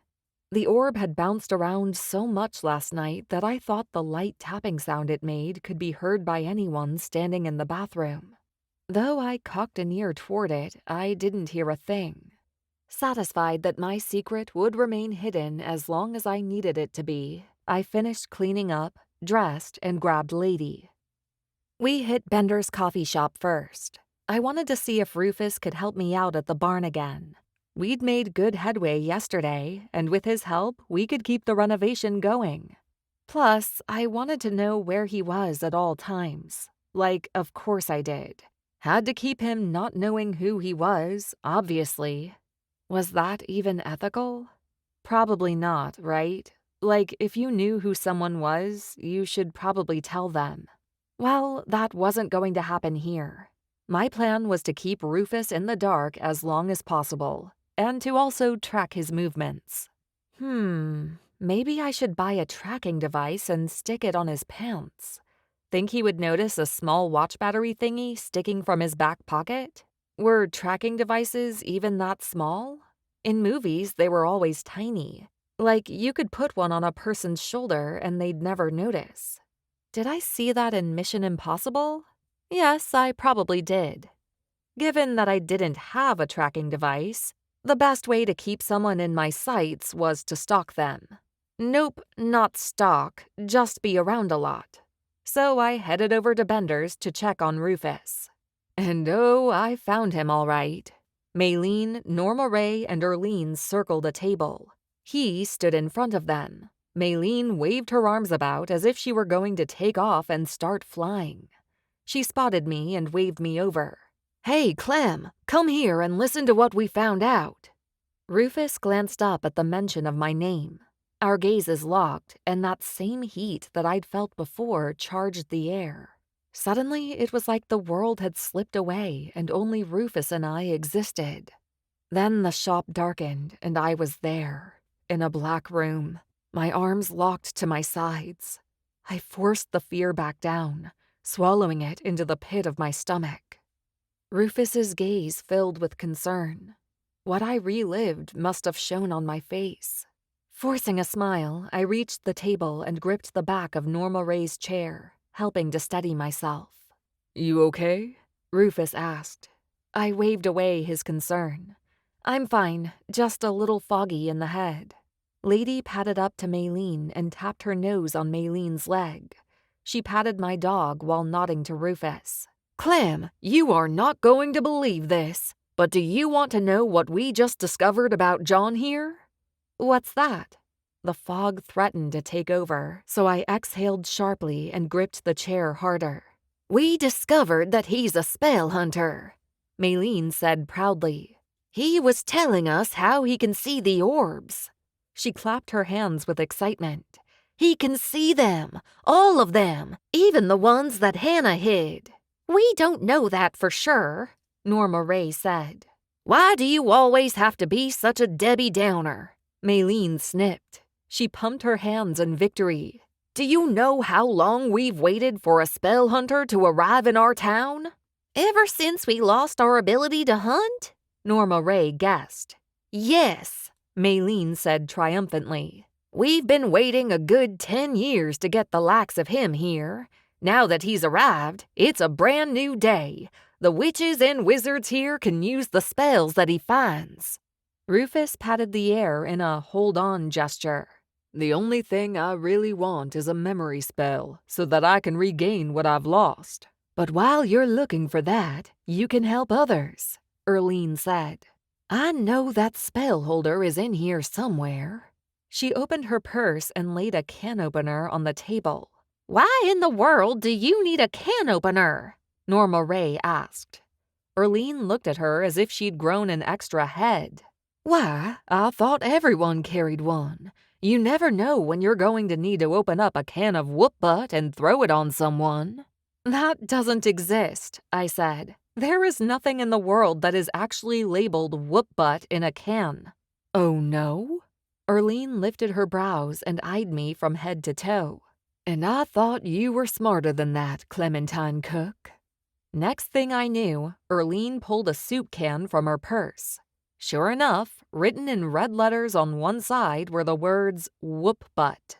"See?" she said smugly. Properly chastened, I nodded appreciatively. "So I do. There is such a thing as that. Well, what you don't learn." "I know it. Now where is that jar?" She resumed digging in her purse. her nose stuck in the black hole of it. "Here it is. Finally. I thought I was losing my mind." "You weren't the only one," Norma Ray said pointedly. Erlene gave her a hard look. "Y'all know I keep just about everything in here that you could want. I put that jar in my purse years ago and simply didn't have the heart to take it out." She settled a golden mason jar on the table. The lid was gold as well as the actual beveled glass itself. "John," she said to Rufus, "this now belongs to you. Use it to capture spells and carry them to whoever needs them." I stared at it, thinking of the jar in my cabinet. Is there something special about this one? Something that makes it better to keep magic in instead of a plain old jar? A waking nightmare of the memory spell in my cupboard bursting from my house and smacking right into Rufus played out in my mind. He would regain his memory and destroy me, finish the job that he'd started. Erlene shook her head. "No, it's just the three of us spray painted it when we were younger. And a good time that was," Maylene said. The coffee shop's door opened and in walked Willard. Maylene gave him the stink eye. Willard caught it and tipped his head. "Maylene, you're looking lovely this morning." Maylene glowered. "You keep insulting me like that and I'll zap your butt with electricity." Willard grinned widely. "I look forward to it." As he approached the counter, Maylene mumbled, "That man gets my goat."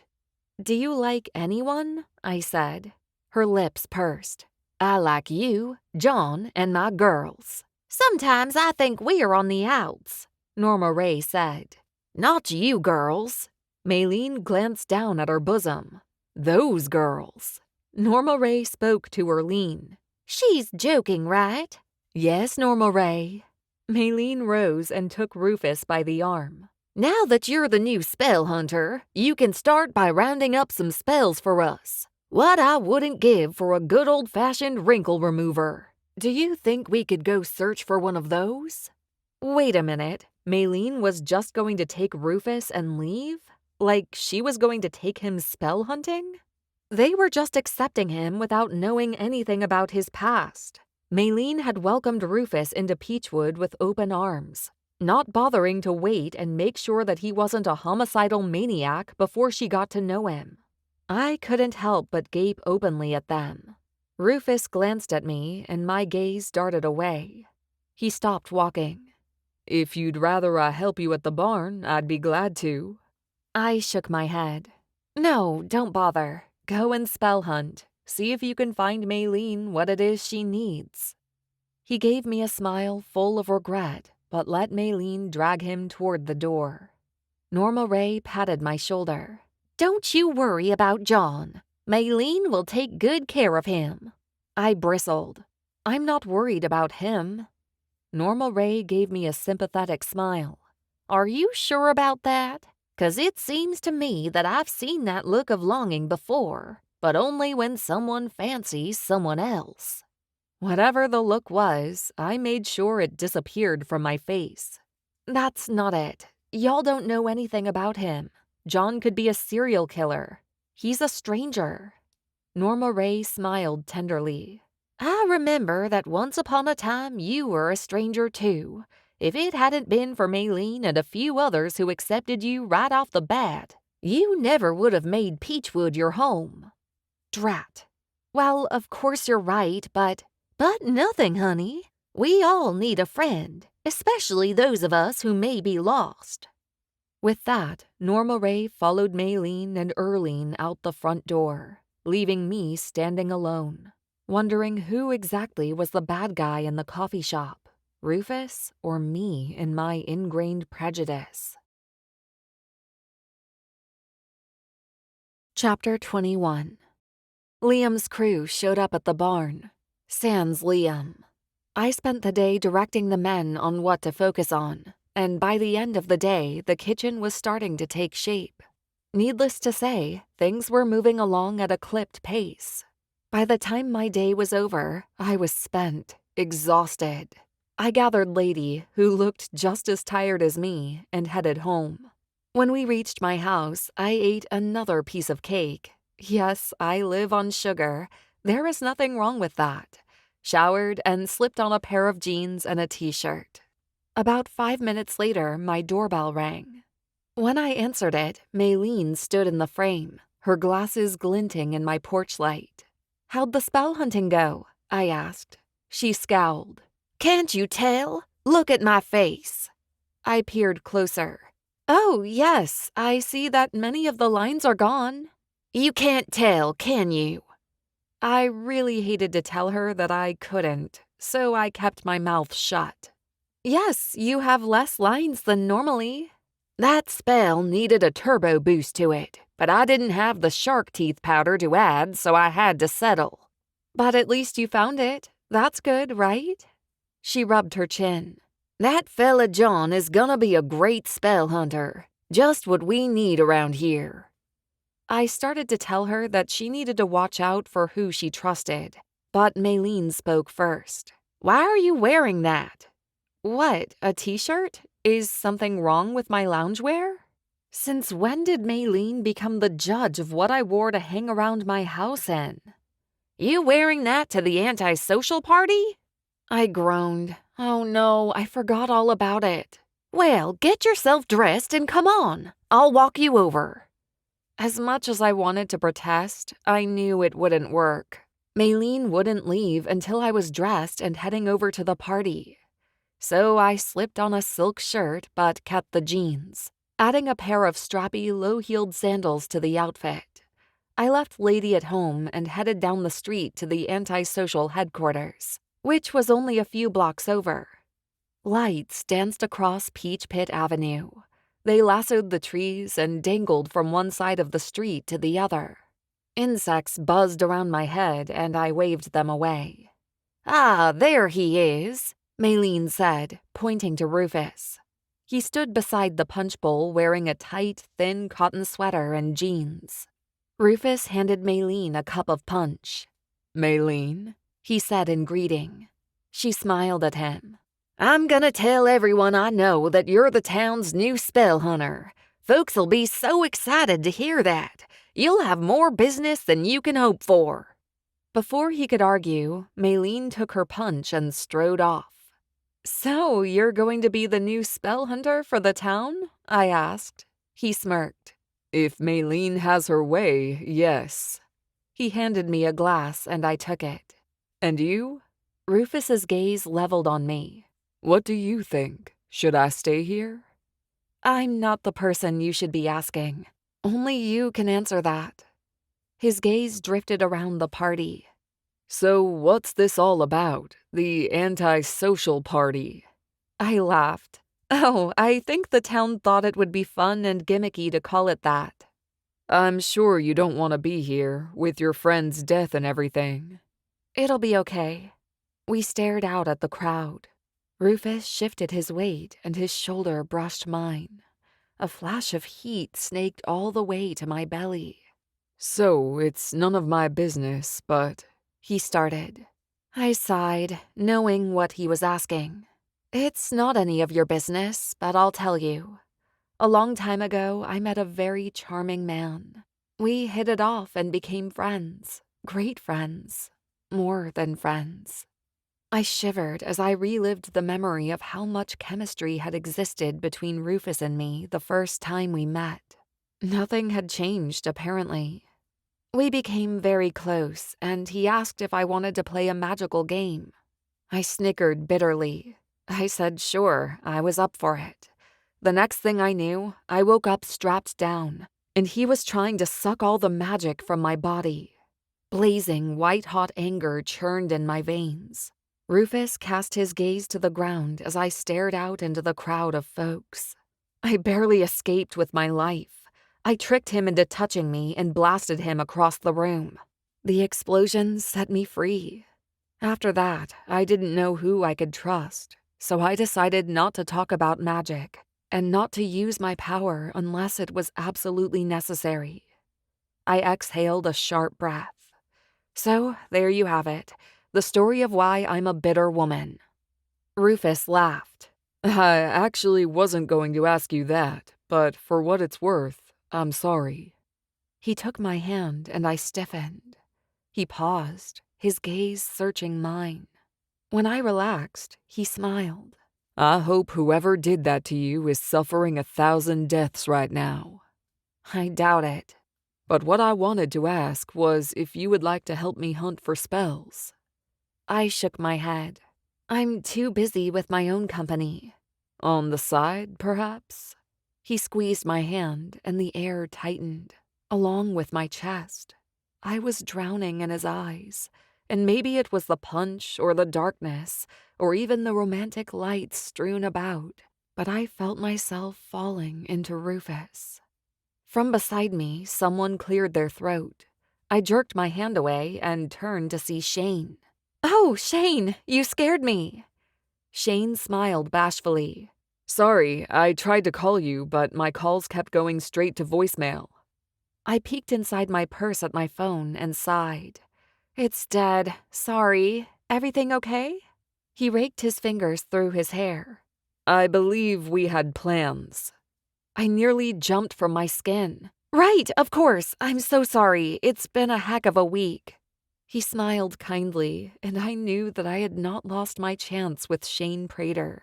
Thank goodness. He was hot, y'all, and a decent guy. 1,000 times better than you-know-who. It's no big deal. Shane's gaze darted to Rufus. We can reschedule. No, absolutely not. I'm ready to go. I turned to Rufus. See ya. He gave a little wave, his eyes betraying nothing. Have a good time. Don't stay out too late. Oh my word, how embarrassing. Who did he think he was, my protector? I shot him a scathing look, but it didn't seem to matter to him. He shot me a devilish grin. We walked down the street, admiring the scene. I hope that I didn't interrupt anything. With John? What could you possibly have interrupted? Shane shrugged. I don't know, it just seemed like you two were having a pretty intense conversation. He glanced over his shoulder at me, and my heart fluttered. Seems like you hit it off. Why were we talking about Rufus? I wanted to be talking about us, about me and Shane hitting it off. Seriously, it's no big deal. He was just asking me about something. He doesn't have any friends, you know? Unless you count the old lady squad. Shane laughed, and the tightness in my chest softened, making me feel better. Good, this was going well. If we could manage to discuss something other than Rufus, the date might actually be salvageable. You know, Clem, Shane started. I felt bad about those men accusing you of hurting them. I didn't like the way slugs let it all play out. It's okay. I sneaked a peek at him and found that he was studying me. They were bad guys and deserved a lesson. His mouth widened into a grin. Some bad guys do deserve lessons, don't they? I guess they do. We smiled at each other, there under the sparkling lights and the buzz of conversation from everyone in the antisocial party. We smiled, and I knew that there should have been chemistry, that my palms should be sweating, and that my head should have fogged from liking Shane so much. But for some reason, I felt nothing. I wanted to cuss out Rufus. Look at what he'd done to me. He'd messed with my mind, making it so that when I was with another man, I still thought of him. What was wrong with me? My thoughts got caught on a snag, however, when I saw Liam. I grabbed Shane's arm. I can't believe that Liam's here. Why? Shane said. Liam's presence distracted me, and my tone became clipped. Because he should be mourning Sadie. At least, I thought he was. As we closed in, I saw that he spoke to Sykes LaFoon. Liam said something, and Sykes shook his head, appearing angry. Why are they talking to one another? I murmured. Shane, doesn't that seem weird to you? Like I had never seen Sykes LaFoon before Sadie's death, and now this guy was everywhere. Shane frowned.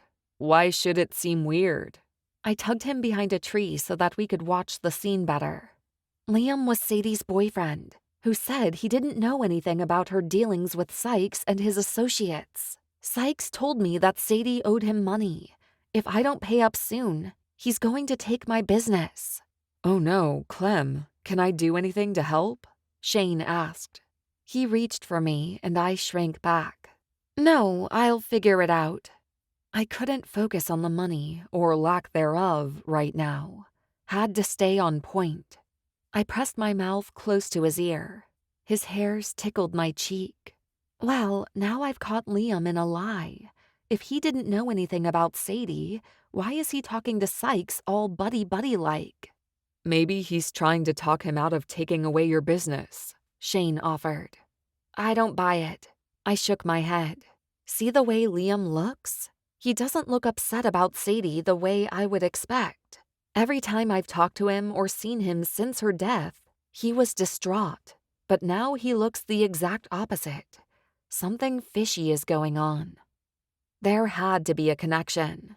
Liam placed a hand on Sykes' arm, and both men started to move away. If I could just hear what they were saying, then maybe I could get proof that Liam and Sykes were involved in Sadie's death. Honestly, I hated to think that Liam had something to do with Sadie's death. But let's face it, someone had killed her. I darted around the tree with Shane on my heels. Whoa, what are you doing? I want to get closer and hear what's going on. Maybe this isn't such a good idea. I scowled at him. You can stay here if you want, but I'm going. The crowd had thickened, making it harder to weave through the people, but I still had my gaze trained on Liam. If I could only just get to the other side of the street unnoticed, there was a chance to hear everything they were saying. It took some time, but I finally made it. Shane stayed with me, and I was grateful. If Liam or Sykes caught me eavesdropping, there was no telling what they would do. A thick patch of boxwoods stood between me getting a front row seat to the two men. I motioned for Shane. Come on. I moved through the bushes, but Shane stopped. My jacket, it's caught. Hand it to me. I tugged Shane out of it and wrapped the jacket over my arm. Something hard thumped against my pocket, and I figured it must have been his phone. Now we were close enough to hear. Liam spoke. About my proposition. Sykes shook his head. I'm a businessman. Can't do that. Last time I let my guard slip, I had to get rid of a little problem. You know what I mean? Hated to get rid of her, but I did anyway. That was it. Proof that Sykes had killed Sadie. What else could his little problem have been? I knew it. The two men moved off again, but it was okay. I had to call Tooney Slugs. Okay, maybe not Tooney. I'd call his deputy, Earl Granger, and get him out here. Earl would listen to me. I pulled my phone from my purse and saw it was dead. Crap. Why hadn't I remembered to charge it? I dipped my hand into the pocket of Shane's jacket. Is this your phone? I need to call the cops. That's proof right there that Sykes was involved in Sadie's death. Wait. But I didn't wait. I took the phone from the jacket and pushed the home button. But nothing happened. It was dead too. Drat. I turned it over to hand it back to Shane, but a sticker on the case caught my attention. It was Sadie's sticker, the one with our company logo. My heart jackhammered against my chest, and I glanced up at Shane, my mouth dry. He pulled a gun from his waistband and leveled it at me. I knew I should have kept that at home. I really wish you hadn't found it. Shane? I whispered, tears pricking my eyes. His face had changed, darkened by the shadows that sliced across us. He looked twisted now, fierce and sinister. Told you that you couldn't be too careful around here. It's always wise to pack some heat. Now, nice and slow, stand up and walk away from the party. If you don't, I'll shoot. Chapter 22. Shane had killed Sadie. Vomit surged up the back of my throat. My tongue pulled away like Velcro from the roof of my mouth. What are you doing? His shoulders tightened. Walk slowly away from the party. Could I thrust my arm out and get him to touch me? Could I do that quicker than he could pull the trigger? And don't even think about trying to pull your magic on me like you did those two men. I gasped. He knew? Shane rolled his eyes. What did you think? I couldn't figure out that you had magic? How else could you have taken down those two truck drivers? Before I could answer, Shane waved the gun. Get. Walking might buy me time. Shane wouldn't shoot me out here. Not with so many people around. If he got me inside his truck, I would be dead meat. Above anything else, I had to make sure that I didn't get inside that cabin. Once a victim entered their abductor's care, chances of survival decreased by a significant amount. I couldn't remember where I learned that. Oprah, maybe? Maybe if I kept him talking, distracted him, then his focus would slip. Of course, my situation was not in the least bit helped by the fact that I faced away from him and he held a gun to my back. The devil definitely lay in the details. Why'd you do it? Why'd you kill Sadie? He chuckled. The sound was foul to my ears. Wow, what lousy taste I had in men. If they didn't want to steal my powers, then they had killed my best friend. Perhaps I should consider avoiding dating at all costs. He spoke. Your friend Sadie had been borrowing money from the mafia. I know, to pay her mother's medical bills, but those had stopped. And she was pulling money from your business account to pay them back, he explained, suddenly sounding so superior that I wanted to smack the tone right out of his mouth. Well, one night, she confessed to me what she'd done. She felt so bad about it, lying to you like that. But at the same time, she seemed proud of the fact that she'd hidden her theft from you so well. I scoffed, more like my stupidity. A while back, I found myself in a bit of a financial struggle with the bar. We were having a hard time paying our bills. Needing money, I went to Sadie. It felt like a great hand was squeezing my chest, crushing my heart. I knew what he would say next, so I finished it for him. You blackmailed her, didn't you? Told her that you'd tell me everything if she didn't pay. You got it. It all made sense. Shane was asking for more money than she could scrape together, so Sadie had to return to the mafia for help. So you killed her because she couldn't pay you anymore. It sounded like he shrugged. No, I killed her because she was gonna go to the cops. She told me when we met at the barn. After our date, I shuddered. Oh gosh, Shane had dropped me off at home, drove out to the barn, and met Sadie. Rage pumped into my bloodstream. You killed my best friend, I spat. You held her down in that wet concrete until she stopped fighting. You are an evil person, Shane Prater. Ah, he said softly. Here we are. We exited a row of hedges and spilled out onto an empty street. Shane's truck sat on the road like a beacon, reminding me that the last thing I needed to do was get in the vehicle with him. A few pebbles crunched under my feet before I came to a stop. Keep walking, he said gruffly. Street lamps lit the road and the sidewalk. Anyone who peeked out their blinds could see him holding a gun on me. I stopped and whirled around. I am not getting into that vehicle. Fury twisted his face. The features that had once looked so handsome reminded me of Satan. Pure evil. Yes, you are. If you don't, I'll shoot you here. I crossed my arms and sucked my teeth in challenge. Oh, you will you? You'll just up and shoot me right here when everyone at the party saw us walk off together. Is that right? Shane wavered. Who will believe that I had anything to do with your disappearance? Because that's what's going to happen. You're going to disappear, and folks will just think that you couldn't take the pressure. Let's face it, your life is a mess, Clem. You're about to lose your business. Your best friend just died. It's too much for a girl like you. So you left Peachwood, never to be found. I glared at him. You really believe that Maylene is going to buy that? Of course she will, especially after I tell her and everyone else how distraught you were on our date. Shane's lips formed a thin line. Now, get in the truck and let's go. I was out of options. If I thrust my hand out to touch him, then he'd shoot me. There was the possibility that Shane would be caught off guard and I'd beat him to the punch, so to speak, but that was a slim chance. Maybe if I made him angry, he'd lose his focus. Or maybe he'd just go ahead and shoot me. Lunging was the best option. Right as I was about to, a shadow emerged from the bushes, and out stepped Rufus.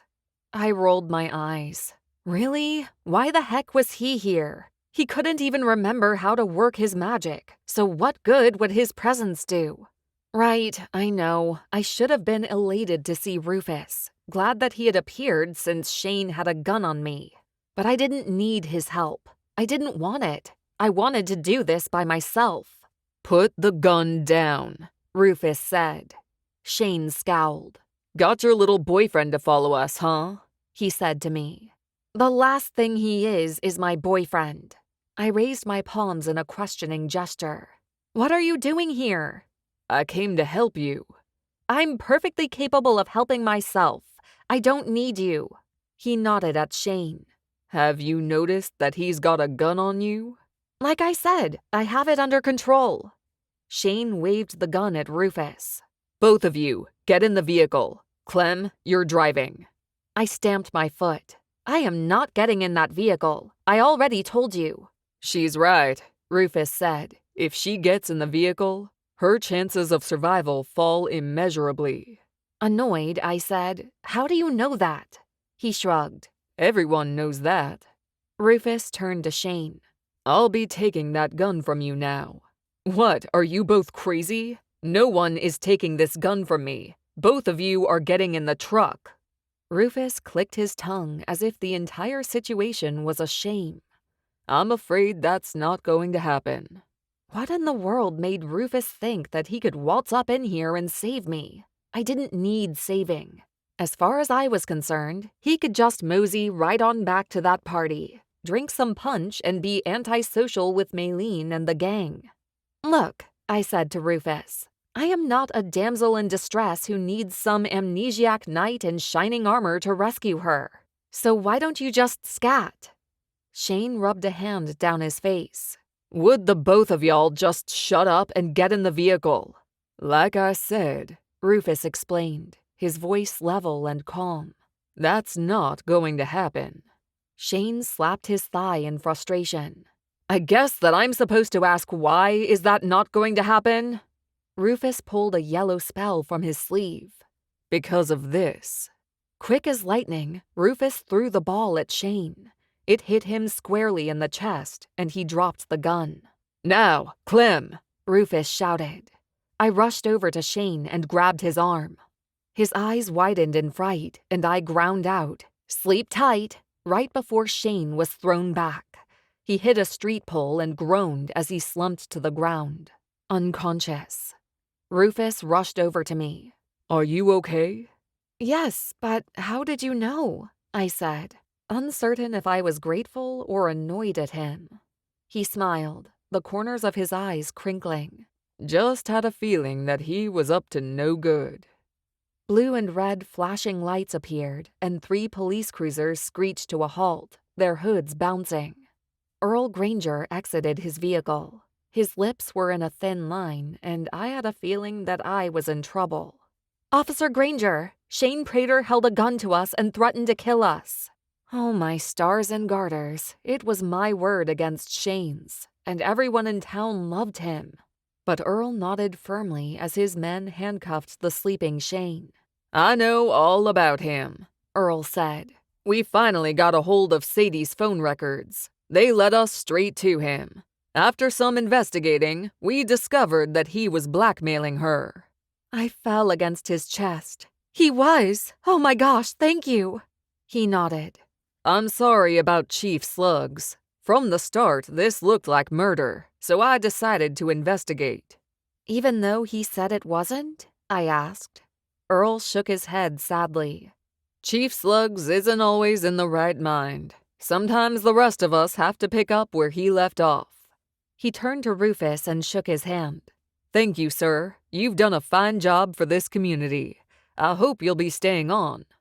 Rufus smiled. It looks like I might be. Earl tipped his hat. Now, if y'all will excuse me, I've got to make sure we do our due diligence with Shane. As he walked off, I turned to Rufus. Thank you for saving me. Rufus thumbed toward the bushes. Are you sure about that? Because a minute ago you were telling me to leave and mind my own business. I rolled my eyes. I can take care of myself. He inhaled deeply and stared up at the sky. I'm sure you can. You don't need me showing up with a disarming spell to force a man to drop his weapon. Realizing that I was being an idiot, I shook my head. Okay, I apologize, and for real, thank you. You're welcome. We locked gazes, and I felt myself soften. You told Earl that you're staying? Rufus's cheeks reddened bashfully. Well, it seems that I might actually have a job. I lifted my brows. You mean spell hunting? He rubbed the back of his neck. Something like that.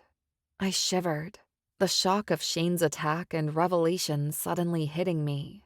Come on, let's get you a blanket and some cocoa. Your body needs sugar and to relax.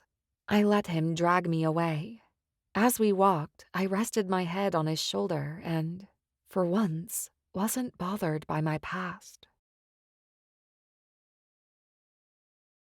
Chapter 23. Peachwood did not take the information that Shane Prater had murdered Sadie March well. They shook their heads, wondering how such a nice man had swindled all of them into thinking he was a saint. Hannah, Sadie's mother, had gotten justice, which in the end was what mattered. I also discovered that Liam hadn't been talking to Sykes LaFoon about Sadie at all. I was trying to get him to let go of the business, Liam explained to me a few days later. But he wouldn't do it. What was Sykes referring to when he mentioned getting rid of her? Liam snickered. Oh, he meant some racing dogs that he'd once had. I shook my head. Weird. It was the last day of the renovation, and we were just about finished. After Sadie's funeral, Liam had thrown himself into the project, and I had finished up buying all the rest of the supplies with lines of credit from the town shops. Once this was over and duly paid us, I'd be back on even ground. Not rich, but not in debt. Well, I wouldn't have a company because I simply didn't have the money that Sykes needed, and I wasn't going to borrow any more. I stared at the gorgeous barn that we had fixed up and was proud of myself. It would be my last project as Magical Renovations, but that was okay. I had a future, I just wasn't sure what it was yet. A truck rumbled up. Liam and I turned to see Dooley and Dottie arrive. Liam gave me a wide smile. You ready for this? I sure am. We took Dooley and Dottie, who gave me another bag of peaches. Boy, I loved that woman. On a tour of their new house barn. They had glossy countertops, a huge fireplace, lots of cabin-type furnishings with antler chandeliers, and a huge deer head that Dooley had harvested on one of his hunts. It turned out good, I said to Dooley. Kid? Dooley said harshly, his eyes shining. He didn't speak for a moment, and I worried that he would tell me it was horrible. Kid, he started again. You did great. He wrapped me into a huge hug. And this was what it was all about, giving people a home that they could love. Dottie openly cried. I never thought I'd love it so much. I hugged her too. You've made me proud. Dooley handed me a check, and it was exactly enough to cover expenses, but nothing extra. That was okay with me, like I said. While they explored their new home, Liam walked me outside. An old Range Rover arrived. I glanced at Liam. Are you expecting anyone? He shook his head. Through the windshield, I saw Rufus. I hadn't seen him since Sadie's funeral, but Maylene had made a point to tell everyone in town that he was the new spell hunter. He'd become sort of a local celebrity. Yes, I still had that memory spell hidden, tucked away in my bathroom. No, I hadn't given it to him. Was it wrong of me? Maybe so, but I wasn't ready for him to know who he was. And to be honest, I didn't think he was ready either. Trust took time to be earned, y'all. And if you don't believe me, go tell a complete stranger all your deep, dark secrets and see how it feels. Not gonna do it, are you? Can't say I blame you. Rufus parked and greeted Liam with a handshake, then turned to me. I'll go check on Dooley, Liam said, which left me alone with Rufus. You got some wheels, I said. He hiked a shoulder to his ear. I did. I'll be needing them, and I also got my own place. You're not staying at the bed and breakfast anymore? He shook his head. No. I nodded appreciatively. I don't know what's going to happen to me. Today's the day I'm supposed to pay Sykes, and I don't have it. Rufus's eyes widened. Look, about that. A rumbling cut him off. Over his shoulder, I saw a limousine pull up. What is this, Grand Central Station? Rufus reached for me. Listen, Clementine, there's something I have to tell you. I waved him off. Let me deal with this first. The limo ground to a stop beside us and the door opened. Sykes stuck out his head. Well, hello, Clementine. His gaze cut to Rufus. John? Rufus nodded. I threw my shoulders back, my spine taut. Sykes, listen, I know why you're here, and I'm just going to tell you, I don't have the money. I don't have the $20,000. You'll have to take the business, but I'm afraid you won't get anything out of it. Sykes smiled, his lips winding all the way to his ears, I swear. I won't be taking your business. What? He handed me the contract that Sadie had signed with him. It's yours. The company belongs to you. I was so confused. But how? Why? Sykes nodded to Rufus. We have a new spell hunter who's going to help us out. He is working off your debt. What? I whirled on Rufus. Your what? I was going to tell you, he murmured. You can't do that. He couldn't. Rufus couldn't save my business. It wasn't his job to do that. Maybe something inside him remembered what had happened, and this was his way of making up for a past that he didn't recall but perhaps felt deep in his heart. From inside the cab, I heard Georgie say, "Break time." "Have a good day," Sykes said. "We're off the clock." The limo rolled away, and I glared fireballs at Rufus. Why are you working for them? What if they want the bad spells? He shook his head. First, I told them that I wouldn't search for anything sinister. Secondly, you've done a lot for me. Thirdly— Is that a word? I joked. He smiled. It is now. I may need help finding some of the spells. You can see them too. A part-time partner might not be a bad idea. A smile slowly coiled on my face. I had to admit, this would give me the opportunity to keep an eye on him. Find out if Rufus would return to his old ways. When the time came, I would give him the spell. I promise. Rufus pointed to the barn. Is it done? It is. Want to see it? I thought you'd never ask. He stared at me. Those long lashes of his irksome, but the puppy dog gaze under them made my heart soften. Maybe Rufus and I could become friends. Perhaps this was the start of a new beginning for both of us. Come on. I tugged him toward the barn. Let me show you around. By the time I reached home, I was beat. I threw open the door, kicked off my shoes, and called to Lady. "I'm home." Not hearing anything, I entered the kitchen.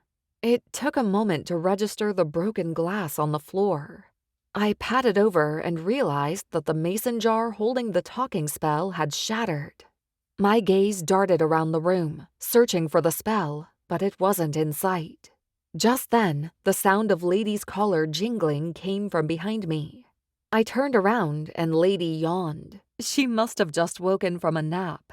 Knowing she wouldn't answer, I jokingly said, "Do you know what happened in here? And have you seen a glowing orb?" Lady shot me a guilty look before opening her mouth. It's my fault, Clementine. I banged up against the table and the jar fell. Then I ate that ball stuck inside it. It was tasty. My jaw hit the floor. Holy crap, y'all. Lady could talk. I had the feeling that a whole bunch of stuff was about to change in Peachwood. This has been Witcher Upper, Magical Renovation Mysteries, Book 1. Written by Amy Boyles. Narrated by Isabella Tugman. Copyright 2020 by Ladybug Books, LLC. Production copyright by Ladybug Books, LLC. Thank you for listening.